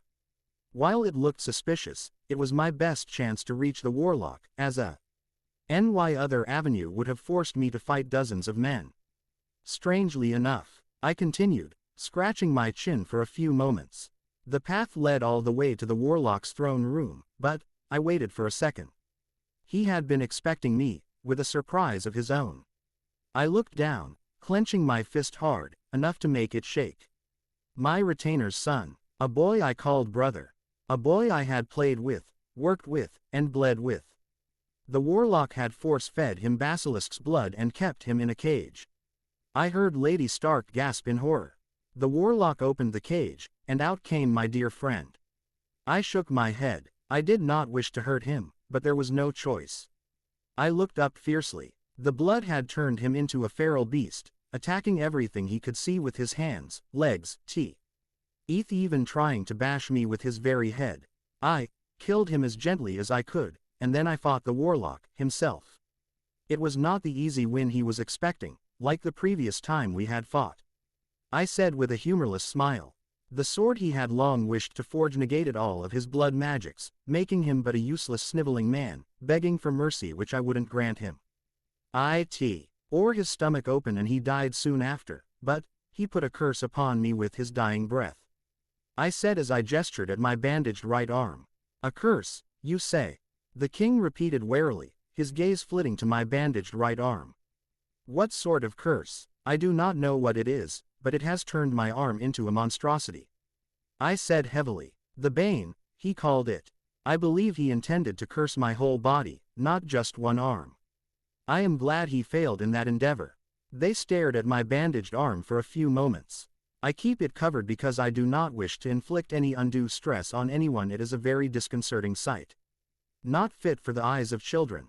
I gave the Lady Stark a pointed look. She understood and ushered them all out of the great hall, leaving me with Jon, Eddard, the king and his Kingsguard. I waited until Arya's loud protests faded out entirely, before deciding to show them. I got off my seat, looking around. Okay, no more kids, I thought as I took off my shirt, revealing my muscled form and my bandaged right arm, which I proceeded to unbandage, to the room occupants, growing stares of astonishment and horror. It was a wicked-looking arm, for sure. Hexagon. Black scales covered every inch of it, though they lost their form at my shoulder, looking more like tendrils grasping at my body, there. By the gods, King Robert said. Eddard and Jon merely looked at me in shock and concern. It was a little heartwarming to see, actually. This is the punishment for arrogance. I said heavily. I should have chopped the warlock's head clean off, but I wanted him to suffer before he died. And I paid dearly for it. A few seconds of silence passed. At first, I had thought it was some form of the dreaded gray scale. I continued, flexing and twisting my right arm curiously. But it did not spread over my body, or the bodies of others. I made sure to test it out thoroughly. I added to assuage their concerns. I did not lose my sanity, either. I do not know why this is called the Bane. Whose Bane is it? My own. Questions I will never have answers to, I'm afraid. I put my shirt back on, before simply wrapping my forearm and covering the rest with my sleeve. Before resuming my seat at the table, the king was still looking at me in astonishment. I apologize if the sight of my arm has offended you, Your Grace, Lord Stark. I said, shortly. No, no, he waved it off quickly. Drawn back to reality once more. I had never truly believed in the existence of such a thing as magic. To see its horrors firsthand, such a vile thing. I shook my head. The warlock did this. I have met a few practitioners of magic, green seers, skin changers and the like on my travels, and none of them possessed the warlock's hatred, his greed for power. Perhaps A.D. Eagery of wariness and suspicion from having to hide from the ignorant masses, of course, but that warlock, he was an evil man, and used his magic much like the Smiling Knight used his sword to wreak havoc on the peoples. Wisely said, Eddard said, after a few moments. And, fear not, Harry. I have not taken offense. I apologize to you, Jon and Lord Stark, as well. I added. The two gave me a questioning gaze. I have grown secretive when it comes to the appearance of my arm. I gestured at the arm in question. I did not mean to convey any form of mistrust when I did not show it to you. It's all right, lad. Eddard actually smiled. Understandable, under such circumstances. Jon agreed, still staring at my hand in amazement. It looks rather fierce. Yes, I admitted. The SC.Ales can withstand the slashes of a steel greatsword wielded by a large man. I had one test it for me, after I made sure it was no danger to others. And you defeated the Kingslayer without even using it. Jon blurted out. Yes, well, I smirked. I have trained long and hard in my life. Jon smirked back. I turned to the king once more. May I have my sword back, Your Grace? I asked. Of course. He answered and handed it back to me. I put it back in its bone-white sheath, and sat back down to eat. How old are you? The king asked as I chewed on some more venison. 16, Your Grace. I replied easily. 16 and already an incredible fighter, the likes of which these lands have never seen. Robert gave me a calculating look. Just what are your plans, here? I smiled. The man was more than drinks and food. I saw that now. I plan on re-establishing my house, and possibly forming a guild. I said to the man. A guild, the king repeated. Yes, I said, gesturing at Jon. Jon, here, will become a part of it when he changes his mind about joining the Night's Watch. He'll be my second in command. When? Jon repeated, sputtering slightly. And what exactly is it he'll be doing, as your second in command? And you, for that matter? Eddard asked me, cautiously. Well, I started, sharing a quick look with Jon. For now, we'll be traveling the 7 kingdoms, in search of a place to set our guild up. I have only been to the north, so I wish to observe the remaining 6 kingdoms before I make my choice in where to acquire land. My duel, I said with a smirk. Quote, with S or Jaime will bring me notoriety my work will require. And the work is, Eddard pushed on, mercenary work, among others. A sell sword, Robert sputtered out. You've traveled all the way to Westeros to become a sell sword. That is the gist of it. I confirmed. I am no lord, nor a knight, your grace, Lord Stark. I see no other alternative unless one of you grants me a knighthood, perhaps. King Robert and Lord Stark looked incredulous, before letting out a loud bellow of laughter the both of them. Asking the king and a great lord for a knighthood. Robert shook his head incredulously as he took another gulp of wine. The boldness of this man, Ned. He was calling me, man, now. Not, boy. Your grace. Eddard agreed. I waited patiently, as the 2 men stared right back, while Jon tried hard not to get their attention. I have a counter-proposal for you, Harry. Eddard said. I'm listening, I said after a moment. Jon merely nodded. You accompany us to King's Landing in a few days' time. As part of my personal guard. Lord Stark said. Pledge your service to House Stark, and I shall grant you the knighthood you seek after you prove your valor to me. I said nothing, and he continued. You have already shown the world that you are easily one of the best swordsmen in Westeros, if not the world. Choosing this path would only make things easier for you, W. It out the taint that being a sell sword brings to the house you wish to establish. I considered his words. His plan was better, and would benefit me more in both the short and long terms. I gathered my thoughts. It is a generous offer. Truly. But, pledging my service, my life to this man. I supposed that, out of all the lords in this land, the Starks were who I seemed to agree with. If the Lannisters were anything to go by, all the other lords in the south would be a bunch of overindulgent pricks. Over the few weeks I had been here, I had seen how the Stark family interacted with those around them. While they did consider themselves as lords of these people, they seemed to treat them more like family. Lord Stark, himself, could be seen speaking with the smiths, the servants, the cooks and everyone in between whenever he could. He considered them all as his extended family. And that's all I needed to know. I accept, I said finally. Do I have to kneel and swear fealty, or something? We'll dispense with the formalities later. The king said, diving back into his meal. For now, more wine. And so, we continued with the lunch, Robert and Eddard exchanging japes and laughs while Jon and I did the same. What about the wall? Mostly. I'm still going with you to check it out, at the very least. I said. Don't worry about that. My horse Jirian is ridiculously fast. Is he now? Jon asked lightly. Just like with. He nodded at me. Something like that. I'll tell you on the way there. All right, Lord Stark. I addressed the man. Yes, he asked after swallowing his food. Before I pledge my service. I said. I thought I would accompany Jon to visit the wall, let him make up his mind on whether to join the Night's Watch or not. Visit the wall, the king said after almost choking on his drink, turning to the boy in question, who looked mortified at the attention about to be heaped upon him. Join that band of thieves and rapists. It is an honorable calling, your grace. Eddard said quietly, after a few moments of silence. Starl for thousands of years. An honorable calling, King Robert repeated in a mocking tone, turning his steely gaze to Jon. The dumping ground for bastards. Criminals and unwanted, unworthy children, more like. No, boy, the wall might have been honorable once, but its new recruits are taken from the dungeons in King's Landing, as well as other great cities. Plenty of better ways to find recognition than devoting yourself to a group of society's scum while freezing on that damned wall at the edge of the world. Go with Potter, here. Make a name for yourself, at his side. A very, very long moment passed. Jon looked down, and nodded once. Of course, Your Grace, Father. Harry and I shall accompany you to King's Landing. I supposed having the king himself say it was enough to finally get Jon to give up on that idea. Honestly, I figured he only thought it up. Because it was his only way out of Winterfell, Awa. Why from Lady Catelyn, who treated him with all the scorn she could muster. It was enough to tie knots in a grown man's stomach, and just reminded me of Aunt Petunia used to look at me. Eyes filled with scorn and derision. No child should have had to endure that. Don't worry, Jon, I smiled. It's going to be great, you'll see.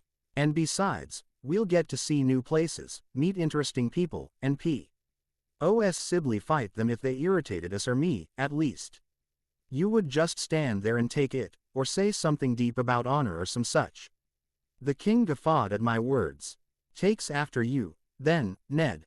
Lord Eddard opened his mouth to speak, before shutting it and giving his son a bemused but proud look, instead. That, he does. Jon kept looking like he wanted to run away from the Great Hall. A few hours later found Jon and I in the training yard, trading blows at a furious rate. I could tell my friend was agitated, but who could blame him? Realizing that he was close to throwing his future for a life surrounded by criminals and rapists would upset anyone. Jon was even more so. He was like I used to be, quiet, withdrawn, hyper-aware of people's feelings and extra careful about the words he chose when speaking to them, not wanting to make anyone unhappy, and realizing the consequences of that happening. I can tell you want to say something to me, I said as I pushed him back. Jon said nothing, instead flanking me from the right and sending a diagonal slash, which I avoided by pivoting my body slightly, the practice sword harmlessly passing by as I moved in close, sweeping the boy's feet from under him. You can say it. I gave him the time to get back on his feet. You can tell me anything. I don't care if you offend me. It was my only way out of here. He sighed. As his strikes increased in ferocity and speed, ferocious like a direwolf. You don't understand what it's like, being a bastard. Being looked at like a disease, knowing I am the source of disgrace for my father. Jon continued with both his verbal and literal onslaught, now swinging his sword like a man possessed. Dreaming my mother would come for me, someday. Wanting to hate my brothers for being more than I ever could be. He smashed the practice sword so hard against mine the wood cracked and broke instantly. He stared at his broken sword, before deflating, looking down at his hands in hopelessness. The wall, it was all a lie. Jon said heavily. I didn't believe you when you told me of it. Everyone I knew either said nothing or spoke of how there was honor in being a man of the Night's Watch, my Uncle Benjen.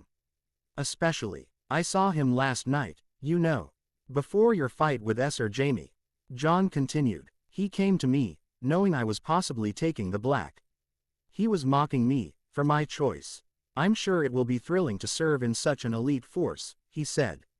I sat down next to Jon. I know what it's like. I said. To be alone, friendless, surrounded by enemies on all sides. Jon winced, and made to apologize. None of that, my friend. I said, giving him a small nudge. People like us, we need to stick together. The world is large, cruel and unforgiving. You've already had a taste of it. It only gets worse, out there. Jon said, I plan to build a place for people like us. I said slowly, but strongly. I don't like the idea of being a lord over them. But if that's what it takes to make the other lords respect me, then I will do it. I certainly have the money for it. How much do you have, anyway? Jon asked after a few moments of hesitation. I told him, and then I stood up and walked away from his shocked face. My eyes fluttered open as I took in my new, but temporary surroundings. The night before, I had taken the oaths required to serve a lord in Westeros. Well, most of them. The Lord Stark had been quite perturbed by my complete refusal to say one part of it, specifically the part which stated I would give my life for his if the situation called for it. He eventually accepted it, after a bit of a heated debate between the two of us. I'll admit that I used a few compulsions to get this done. Being subjected to the Imperius' curse in my 4th year at Hogwarts had taught me many tricks of the mind, though Lord Stark had quite the strong will to contend against. Jon had given him the expected vow earlier, in private. I could have sworn to give my life to him. It wasn't an issue of that, I liked the Starks well enough. Lord Eddard was a good man, and I would never let good men die if I could help it. With that said, I didn't want to die, either. So, following my own vow, Lord Stark vowed something in return. He had said, I vow that you shall always have a place in my home and at my table, and that I shall ask no service of you that might bring you dishonor. All things considered, it was a pretty good deal that would save up on a lot of room fares in the long run, not that I needed to save up on anything. Converting the contents of my pouch gained me millions of gold dragons. The wonders of magic never ceased to amaze me. As for serving the Starks, I could just mooch off of them, and what did they want in return? They wanted loyalty, and they wanted me to fight for their causes. It just so happened that the Starks had causes very similar to mine. Mine were just much more refined, that's all. Lord Eddard treated all of his subjects equally and with kindness. I knew there were likely dissenters to that sort of mindset, money grubbers who take bribes, those who terrorize the weak and helpless. The brazen thieves in Torren Square were proof enough of this. The fact that they could openly operate like this spoke of the corruption within that city, and I was sure this applied to many others. Lord Eddard upheld the status quo. Things didn't get worse, but they didn't really get better, either. I wanted to create a place where the low-born could have opportunities. In the north, I respected the Starks at least. For living hard lives in comparison to the Lannisters or Baratheons. From the fat-ass King Robert to the dainty, self-absorbed cunt queen. Back to the main point at hand. Lord Stark's vow basically got me a place in Winterfell, so I had to sleep in the guard quarters. Luckily I was allowed to find an empty room for myself. I had cited the excuse of my arm disturbing the others. And it was eaten up immediately. Pretty much everyone knew of the state of my arm now. Harry of the Blackscale they started calling me. It was most likely meant to be disparaging, but I took it in stride. Correcting people when they called me Harry, asking them to call me Blackscale instead. This obviously took the wind out of the sails of the petty movement. A movement which was most likely perpetrated by that cunt Cersei after I absolutely humiliated her brother Jaime in that joke they all called a fight.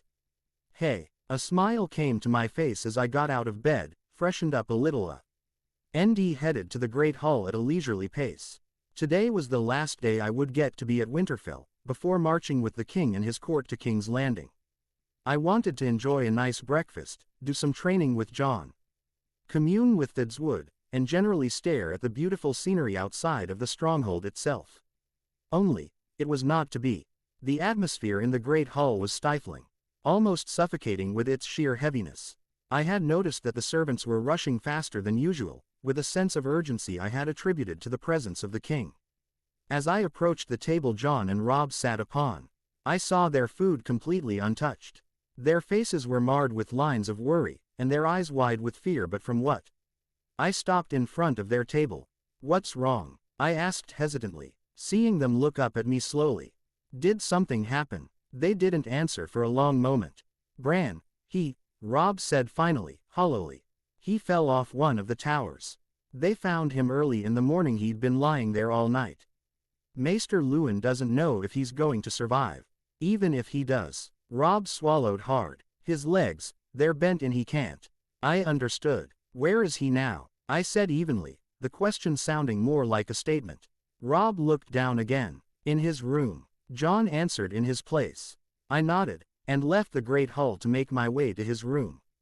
I got lost. A little bit, as I wasn't particularly good friends with the boy. He was much younger than me, after all. But, following the increased presence of guards to its source led me to the boy's room. I nodded at the guards, and they stepped aside to allow me entry. Lady Catelyn was at Bran's bedside, looking like she'd been crying as she kept stitching something together in worry. Lord Stark also sat there, his face grim and made of steel, though it was obvious he was struggling to hold all of his feelings in with his boy lying there in his bed, looking so weak. Maester Luwin, on the other hand, was checking the boy at a rushed, but methodical pace, making sure his temperature was normal, making sure he kept breathing, and generally checking his vital signs. The man looked tired and weary, having worked through most of the morning. A few steps in, and they noticed my presence, all three looking at me. I came as soon as I heard. I said simply, moving closer. I want to help Bran. They didn't answer, right away. Harry, Eddard said, seemingly struggling to say the words. I don't believe you can. He went quiet. Maester Luwin took over for him. Are you proficient in the healing arts? He asked me. I would not say I'm a great healer. I started, but I have been on the receiving end of many treatments for injuries. I've learned quite a bit, both from that, and from Daphne. They said nothing. All I ask is for the chance to help him. I said, staring at the boy in question. His skin had lost most of its color, and his breathing was ragged and harsh. Eddard gave me the most piercing gaze he could muster, a wintry look that promised eternal suffering to those who wronged him. He nodded, and I moved forward, making sure to close the door and windows. Before locking them and pulling out my wand. Do not fear, I said slowly at their tensing. I am ensuring no one sees what I'm about to do. And what, exactly, are you about to do? Eddard said dangerously, standing to his full height and glaring down on me. I winced. Maybe that sounded a little threatening. Sorry. I'm going to try to heal him, Lord Stark. How does locking the doors and shutting the windows heal my Bran? Lady Catelyn spat out suspiciously, looking at my stick. Tell me, Lord and Lady Stark, Maester Luwin. I said, what ability did the children of the forest possess that the first men didn't? That question hung in the air for a moment. Surely you don't mean, Luwin said. Yes, that was the only part one left out from my life's story. I possess a control over magic itself. I confirmed. I will heal him on one condition. What is it? Eddard asked, his countenance calm. You tell no one of what I'm capable of. I answered simply. No one can know. I don't wish to be hunted down for this. You promise me your silence, and I'll heal him, or at least try my hardest. Luwin looked dubious. Lord Stark had his eyes closed, considering my words heavily. Do it. I turned to look at Lady Catelyn, who had spoken.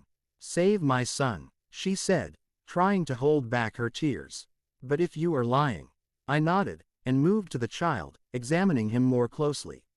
He was almost completely naked, with a small sheet covering his crotch. There were bruises and cuts all over his body, though the bulk of his damage lay in his legs. They were broken, twisted. The bruising inflated as his body tried to fight against the infection. I waved my wand over his body and cast an inspection charm. A small light covered his body for a few seconds, before dying out. Just making sure I didn't miss anything with my eyes. His legs have been twisted in such ways that no regular method of healing would fix them. I'm sure Maester Luwin knows this much. The man in question nodded. His spinal cord was cut. I said heavily, even if his legs are fixed and his life is saved, I don't know if he can walk after that. Unless, maybe it's possible. Harry, Maester Luwin got my attention.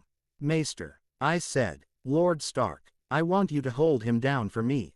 Lady Stark, this will hurt Bran. Are you sure you wish to be here? Yes, she said with no hesitation. I'm not leaving my boy's side. If only you had that kind of love for Jon, I thought to myself as Lord Stark and Maester Luwin went on each side of the bed, placing their hands on Bran's chest. Very well, I said, and pointed my wand at one of his legs, before looking at the two men. They nodded. I nodded back, took a deep breath, and said, Brachium amendo. Blue light exited from my wand connecting with Bran's left leg. Immediately, the sound of snaps and clicks were heard as the boy's bones rearranged themselves, untwisting and repairing themselves. Bran screamed and thrashed, even in his deep unconscious sleep. He thrashed so hard that Lord Stark and Maester Luwin almost lost hold of him. Lady Catelyn was standing, looking tense and stricken at the sound of her boy's screams. She almost lunged at me for hurting her boy, until she saw the results. And how could she not? His right leg was still twisted and broken, while his left looked almost pristine, with the exception of the bruising and cuts. I sighed. That spell had taken a toll on me. I was not a good healer, relying more on my large pool of power to negate any lack of skill I possessed in the art. I took another deep breath. Lord Stark and Maester Luwin looked astonished at my accomplishment, but put their hands on the boy's chest again. They nodded at me. Now for the other leg. Brachium amendo. Out the blue light came, once more. Followed by the snaps of bone and the screams of the boy, then the stifled sob of Lady Catelyn. I staggered back, feeling like I had fought against a dragon, but the results spoke for themselves. Bran's legs had fully healed. I checked with my diagnostic charm once more, and nodded to myself. His spinal cord was now reattached, but the lower end seemed to be inactive, for lack of better word. The diagnostic spell allowed me to see Bran's nerve system, and, while it was very active above his waist, there was nothing to be seen below it. There was only one thing I could do, now. Hopefully it wouldn't kill him. I took another deep breath. There is one more thing I must do. I said, I must re-energize his spinal cord. His spinal yes, the fluid running from within his spine. Maester Luwin said, before adopting a look of astonishment. It can be returned to life. I think so, I said, before looking at Catelyn and Eddard. Actually, I might be the only man capable of doing it. I'm not sure if it will work, but I have to try, or Bran will never walk again. Will it hurt my boy? Lady Catelyn asked. No, it won't hurt Bran. I said, it will either heal, or it won't. Again, no hesitation. You have already healed his legs. You have earned my trust, Harry Potter. I smiled slightly, before adopting a serious expression, before requesting them to flip the boy so his stomach. The two men obeyed, and I traced my hand along the boy's spine, closing my eyes and concentrating. A blue light and a small buzzing sound was seen and heard as my lightning connected with the boy's spinal column. I closed my eyes so I could see Bran's bodily energy better. The cut was here. My fingers stopped right above the boy's bottom, almost at the edge of his spinal column. Anything below this is deadened in comparison to the rest. There is still a chance. All it would take is a single spark to bring it all back to life. I said, and injected my lightning into that spot, flooding every inch of his nervous system with my power. Bran's body tensed as he took in a deeper breath than usual, before relaxing as I withdrew my energy. I backed off for a few moments, and waited for my own energy to be fully absorbed in his body. Is it done? Lord Stark asked after a long silence. I must wait a short while before reassessing his condition. I said slowly, I don't wish to give you a false reading. My power circulates his body still, in an attempt to heal his leg's ability to move. Your power, Lord Stark repeated. Yes, I said, it was why the warlock Adam PTED to use my family to forge Erebus for him. Our smithing required the use of our special abilities. The name Darkbringer does not simply allude to the blade's color. It is darkness itself. Why did you not speak the truth? Eddard said, but with no heat in his words. I had healed his son, after all. The whole truth. I waited a few moments before speaking. The masses fear what they do not understand. I said heavily, the religion of the Seven would surely call for my death, simply because of what my abilities could mean to the foundations of that religion. The king, himself, hates magic. Robert is. Eddard started, but I cut him off. No, Lord Stark, I said, harshly. You saw how he reacted. He saw my arm and his first response was to vilify the practice of magic itself. If the leader of all the Seven Kingdoms behaves in this manner, what does that say of all of his subjects? Another long silence passed. I apologize, I said, looking down. If you wish for me to leave your service, after this, then I will. No, lad, Lord Eddard said, you are saving my son's life, and ensuring his future. To turn you away after you've shown me kindness beyond measure is the most dishonorable thing a man can do. Our arrangement stands, Eddard said firmly, putting his hand on my shoulder and squeezing slightly. I ducked my head in thanks. Thank you, Lord Eddard. Ned, he corrected. Those who have earned my friendship may call me Ned. Lord Stark explained, smiling. All right, Ned, I smiled back, before turning to Bran once more, and extending my senses to the boy. No presence of my power remained. I cast the diagnostic charm, and smiled slightly. I think it worked, I said, but spoke quickly before any could celebrate. We won't know for sure until he wakes up. But my diagnostic seems to show a complete recovery of his nervous system. When will he wake? Lady Caitlin said. I don't know. I said honestly. His body is in a healing coma. I've helped the process along as much as I can.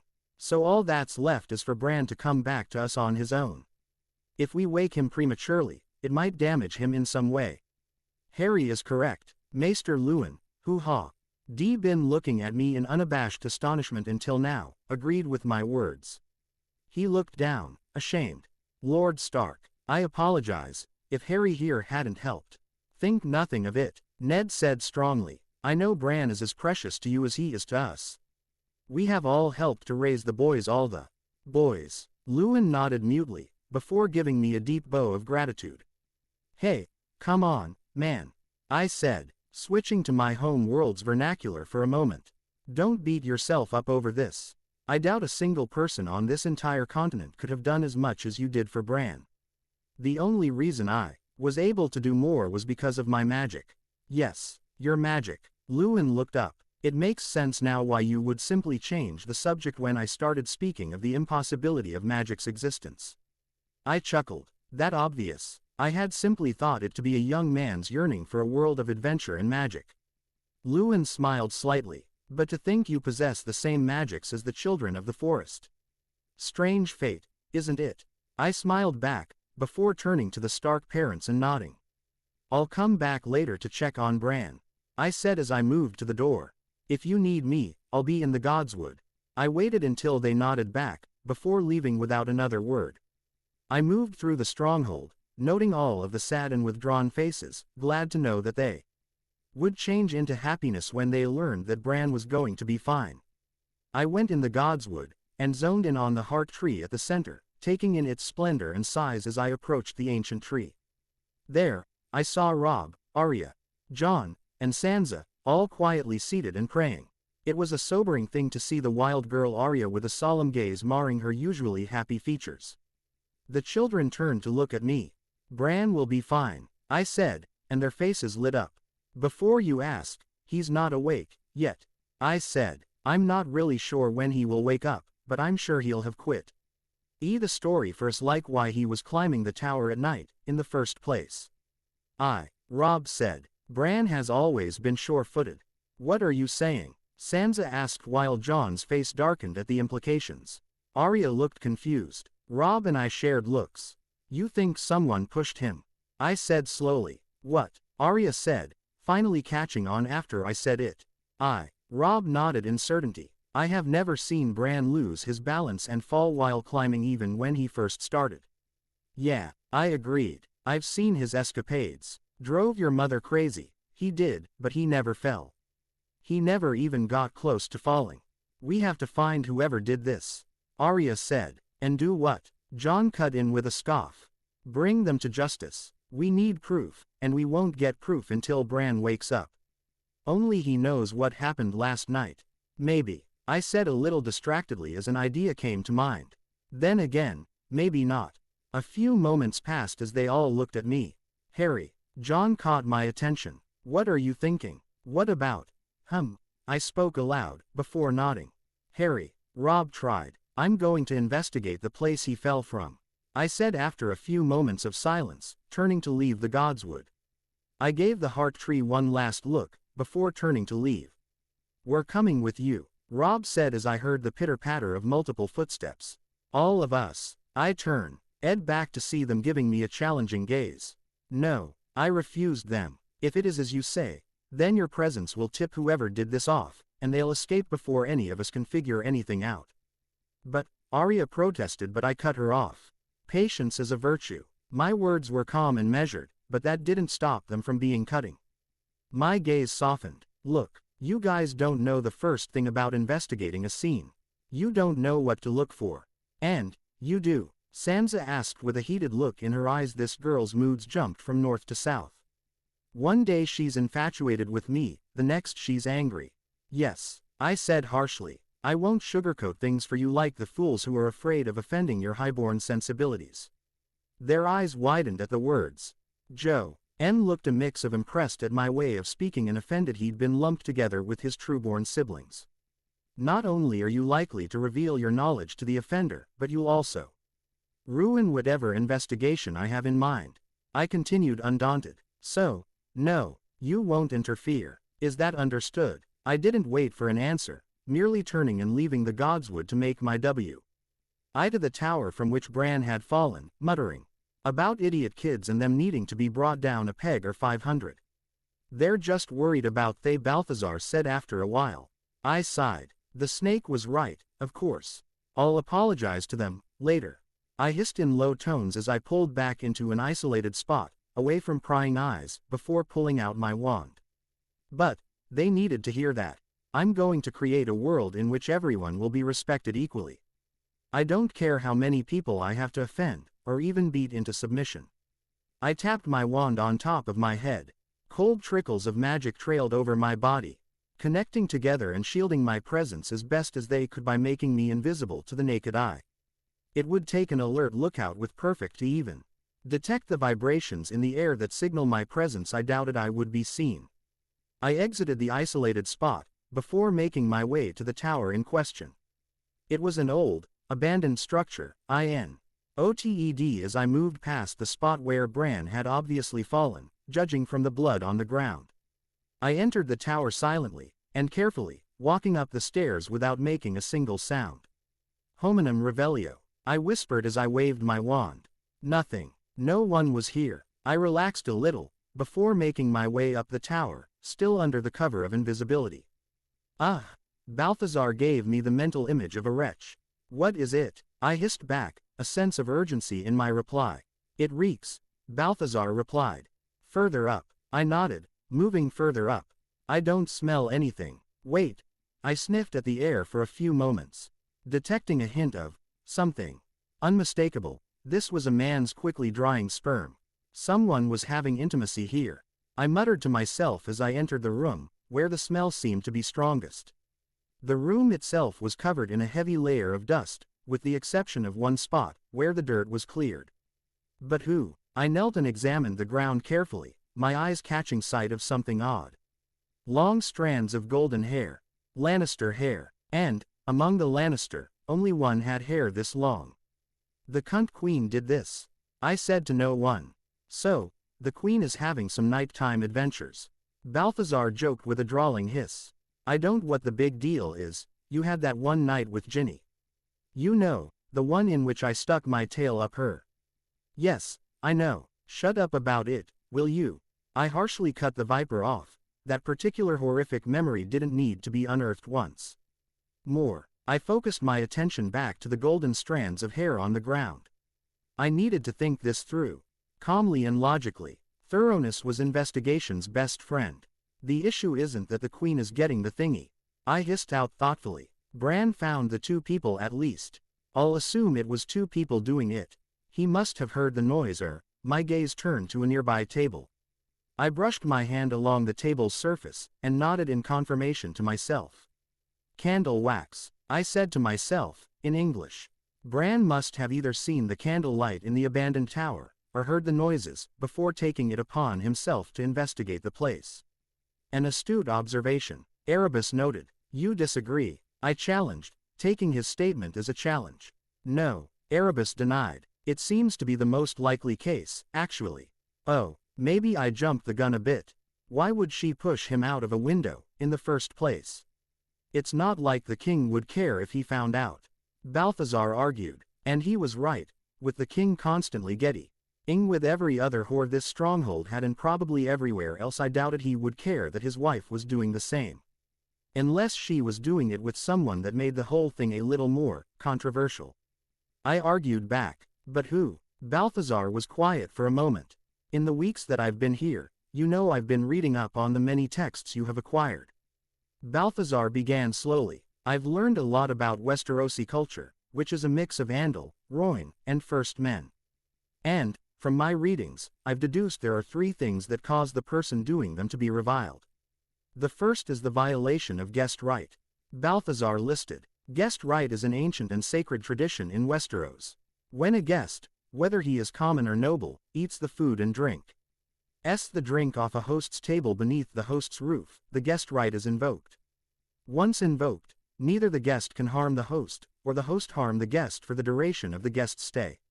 Violating this, of course, is sacrilege, and vilified in all of the main religions on Westeros. The second is kinslaying, the act of killing a family member. That one is more self-explanatory, really. If you kill your own family, why would anyone else trust you? It's said to be an act that has you cursed forever in the sight of gods and men. Balthazar continued, I don't see what that has to do with. I started but was cut off by Balthazar.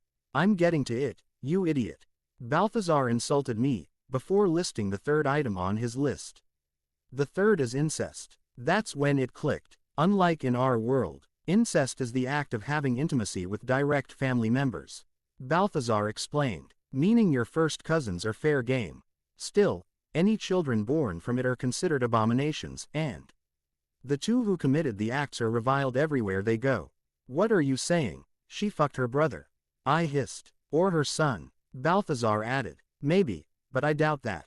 We're possibly looking at this situation wrong. I denied, switching to English. She's definitely having intimacy with someone, and it could be one of her family members. But this might be bigger than that. She's the queen, Meaning whatever she manages to fart out of her vagina becomes the leader of this entire continent of peasants and lords. All the more reason to hide an incestuous relationship with her brother by throwing the boy, Bran, out of the window. Balthazar insisted stubbornly, it can't be Jaime. I denied with a scoff. His brother Tyrion invited the both of us to have a drinking contest last night. You were there, is your mind that addled? Already, Balthazar, the Kingslayer had to be hauled off to a nearby room. I doubt anyone could wake up from an alcohol-induced coma, walk all the way up to that tower just for some nightly fun. The hangover wouldn't permit it. So, she did it with someone else? Balthazar questioned. I nodded. Probably. I don't know if we can figure out who it is, but I should definitely bring this to Lord Ned. He deserves to know why his son suffered that needless pain. With that said, I made to leave the tower. I left the room just as I had found it, before making my way back to Bran's room. Both to check up on the boy, and to speak with his parents. I noticed the Kingsguard standing outside, and so, was immediately on guard. It looked like they were barring entry. Muttered spells had them release the contents of their stomachs abruptly, the foul liquid-solid mix spreading all over their armor and white cloak, staining them both. What's the meaning of this? I heard a shout before the cunt Queen Cersei, herself, stepped out of the room and grimaced at what had occurred. She leveled her gaze at me. Explain, now, she demanded of me, sending me a baleful glare. I guessed she was still pissed I royally humiliated her brother Jaime. Hey, they just bent over and lost their lunches, I guess. I said, checking over one of them. You two hit the drink this early in the day. It was a subtle suggestion, and Cersei seemed to eat it up, promising punishment to the two fools besmirching the honor of the Kingsguard by drinking alcohol while on duty. She stormed off, the two Kingsguard staggering behind her, disoriented and still dizzy from the after effects of the spell I hit them with. It was one I learned from Sirius. He used it back in his school days to make Snape's life hell, at least until Snape created his own counter-curse for it, something which Sirius grudgingly respected, even back then. The spell simply caused a feeling of disorientation to quickly overtake a person, which in turn forces them to expel whatever is in their stomachs. Quite the devious myself. I waited a few moments, before vanishing the vomit with a wave of my wand, and entering the room. Lady Catelyn, along with Lord Ned, were still seated next to their brother, along with Bran's direwolf, who turned his head, acknowledging my presence with a low whine from under Bran's bed. I calmly closed the door, and greeted the two. Harry, Eddard said with a small smile. Come to check on Bran. Yes, Lord and Lady Stark. I confirmed, and added.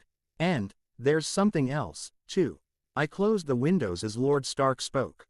Something else, he said curiously. I'll tell you after I check up on him, see if his system has truly recovered. Enough time has passed.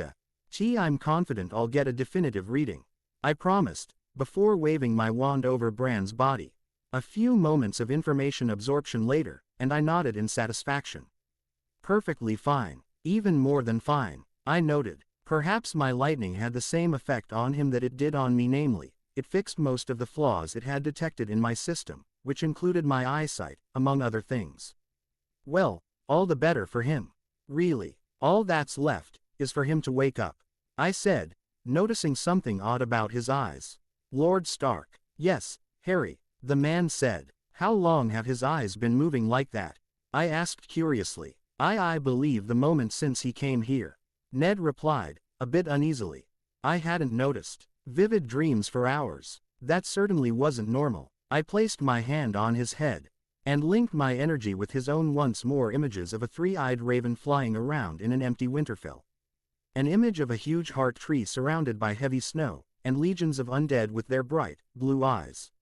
They searched for me, said eyes focused on me. I felt my heartbeat speed up. They saw me and narrowed dangerously. Death. I cut off the link and staggered back in complete shock, eyes wide and frantic as I looked around. Such power.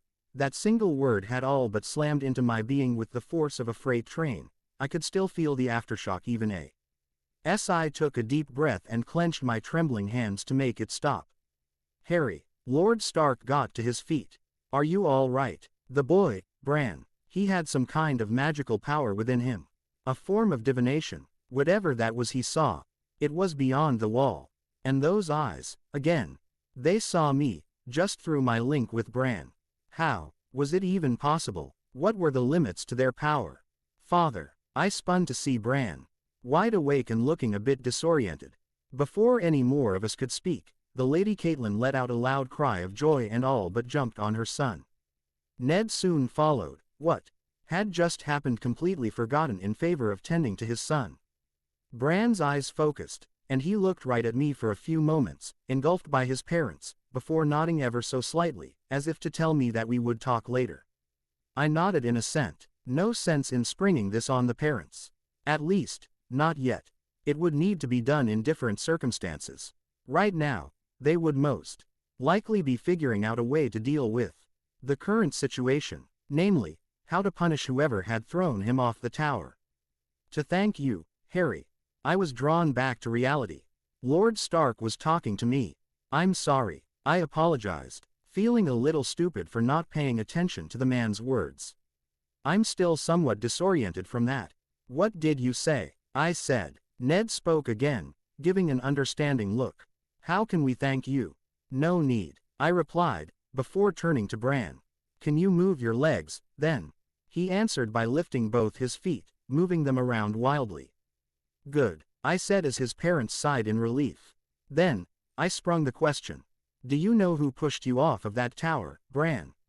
Pushed? What do you? Ned repeated, a hint of alarm in his voice as his eyes went wide. You mean to say he was pushed? Who could? Catelyn stopped herself. I nodded. Robb and the others had told me that Bran has always been sure-footed and, they're right. I've seen him limb those same towers with ridiculous ease. So, I investigated the spot he was found and searched the tower he fell from. In it, I found traces of wax on a table, and a few long, blonde hairs. I left that statement to hang in the air. The Queen, Lady Catelyn said, looking a little ill as she shared a look with her husband. She was just here. I know, I said calmly. That's why I made her Kingsguard vomit outside. That's what the commotion was about. Lord Stark looked almost amused as Bran suffered the not-so-gentle affections of his direwolf. Yes, I said, I don't know who was in that room with her. But there's at least enough evidence that proves she was there. But, that is not enough to prove she pushed Bran off of the tower. Ned argued logically, loath as he was to say it. I know. I looked at Bran, who was trying to avoid our gaze. Bran, Catelyn coaxed, hugging him tighter to herself. It's all right, my son. Ned said. No one will hurt you here. I'll make sure of it. I said, pulling my sleeve back to show my scaled arm. Anyone coming for you will have to go through me. A moment passed. Were you pushed? Ned asked gently. A nod. What happened? Ned continued. Bran clutched at his mother tighter, and sunk deeper into his covers. He was afraid. And, why wouldn't he be? A few more minutes of soothing and coaxing, and Bran told the tale. Apparently, he had found the Queen and the King's squire, Lancel Lannister, having intimacy though he didn't understand what he saw, believing Lancel was hurting the Queen somehow. Then, he shakily described Ho. W. The Queen ordered Lancel to push him out of the window, not seeing how his parents' faces darkened considerably, Catelyn holding her boy even tighter at the admission. And, she was just here, Lord. Stark was trembling in rage as he leveled his gaze to me. With her insincere platitudes and her arrogant air, Ned stood up abruptly. This will not go unanswered. He moved to the door. Ned, Catelyn pleaded, and he stopped to listen. We cannot. It's Bran's word against the Queen's. No, Ned said before turning once more to leave. It matters not whose word it is. The Queen must answer for her crime.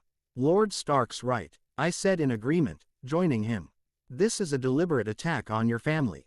To simply answer it with inaction invites them to attack you once more. Maybe next time, someone will actually die. Best nip this issue in the bud before it ever arises. Especially with Lord Stark moving to their territory in King's Landing, outnumbered and surrounded by Lannister men. Eddard nodded in agreement. Well spoken, he said, relaxing slightly at my words. He took a deep breath to center himself. The time to act is now, in my place of power. Harry, I think I'll stay here, Lord Stark. I cut him off. In case the Queen Cersei sends someone to, take care of witnesses. She wouldn't dare. He shot back, almost snarling and losing his cool once more. She dared to throw him out of a window. I argued logically, uncompromisingly. What's to stop her from hiring an assassin to finish the job before Bran can give witness account? Granted, the chances are low, but there's got to be someone here. I will have a force of guards here, Lord Stark said after a few moments. Jon will be among them. I've seen you two practice, so he and the guard will be Kappa. BLE of handling anything that shows its face in my halls. Lady Catelyn was about to say something, but quieted at the look of her husband. She glared instead. I rolled my eyes at her attitude towards Jon. He'd never done her any wrong and she seemed to heap all of her hate on him, and for what? 'Cause of his father's mistake. Meh, all right, Lord Stark, I said, before smiling at Bran. It's good to know you're awake, Bran. We'll talk later. He smiled weakly back. This back and forth between all of us must have bewildered the kid. Who could blame him? He was, 7 years old. When I was 7, the most excitement I got was being let out of the house once every blue going to school, while Bran, here, was getting magical visions after almost being killed by the Queen. I followed Lord Stark through the stronghold until he reached Sir Roderick, the Master-at-Arms of Winterfell, standing in the courtyard watching Jon go through some sword forms. My lord, Sir Roderick greeted with a short bow. Father. Jon stopped his practice to say hello. Send a force of guards to Bran's chambers, along with Jon. Have him stand guard inside. Ned ordered immediately. Then, gather the rest of the men. Jon looked at his father.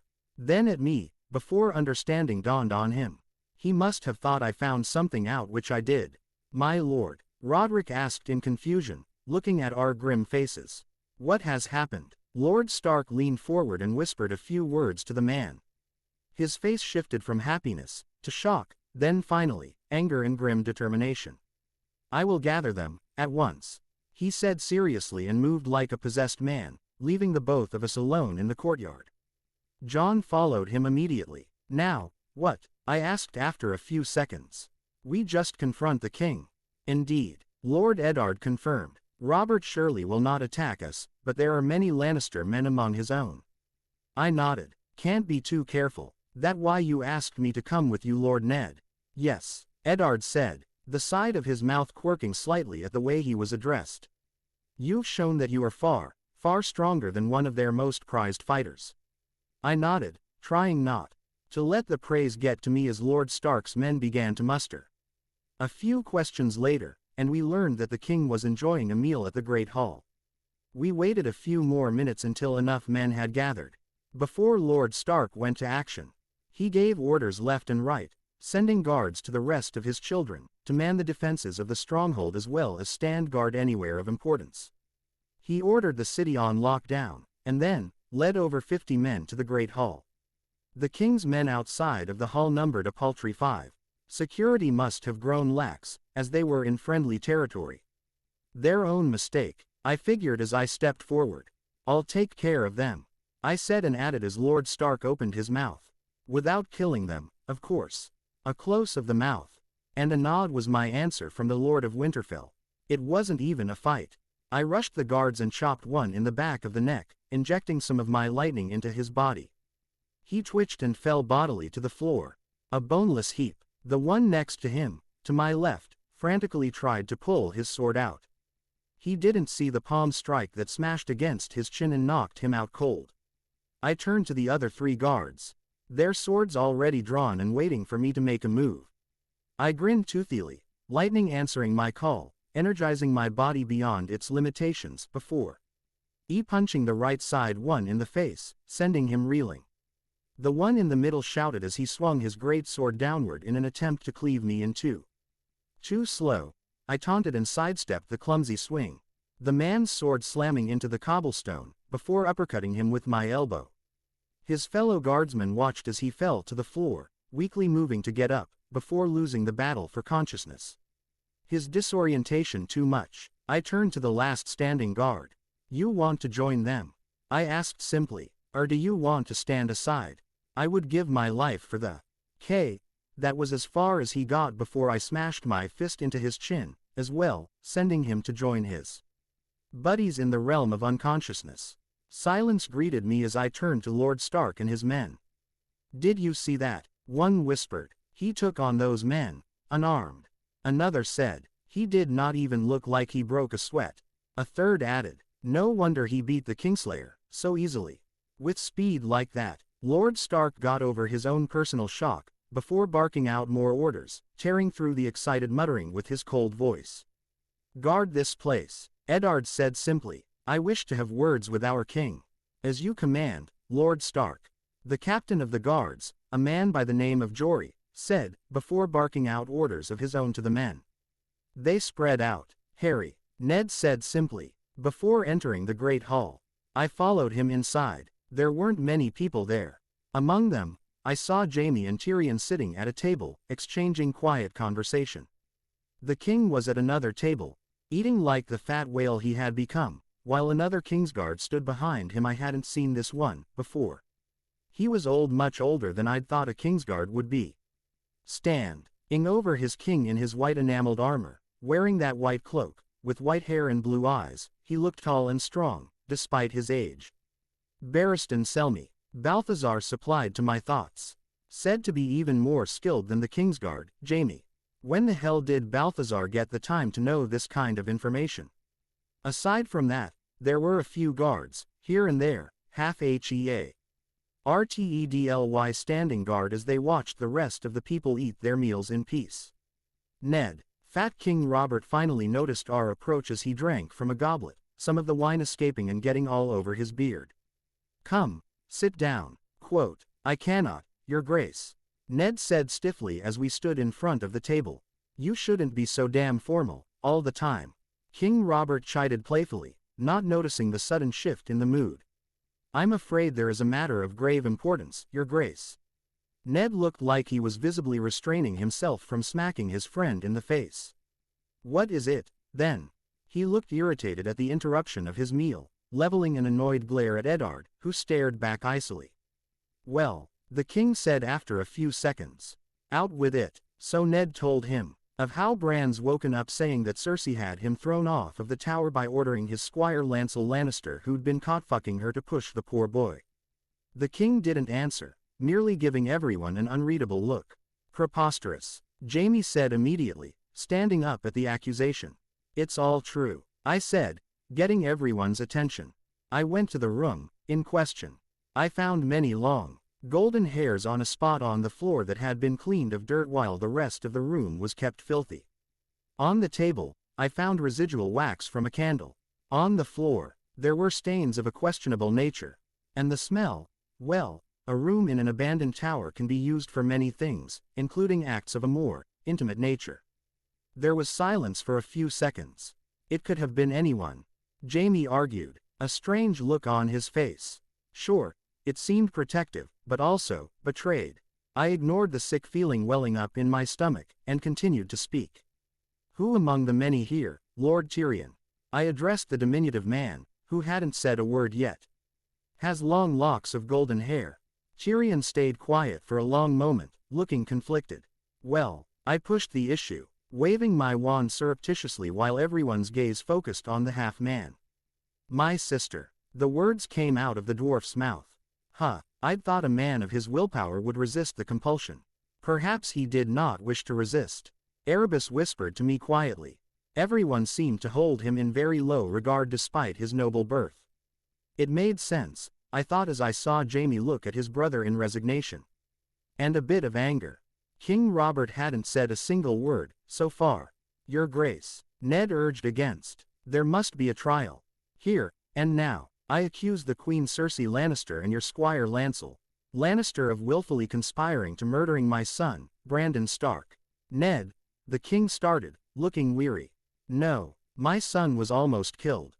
Ned almost roared, before visibly restraining himself once more. Justice must be served. It will be served. The tension was so thick that you could cut it with a knife. Harry, is this what they call a Mexican standoff in Western movies?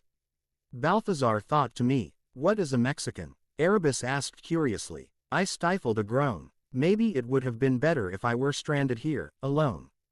Have you ever had a stare down with anybody? They usually don't last very long. I know you've read many a tale when men stare each other down for minutes on end if not hours assessing each other so minutely and so thoroughly that you'd think they were hawks. Well, your personal hero, I'm here to tell you that that's a complete load of shit you've been happily gobbling up. Whoever wrote those stories and told those tales ved to be smacked in the face before being thrown off a cliff, set on fire and, finally, being pissed on for good measure. In truth, the tension lasted all of 10 seconds, before the king deflated. Are you absolutely sure of this? Robert said in a placating tone to his longtime friend. This is a grievous accusation, Ned. If you're wrong, absolutely. Lord Ned nodded emphatically. There is no reason for my son to lie about this. This, I swear. You might be right. The king pinched the bridge of his nose. As the boy, will he be? He will make a full recovery, thank the gods. Lord Starkin answered, and this time, the two shared a genuine smile. The tension lifted off of most of us, except the Lannister men who remained in the room. Kingslayer, Robert barked, looking sharply at the man in question. Go on and find that wife of mine. Have her brought here for trial, and that damn squire, too. Esser Barristan, go with him and make sure they don't run off into the night to their Lord Tywin in Castle Rock. Jaime bristled as Esser Barristan gave me a curious look and bowed to Robert. As you command, your grace. He turned to Jaime and spoke awkwardly. Esser Jaime, yes, let us be off, then. Jaime sighed, bid his brother goodbye and moved out of his chair, before leaving the hall, looking angry and perturbed. I didn't blame him in the slightest. If anyone had told me my sister had tried to kill somebody, I supposed I would have acted in the same way if I had a sister in the first place. The king continued giving orders to have the great hall made into a makeshift trial room. The large chamber exploded in a flurry as tables, chairs and the like were moved to a semblance of a trial room. It took a while, but eventually, Esser Barristan returned to the side of the king. While Jaime entered the great hall with his sister Cersei and their cousin Lancel, as well as the royal children, who looked a mix of afraid and angry. Father, Prince Joffrey spoke as he entered. He looked angry and displeased. What is the meaning of this? He was about to say more but was quelled by his father's harsh glare. Quiet down and go sit off to the side, boy. Robert rumbled like the storms his lands are known for. There is a trial to be had. The boy did just that, albeit glaring petulantly the whole time. His siblings followed meekly, looking afraid for their mother. Looking at them once more reminded me of what Balthazar kept insisting. What if they weren't the fat king's children? My gaze strayed to Jaime, who looked reasonably perturbed and worried, but what if it was worry over the line of succession and his own role in it? Honestly, I wouldn't have even cared about any of that garbage if Bran hadn't been thrown out of the tower like that. I happened to like the kid, somewhat. We weren't exactly best friends in any way, but he was a happy boy who liked running around and climbing things. He had a very inquisitive mind, as well. Maester Luwin always spoke fondly of him. I learned from our long conversations and debates over the past few weeks.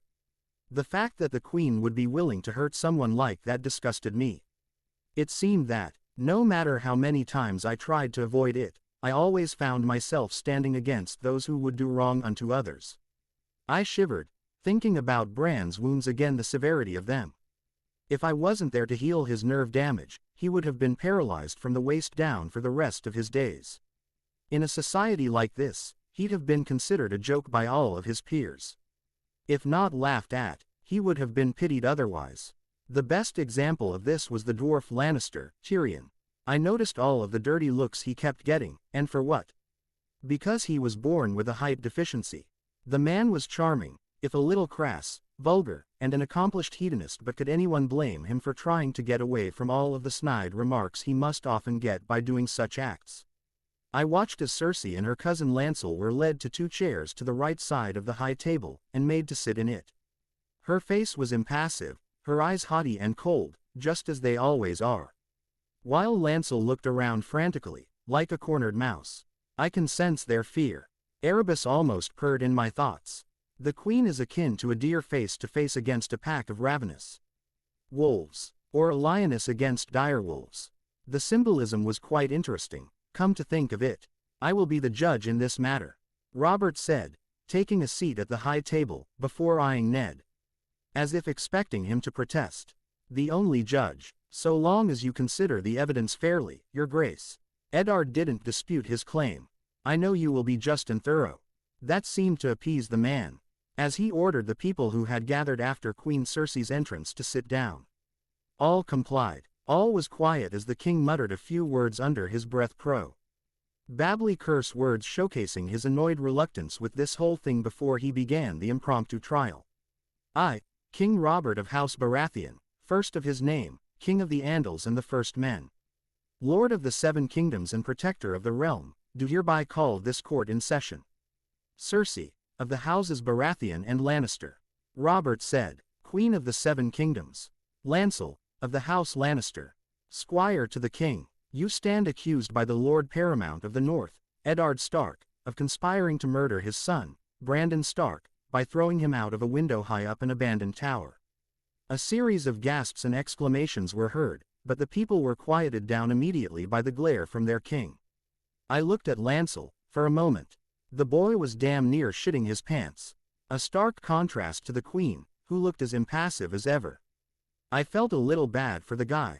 He was probably around my age, possibly older than I was by a small bit.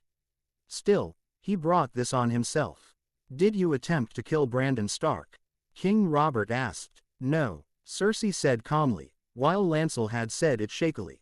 I saw Lord Stark bristle in anger at their denial and almost smirked. A father out for blood was something to be feared.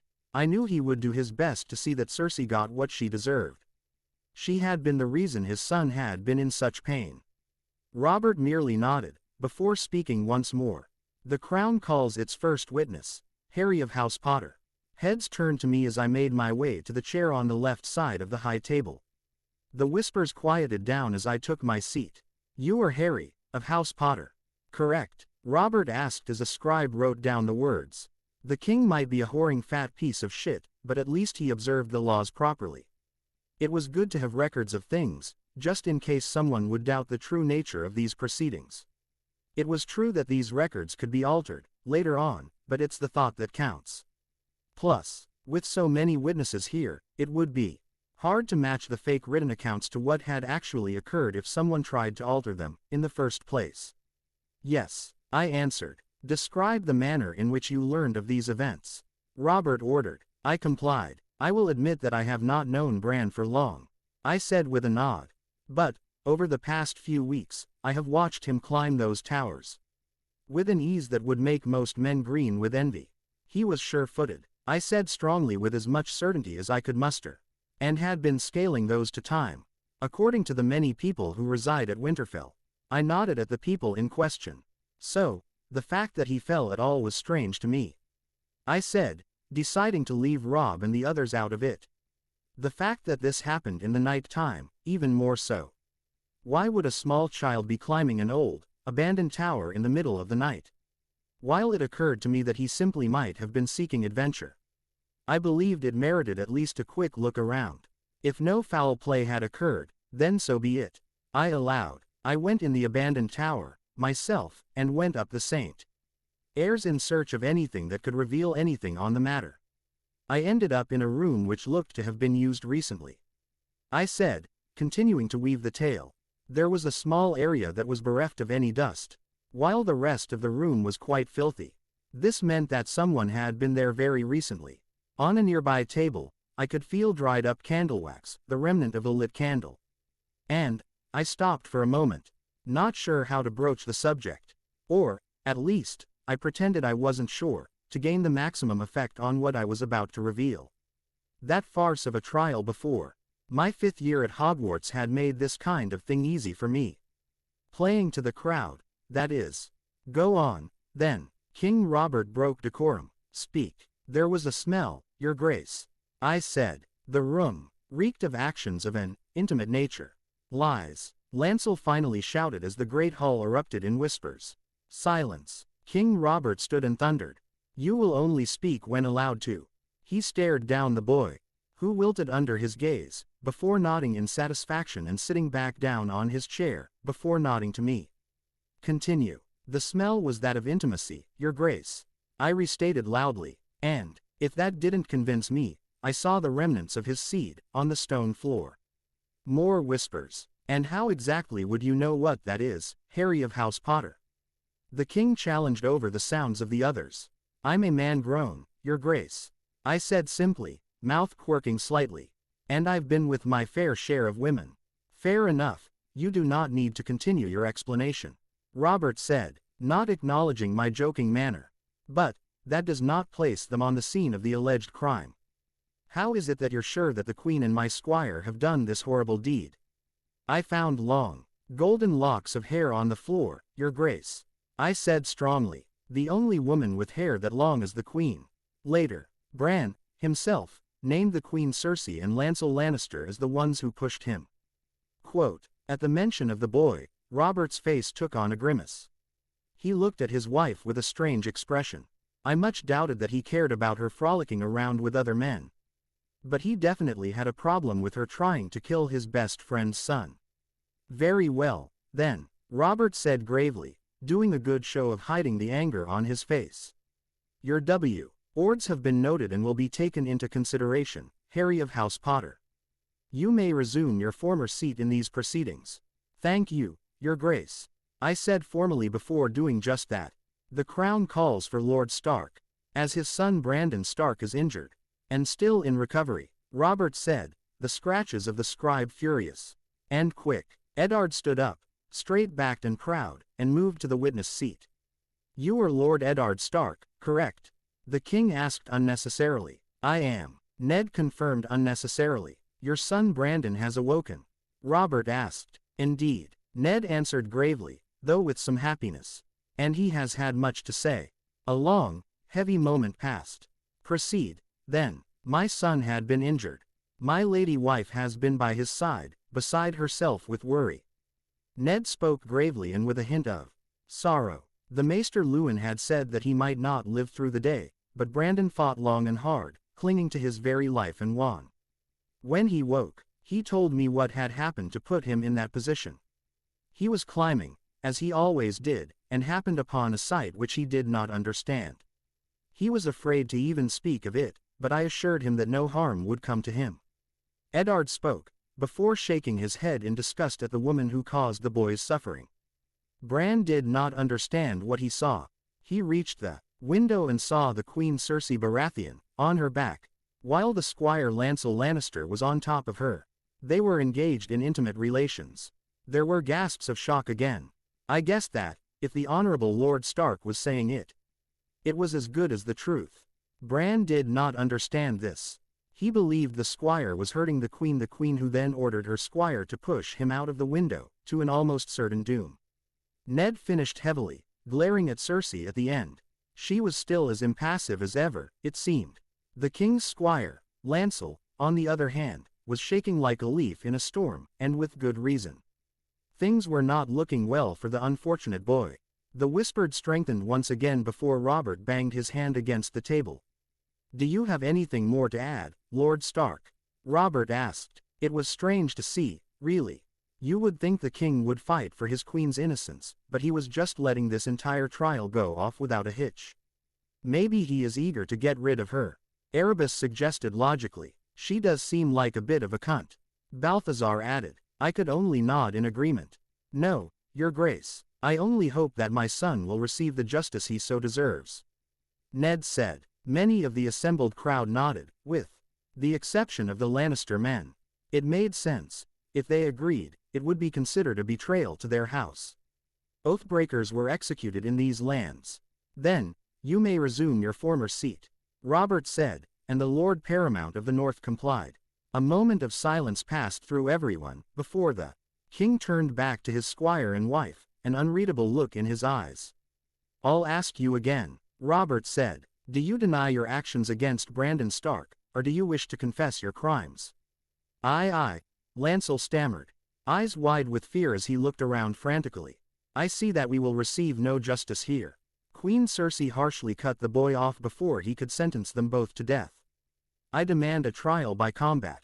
1, 2, 3 and then there was an uproar, people chattering, whispering, shouting and making exclamations of outrage and disbelief.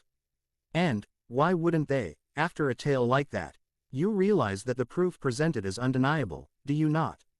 King Robert spoke, almost softly, at that. The account of Lord Stark's boy, who almost died from the damage of this fall, tells all that needs to be said.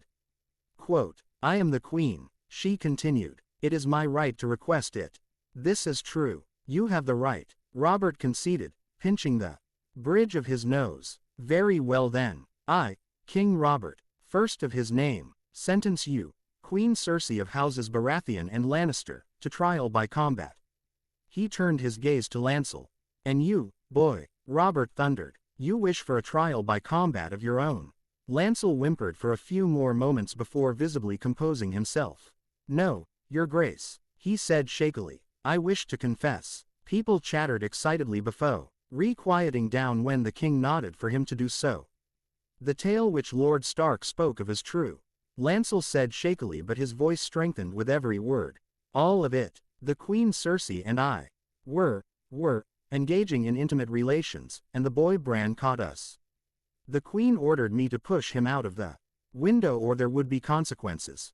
He got off his chair and bowed low to the ground. I only did as the Queen ordered.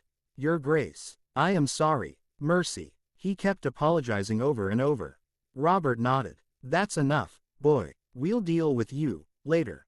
Take him away. He looked at Cersei once more, who glared daggers at Lancel now, who was being dragged away to Winterfell's dungeons, presumably.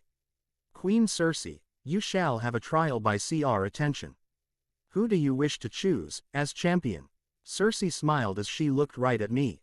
Sir Gregor Clegane, she announced, before adding, Your Grace. There was uproar at her statement. Gregor Clegane, the name sounded familiar, I just couldn't put my finger on it. Though, who the hell was Gregor Clegane? I noticed the guy who was wearing that ridiculous dog-themed helmet bristle in anger. Oh hey, he had some horrible burn scars on the side of his face. Damn, what had caused that? He looked downright ugly with those. It would take someone with no morals to do something like that to another human being. Then it hit me. Sir Gregor Clegane, the mountain that rides, the fucker who killed the Targaryen children before raping their mother, the children's blood still on his hands, before cleaving her in two. I had read it, in the first few days of my arrival on this world. The man with the burned face had his sigil, as well. This must be the Hound, Gregor's brother. Sir Gregor must be in the Westerlands, at the moment. Eddard objected. It would take weeks for him to get here. Then send a raven for him. Cersei shot smoothly back. I do not mind the wait. But I do. Robert cut her off after I gave him a slight compulsion. Choose someone from here. Plenty of warriors on the mountain's level. The Queen looked angry at her husband's exclamation, before staring at the available men. Her eyes landed on her brother, who gave her a nod to say he was willing to do this for her. I choose, Queen Cersei said slowly, Sir Barristan Selmy to represent me in this trial. For the 100th time this hour, there was yet another uproar. And you, Lord Stark, who is your chosen champion? Robert asked, before quirking his lip in amusement. Or, Do you wish to do battle, yourself? Ah, so that's what the Queen was banking on. She must have heard all of the tales about Ned Stark the Honorable, with all the tales of the North. The man who passes the sentence must swing the sword. I heard him say to Bran once, after they had come back from executing a deserter from the Night's Watch. She expected him to fight Selmy, himself. No, Your Grace, Ned denied, shocking her. I choose Harry, of House Potter. He has proven to be a strong fighter. With no equal, the old gods and the new will favor him. Of this, I am sure. Too bad he wasn't the one passing the sentence, but the king. Plus, there was the fact that I beat the Kingslayer in combat. As well as those 5 guards outside. Not to mention the fact that I'm the one who did the investigation and healed his boy. It seemed fair that I would be the one to end this farce. It showed a degree of intellect, as well. He wasn't stupidly honorable. Ned knew that a fight against the likes of Ser Barristan Selmy might possibly end up with him losing his life. And thus making Cersei innocent in the eyes of the gods. And do these champions accept their appointment? Robert looked to us both as we made our way to stand before him. I do, Your Grace. Barristan and I said almost at the same time. Very well, then, King Robert said, standing up and ordering the servants around. We will adjourn in the courtyard, outside. Bring the necessary chairs and tables. As the people around us exploded into motion, Ser Barristan and I shared glances. Why did you accept? I asked. It is my duty to defend the royal family. Barristan said simply, even if she tried to kill a small child. I shot back, a hint of incredulity in my tone. A short silence. I am bound by oath to serve my king and queen. Barristan said heavily, I cannot forsake my duty, even when things become difficult. I serve the royal family regardless. I shook my head, feeling my respect for the knight increasing. I don't want to kill you. I admitted freely. I've read and heard nothing but praise when people speak of you. Barristan the Bold, they call you. Quite confident, are you not? Ser Barristan said, do you fear I present no challenge to you due to my age? Oh, not at all, though you are quite old. I said with a smile, which vanished quickly enough. I'm saying I'm a better fighter than you, and I don't want you throwing your life away for someone who does not deserve your service. Someone willing to murder children for her own gain. Barristan opened his mouth to reply, but we were interrupted by the servants. If you could simply come this way, sirs, one of them said. I am no knight, I said, before following them regardless, Barristan right behind me. We were led to the center of the courtyard as we watched the many servants put enough chairs for over 50 people. With the king and his family having an area of their own. The people were excited again. They'd seen me fight against the Kingslayer. Now, I would be fighting against Barristan the Bold. A few minutes more passed as seats were adjusted to ensure the maximum range which could be allowed for this trial by combat, before King Robert stood, once more. In the sight of gods and men, we gather to ascertain the guilt or innocence of my queen, Cersei of houses Baratheon and Lannister. King Robert said, the accused has chosen a trial by combat, so that the gods themselves can decide. He nodded at the both of us. We gave a short bow to the king, neither of us taking their eyes off each other. The rules are simple. You fight until one of you yields, or is killed. King Robert said simply. Any questions? None, Your Grace. Barristan said, unsheathing his blade. I shook my head and unsheathed my own. I didn't want to kill the man, so I had to figure out how to make him yield, but he was a proud man. Who followed his duty to the very end. Failure for him was not an option. It was either success, or death. I could simply tell by our short conversation. He was a man who lived by his words, even in hardship.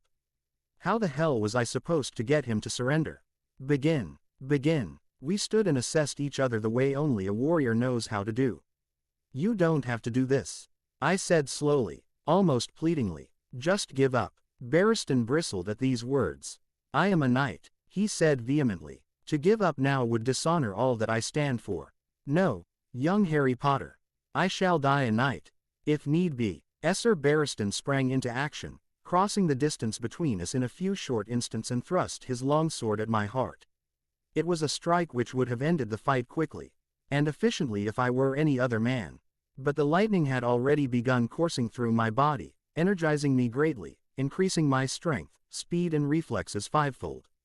I watched the thrust come in slowly before parrying his blow with the flat of Erebus' blade and smashing my fist into his face, hitting him hard enough to send him reeling back. Hopefully that display would teach him to. That was as far as my thought process went before my abdomen erupted in pain and I staggered back in unbridled surprise, clutching my wound tightly to stem off the blood flow. Not that it did much. Of course, I felt the hot, thick liquid pool on my hand splash lightly on the dirt floor beneath me, and swore under my breath. The wound was not so deep that my entrails fell out, but deep enough that the blood was coming out at a worrying pace. I collected my power and forced it to hurt me as I cauterized the wound from the inside so no one would notice the light from my electricity. I could have said I endured the pain with nothing but a grimace to show for it, but that would be a lie. Have you ever tried burning yourself willingly? I want you to stop for a moment and really think about it. We have all had that moment when we grabbed a really hot tray without realizing it and only suffering mild burns from it because we pulled away quickly enough. This is a bit like that, except I'm pushing my hand firmly against the hot tray and forcing it to remain there for far longer than a split second. I almost screamed and thrashed as I bowled over in pain. Very muscle in my body clenched hard as the wound cauterized itself from the inside, stopping the blood from flowing out. It would certainly have to look it over with much better care, later. I breathed hard and shakily, watching Sir Barristan get back up, a little dazed from my blow, and the rest of the crowd roaring in appreciation of the short, but devastating bout. How? I ground out as I slowly removed my hand from the wound, wiping it against my pants to get the blood off. When you sent him down, Erebus thought to me, he took a swipe at your abdomen as he fell. It was not a calculated move, or you would likely have died. So, what? A feint followed by a hastily conceived counter. If it were anyone other than me, I would have died from the blood loss. The man looked at me, a strange gleam in his eyes, as well as some respect in the fact that I had survived it. I had underestimated the old man. I made the most basic mistake of all. I assumed the people here weren't good at fighting. I'd thought they were all simpletons from a bygone age with no idea of how to even swing a sword properly. The only one that had come close was Jaime Lannister, but I showed everyone how weak he was. But Barristan Selmy, he was on an entirely different level than even Jaime. I let myself be fooled by his age and apparent easy counter, and he punished me for it.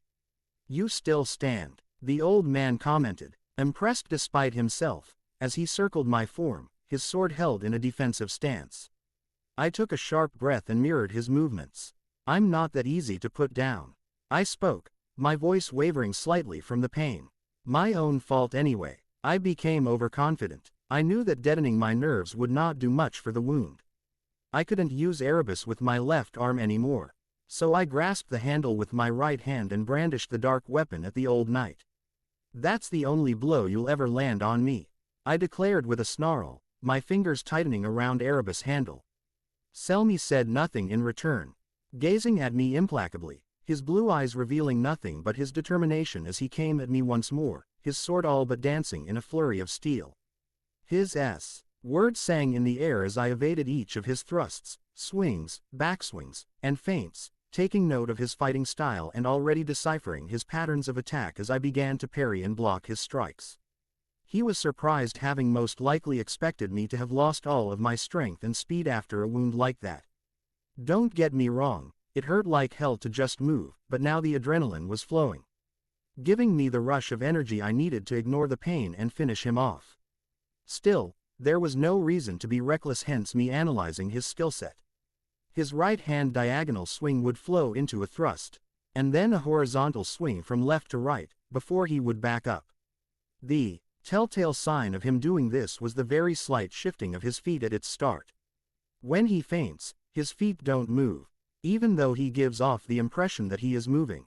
His thighs and waist appear to be moving, that's how he gives off such an impression. It was a trick, but I saw through it. I saw much more than this as I kept analyzing. My speed and strength had been affected by the initial, surprise blow, but half of my strength is still many times faster and more powerful than he was, stronger than him, and he almost killed you, I thought to myself as my resolve hardened and I formulated a plan of attack, channeling some power into Erebus.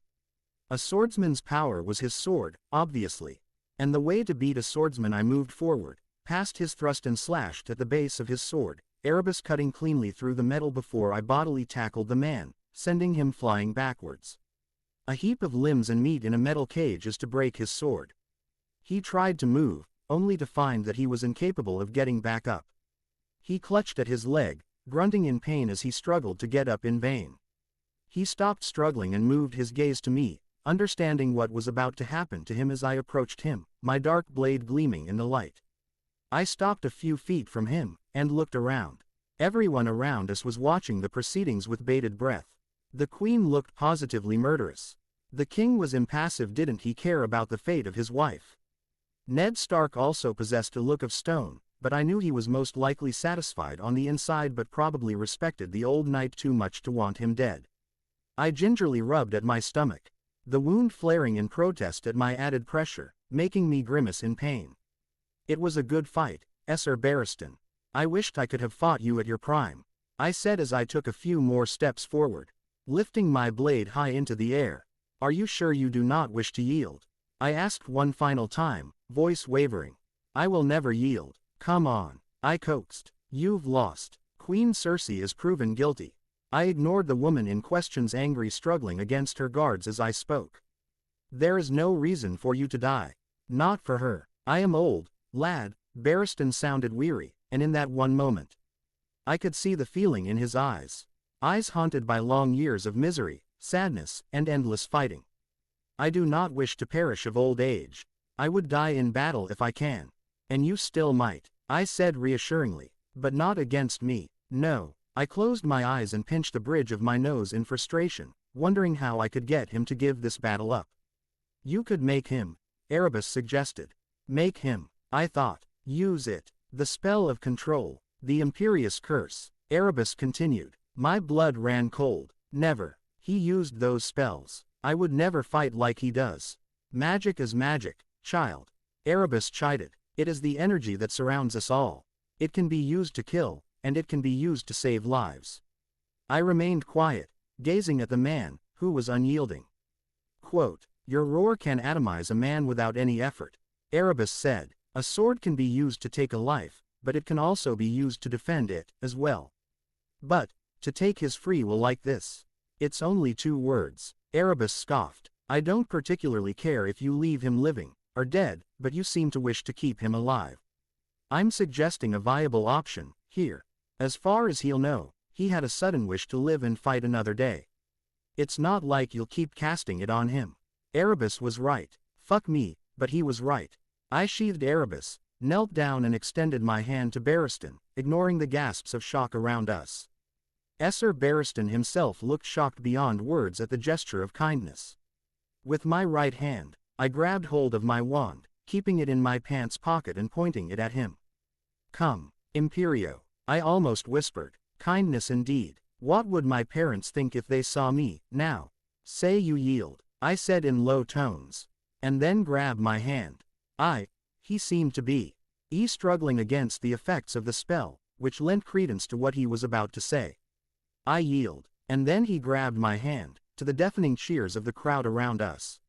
He shook his head as the spell wore off, and was speechless as I propped him up so he could breathe better.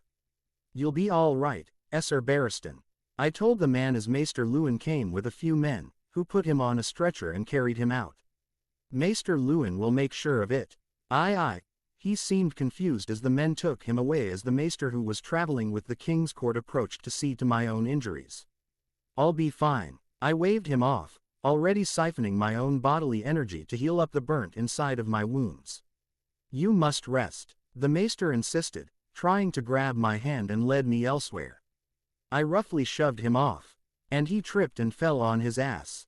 My apologies, I said insincerely, plastering on a fake smile. But I'll be perfectly all right. There were some angry mutters. But the maester finally relented and left with an almost petulant glare sent my way. I believe the Maester Luwin sent him a few smug looks when he pulled away Sir Barristan. Erebus noted as I watched the old maester walk away. One of Luwin's rivals when he was studying at Th Sing. I couldn't think of anything else. Didn't know the bookworm had it in him. Hey, Maester Luwin 1-0 random maester whose name I didn't know. The gods have made their will known. King Robert cut through the cheering, and all went silent once more. He looked at Cersei, who was now visibly struggling against the men holding her in place. Queen Cersei of houses Baratheon and Lannister. King Robert spoke strongly, and with a slight weariness when he said the name Lannister. In the sights of gods and men, you have been found guilty of attempting to murder Brandon Stark, son of the Warden and Lord Paramount of the North, Eddard Stark, by throwing him out of a window of an abandoned tower.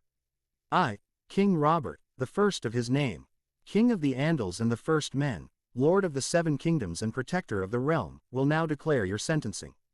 He said heavily, your crime is severe VO. Ladding guessed right by attempting to murder our host's son. The fact that the family in question is a great house of Westeros makes it all the worse. Robert said as Cersei paled. But I am not without mercy. You shall not lose your life. Before she could sigh in relief, he kept talking. Instead, your left hand shall be taken. You are also to return to your home in Castle Rock, in disgrace. Furthermore, I strip you of all rights as Queen of the Seven Kingdoms. You are no longer the Queen, this I swear it before you all. Wow, I had figured life in prison, but this sounded pretty bad, as well. I chanced a glance at the woman in question, whose eyes were now wide with extreme fear. My king, I protest. Sir Jaime said strongly, but was silenced by a harsh glare from his king and the sudden movement of two of his Kingsguard. Blunt and Trant, if I remembered correctly. You can protest all you like, Kingslayer. Robert retorted and nodded at his Kingsguard. They sheathed their swords. Quote, but Cersei has sealed her fate by attempting to kill a child of the Lord Paramount of the North. She has disgraced herself, and by extension House Lannister and my own house, as well. If she were not my wife, I would have executed her this very day to avert war between the kingdoms. This is a mercy. Jaime looked like he wanted to say something, but kept his mouth shut and backed away as both of the people from the king's court and the northerners muttered in agreement. If King Robert had tried to sweep this under the rug, there would have certainly been a war. Best we get the hand right now, he said, sighing with weariness. Have the maester ready to treat the wound. No, no, no, Cersei sobbed as the men forcefully led her to a chopping block. Father. Joffrey finally spoke, a hint of fear in his tone, but anger as well. I can't stand by and let my mother. Let her be what, boy?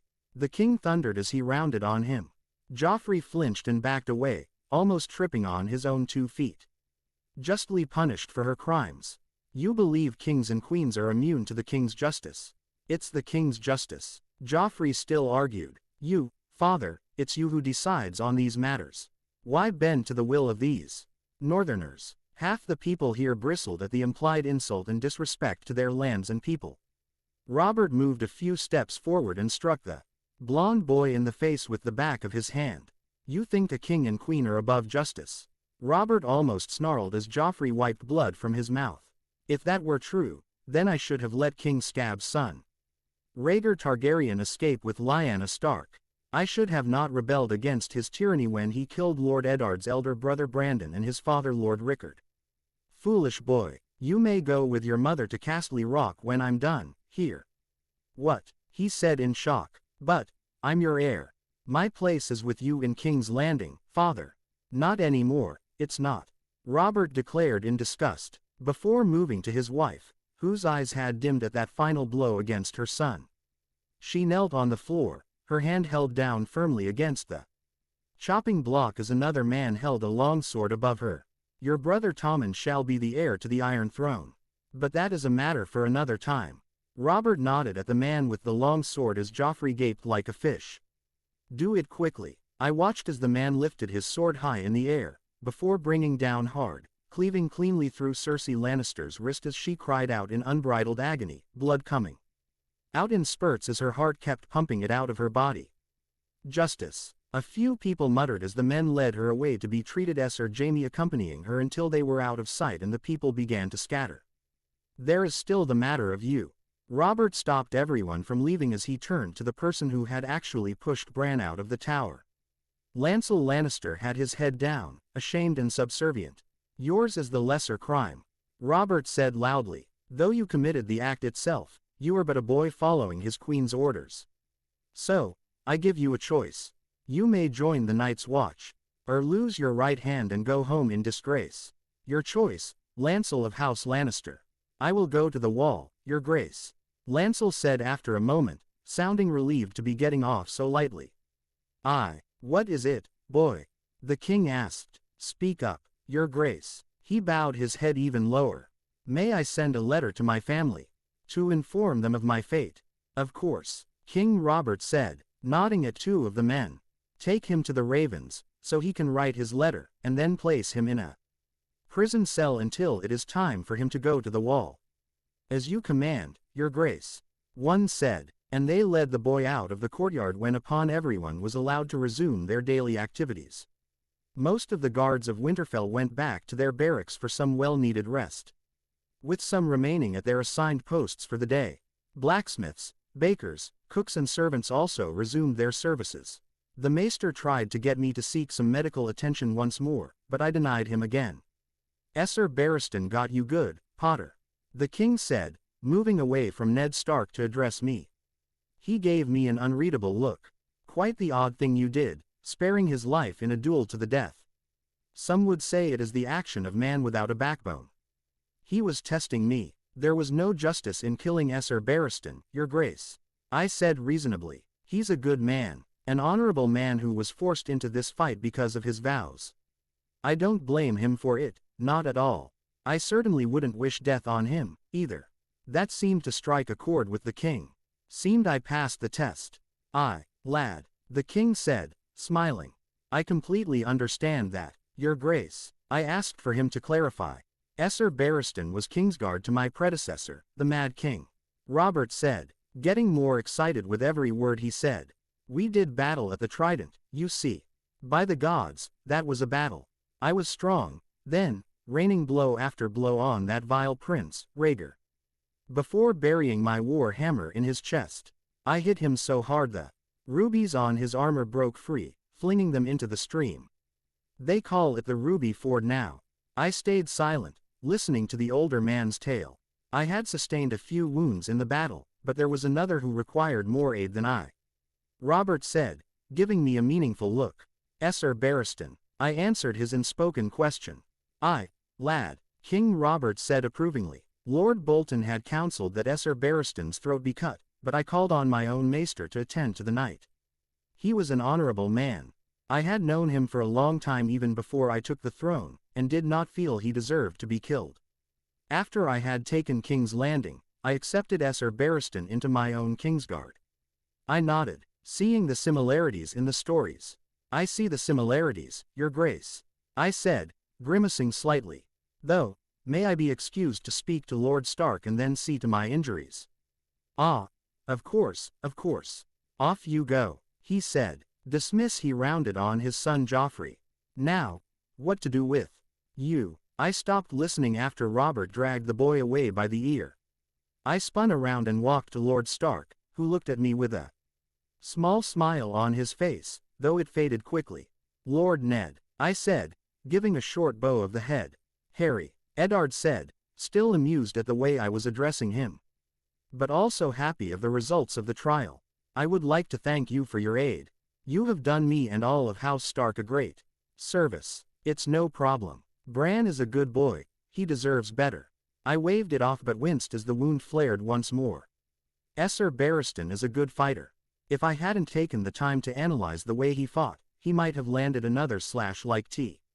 He first won in the K. Former queen now, isn't it? She would have left these lands unharmed. She would have. Ned agreed heavily but shook his head. But you won. It's done, now. Justice has been seen to. Yes, I said. Robb will be slightly upset I kept him out of my testimony. What do you mean? Ned went a little rigid at my words. Likely, he thought I lied about something. Well, he's the one who first suggested that Bran was pushed off. I said quickly. I thought not to mention his name in case anyone tried to play this whole story out as the Starks attempting to sow discord in the royal family. The man relaxed. I had not even considered that possibility. I hear the whole of King's Landing operates this way. I said lightly. Indeed, Ned asked. The servants and guards don't speak freely in your presence, Lord Ned.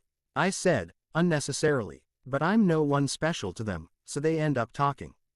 I have learned much by simply listening into their conversations. The northern houses put a lot of stock on honor and strength of character. I continued. The rest of the continent doesn't seem to care all that much, as long as the houses in question have money. And the like, especially in King's Landing. When they speak of the capital city, they speak of vile corruption and endless politicking among the nobles, which causes the deaths of the low-born and the high-born alike. I had guessed at what could be waiting for us at King's Landing, Ned said, but it seems there will be much work to be done on the matter. So, he was still planning on going, even after what just happened. I shook my head. It made sense. If the former queen now, Hay felt she could try to kill one of the Lord Paramount's children and escape with no punishment, then the situation at King's Landing would be very bad, indeed. I don't envy you the task, I said, feeling a little bold. If you don't mind, Lord Ned, I'd like to retire to my chambers for some much-needed rest. But, your injuries, Eddard was about to say, but stopped himself when he realized who he was talking to. Never mind. Be on your way, then. Give my regards to John, I asked hopefully. Edda Rode nodded in confirmation and walked away, finally leaving me alone in the courtyard, watching as the servants took the chairs and tables back to the great hall. For a few moments, I stared at Cersei Lannister's chopped-off hand, which lay in a small pool of blood on the chopping block, before making my way back to my own chambers, listening to the whispers and seeing the stares of all the servants as I passed through the hallways. I took comfort in the fact that it was over something I'd done, and not because I was the boy who lived. This is what I had always wanted, recognition for what I had done. Not for what my mother had done when I was a baby. I sighed as I entered my chamber and took my shirt off, feeling my stomach wound flare in pain once again. That's a pretty terrible wound, Balthazar hissed. It's not that bad, I said lightly, but made a grimace as I poked at the long cut, stretching from my waist to just underneath my ribcage. It was a miracle my entrails hadn't simply fallen out, and it was my own skill with my lightning dragonslayer magic that I managed to cauterize the wound from the inside. Maybe it's worse than I'm making out to be. You almost died, Balthazar said incredulously. Yes, I know it sounds bad. I tried to wave it off, but Balthazar was having none of it. You almost died. You understand that, Balthazar repeated.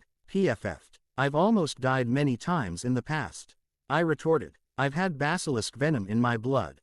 I was almost kissed by a Dementor. I was almost killed by Voldemort at the end of my 4th year.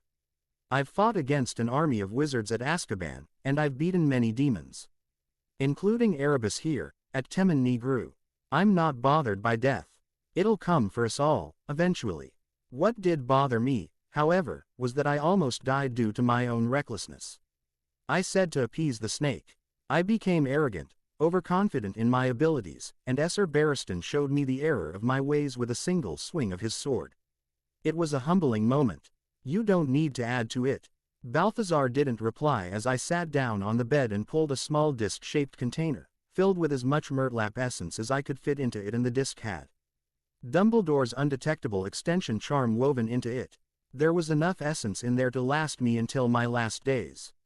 I dipped my fingers in the essence before bringing it to my side and spreading it over the harsh cut, jerking in pain and relief as the essence began its work.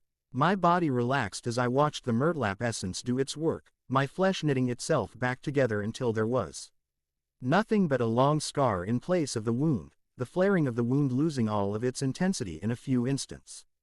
How strange, the murtlap essence seemed to have an increased effectiveness to healing wounds. I was expecting to need at least 3 more applications before being fully healed. But it only took 1. There must always be balance, young Dragonslayer. Erebus clattered in his sheath next to me. While the power of destructive magic is reduced, here, it seems that restorative magic is strengthened at least 3-fold. I frowned, but my attempt at healing Bran took a lot out of me. Yes, Erebus confirmed thoughtfully. I suspect that, had we been in our home world, that spell would have had very little effect. So, you're saying that even with 3 times the effectiveness, I still suck at restorative magic? I concluded. Yes, Erebus confirmed. Thanks for the vote of confidence, I said sarcastically. You're welcome. Arg, Patty. I incanted and my shirt glowed. You've already cast it 4 times, before this. Balthazar hissed as the glow faded. I'm certain it's done, Patty. I went for a 6th time. The shirt glowed again. Oh, for goodness sake. Balthazar groaned. Patty. I cast once more, before addressing Balthazar. The fight against Selmy taught me something of extreme value.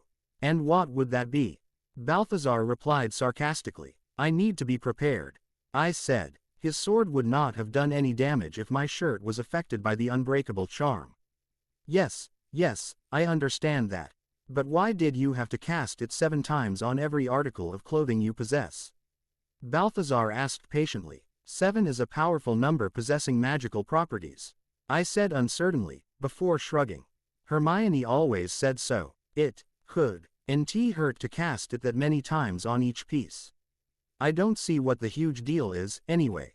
If 7 applications increase the effectiveness, then I win. If it doesn't, well, at least I know it doesn't work and never have to do it again. I can't really go wrong, here. I grabbed the shirt and tried to rip it apart with my increased strength. I conjured a lumpy mannequin, dressed it in my clothes. Before conjuring a handful of sharpened stones to chuck at it, I threw the stones with all of my strength, and they hit the mannequin, making loud thuds and smacks on impact. They embedded deep in its head and hands but bounced off all of the articles of clothing. I repeated this test a few more times for good measure, before nodding in satisfaction and putting my clothes back on, feeling a chill after st long. A wave of my wand, and the conjurations lost their cohesion, disintegrating into nothingness. Tempest, I muttered and held my wand aloft. Brightly colored numbers and letters appear. And arranged themselves in a form I could understand. It read, 5:43 a.m. I said and cancelled the spell, before taking a seat on the bed. In a few hours, we would all head out to King's Landing, via the King's Road. A path which stretched from the wall to Dornay. I stretched and languished for a while, before getting back up, strapping Erebus to my side and walking out. I made my way to the stables. Already the sound of metal striking metal was heard as the blacksmith began his work for the day. Servants hurried from building to building, off to clean and cook and whatever else they tended to do. A loud snort caught my attention. Jirian noticed my presence. I smiled and greeted the horse, who seemed to be munching on a mouthful of hay. We're finally going to be leaving here, Jirian, I said, patting his head lightly. In a few hours, we'll be taking the King's Road to King's Landing. Jirian nodded in understanding and went back to eating as I saw Hodor pass by, the giant of a maw. Smiling slightly and nodding in greeting. I nodded back and said nothing, instead thinking of my situation once more. Was I making the right choices in trusting the Stark family? I swore vows to Lord Stark, and that was a serious thing. It wasn't a drunken promise to be easily forgotten in the Four Winds. I promised I would be loyal to him and guard his life. Granted, I made sure not to swear to give up my life for his because it's a stupid thing to vow. I'd rather simply save us both. Still, a vow had meaning to me. Without vows I wouldn't be any better than a criminal. I nodded to myself. In the weeks I'd been here, I had seen Lord Stark interact with the many guards, cooks, and servants at Winterfell. I hadn't seen him mistreat them, not once. Sure, they seemed a little wary around him. But he had the look of a hard man and he was their boss, to boot. You don't joke around with the big guns upstairs, not unless you earn their friendship. Like I have, when I had become better friends with Jon and not, say, Robb. Lord Stark became intrigued by me. That's not to say we became best friends, or anything, but I think his opinion of me heightened from that moment. Not many people befriended bastards in these lands. After reading about the Blackfire rebellions, and listening to the mutterings of the folk living here, I learned that bastards were considered to be trash, only trying to usurp their father's seats of power. Obviously, as a modern thinking being, I knew that it had nothing to do with bastardry, but more to do with greed and the environments people grew up under.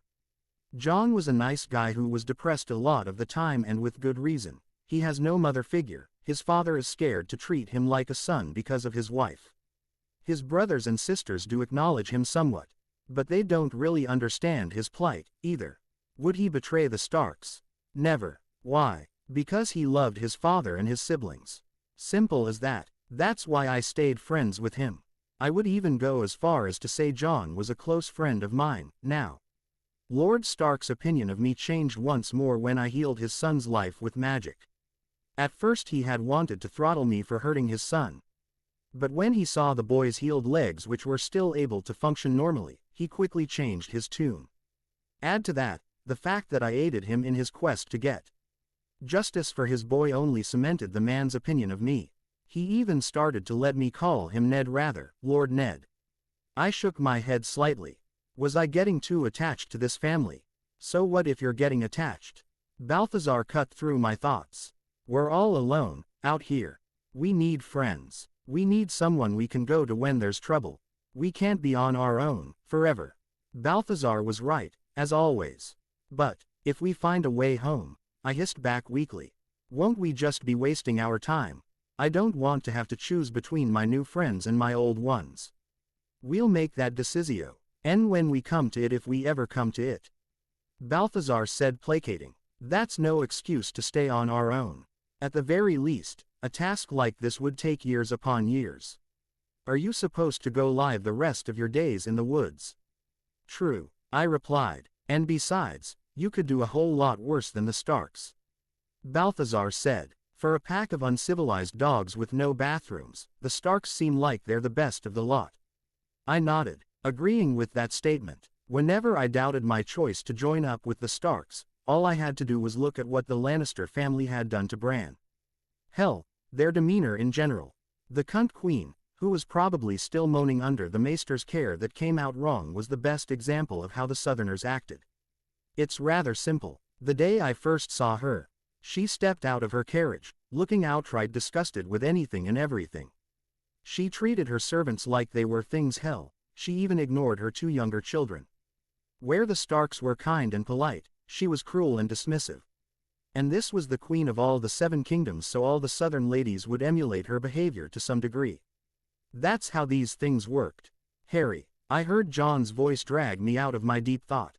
You here? I blinked and saw him pop out of the side. Yo, I said by way of greeting. John gave me a queer look but shook his head, smiling at my strangeness. You're up early. I couldn't sleep, John admitted. I stayed all night guarding Bran. I winced. A whole night with the Lady Catelyn. Oh gods, no, John said quickly. Lord Stark convinced her to retire with him. You can call him your father, John. I said kindly. John gave a nod but didn't acknowledge the statement any other way. Always the stoic, aren't you? I shook my head in exasperation. How is Bran doing? He's fine, John said, smiling. Better than fine. It was as if the old gods came and gave him his legs back. So Bran hadn't told him anything. It was nothing like I'd ever seen. John admitted. I saw his wounds. I had thought. He trailed off. Keep a secret? I asked lightly. John gave me a look, and nodded warily. I healed him. I stated simply. I told Lord and Lady Stark to keep it a secret from everyone, to pretend that Maester Luwin found a way to fix him. A moment passed, and then, whu, John said incredulously. How? Have you ever wondered how I'm so fast? I replied to his question with a question of my own. What does that have to do with anything? John asked, a little irritation and impatience in his tone. Just answer the question. I said. John took a breath. Well, yes, I have. You've shown me your true speed, and it was far beyond anything I had ever seen. I had just assumed. He said nothing after. Assumed what? I prodded. It might sound far-fetched. John trailed off. I do enjoy the far-fetched. I smiled and pushed the issue. Tell me. Well, he looked a little embarrassed. I'd thought you came right out of the Age of Heroes, a legendary descendant of theirs, maybe. I was quiet for a short while. It's a fair guess. I can see why you would think that. I said, and meant it. Why wouldn't he think I was straight out of the Age of Heroes? I had the strength of 5 men, speed the likes of which no one has seen on this earth, and a weird scaled arm wrapped in a tale of magic and revenge. I wouldn't really be able to confirm it to you either way, as all records of my ancestry have been gone for as long as I can remember. I replied with a half-truth. Quote, but I can tell you that I have learned how to use magic. Magic, John said incredulously. Impossible. Magic is gone from these. The stable filled with a pale blue light as John watched the electricity in palm of my hand, arcing from finger to finger. Lands. Jon finished and gaped for a short moment. What? Jon looked at it, and then at me. How? The lightning Reese and I lowered my hands. Long, hard work, Jon. And you used this magic to heal Bran? Jon asked. I nodded. Bran, Maester Luwin, and the Lord and Lady Stark know. No one else. Well, no one else but you, now. I said, my lips quirking in an odd smile. Jon looked a little perturbed, as well as confused, by the revelation as he tried to wrap his head around it. I didn't blame him. If I were a muggle and someone told me S1EP1 things, I would have laughed in their face and told them to go visit an asylum. When old Nan spoke of magic, the tales were always gruesome and horrifying. Jon said, looking at me strangely. The users of such arts. Craven men who wish for power to the exclusion of all else. I said, having seen old Nan walking around the stronghold a few times. She's a superstitious old woman who doesn't know any better. Do I look like an evil and craven man to you? No, Jon replied, smiling a little. I would have mistaken you for a great big pile of fur, what with that unruly mop hair. Look who's talking. I shot back. You look like a girl, with yours. We shared a short laugh, before Jon came back to his senses. I almost forgot, he said sheepishly. Bran said he wanted to see you. I nodded, before pulling a pile of hay and putting it next to Tyrion. I'll be back, okay. The horse gave me a nod and a nudge, as if to say, get out of here. I followed Jon around, staring at the people milling about as he led me to Bran's chambers. There were fewer guards patrolling, now. I supposed since the entire ordeal was over, there would be no need for any further guard. The two men stationed at Bran's door gave us a nod, and moved aside to grant us entry. Inside, Bran sat on the bed, looking extremely bored as he ran his hands along his direwolf, Summer's, fur. Ghost was also here, currently flicking Summer in the face with his tail in some attempt to irritate his sibling. Bran. Jon smiled before bopping Ghost on the head. Ghost responded by jumping off the bed and circling his master, tail wagging happily. Morning, Bran, I said. Jon said you wanted to speak to me. The boy's expression turned serious, as he took his hand off of Summer, who whined in protest. He paid it no mind.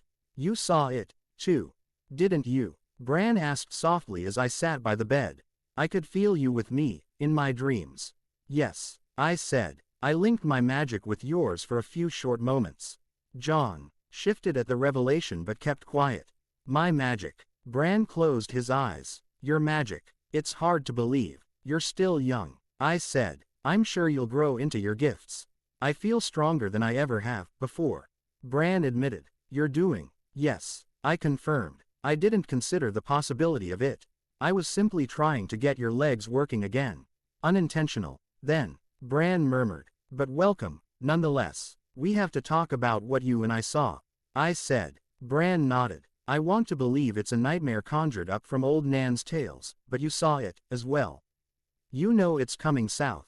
What's coming south? Jon asked. A few moments passed, so he repeated himself. The others, I said quietly as Bran nodded. We saw the others surrounded by an army of the dead. Where else could they be?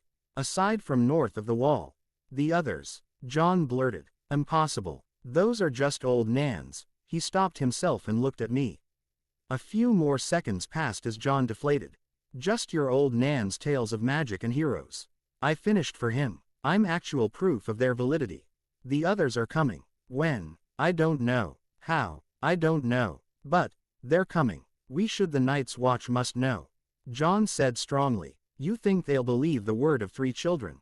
I asked, scoffing. You know better. But Uncle Benjen, Bran asked, also distraught over the matter. He's in danger. Benjen, I repeated. Oh, I think I saw him at the feast, I believe. He's in the Night's Watch. Jon said. He's the first ranger. I processed this information. I don't know what to tell you. I said, racking my brain to find a solution. He cannot abandon the wall, or they'll kill him for desertion, not that I believe he would ever desert. You Starks are honorable to a fault. I'll send him a raven.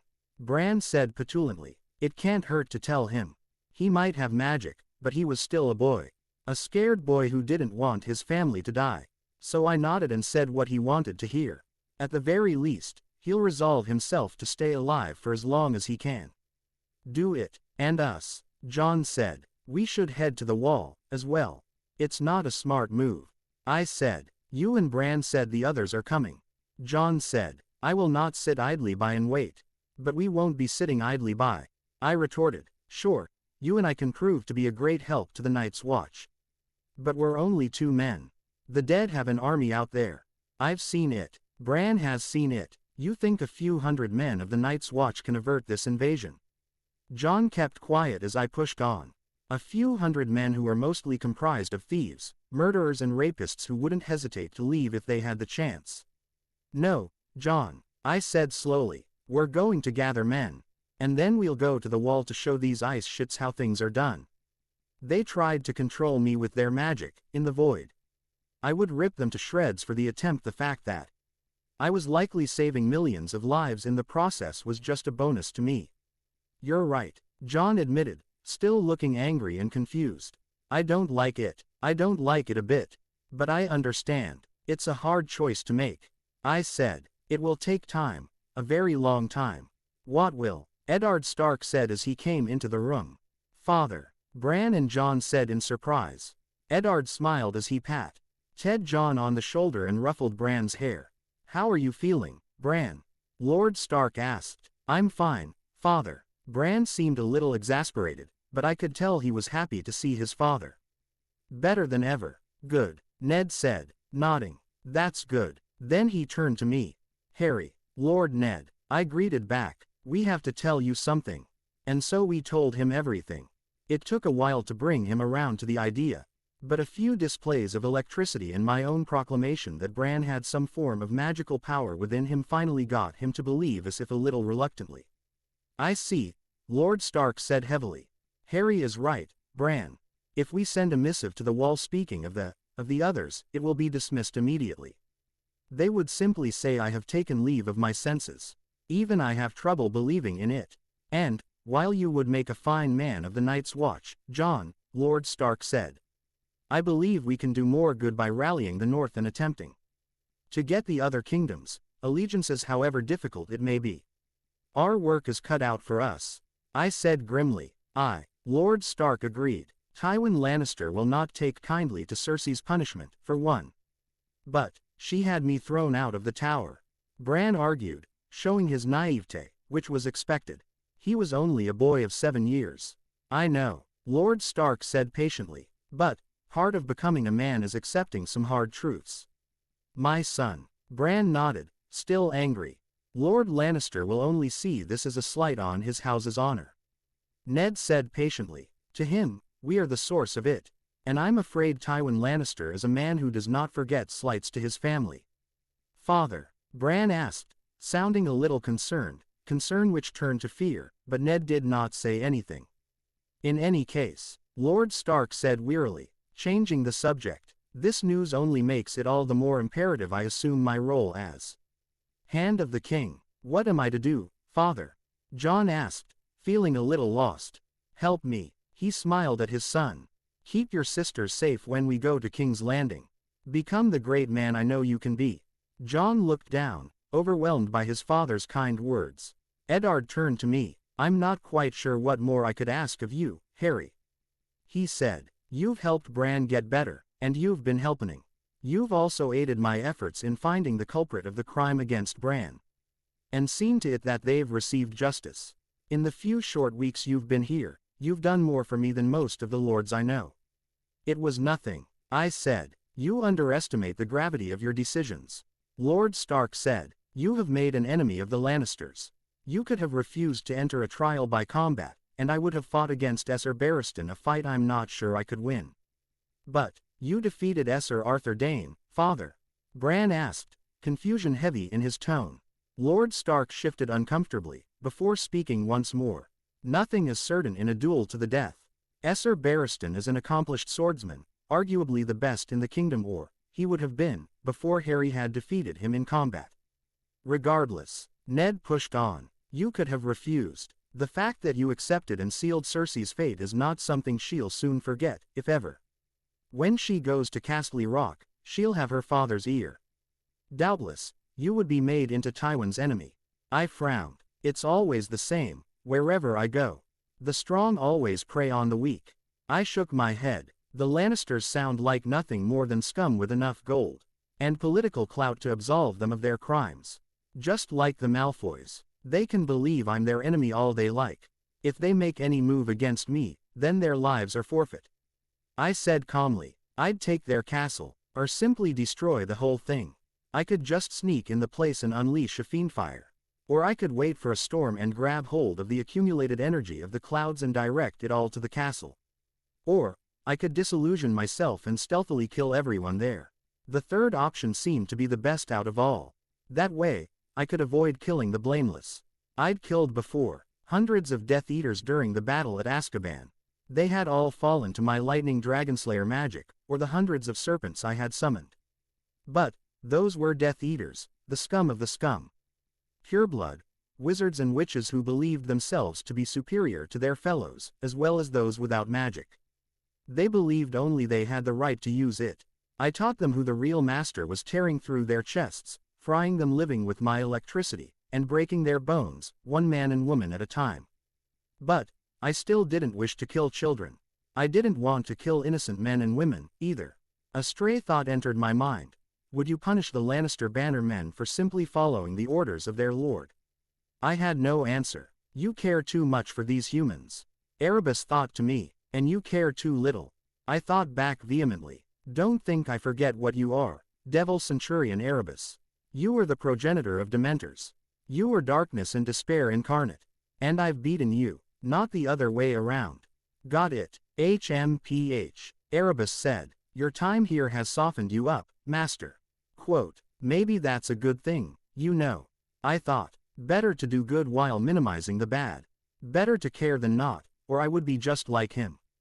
Perhaps, and the devil arm thought nothing further. A jest, surely. Lord Stark cut through my thoughts. He was staring at me.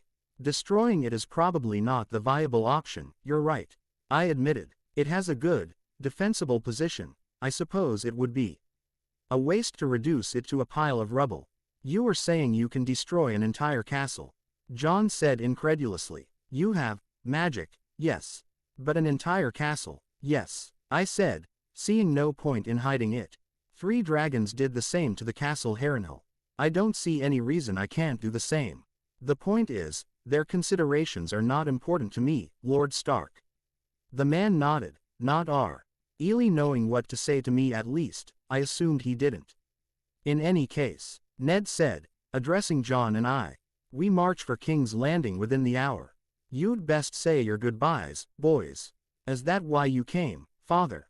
Bran asked, face slowly changing into one of sadness. He sat next to the boy and kissed him on the forehead, before holding him close. You can visit us in King's Landing, when you recover from your injuries. So you'd best stay in your bed, and get better. Yes, father, Bran said, sounding a little embarrassed at the close contact. Eddard broke the hug and made to leave. I will see you two shortly, he said, and exited. New allies, new enemies, and a slowly approaching cataclysm. Where have I heard that one before? This is it for part 1. If you want other parts, spam blue hearts. Leaving early, I handed it back to TH.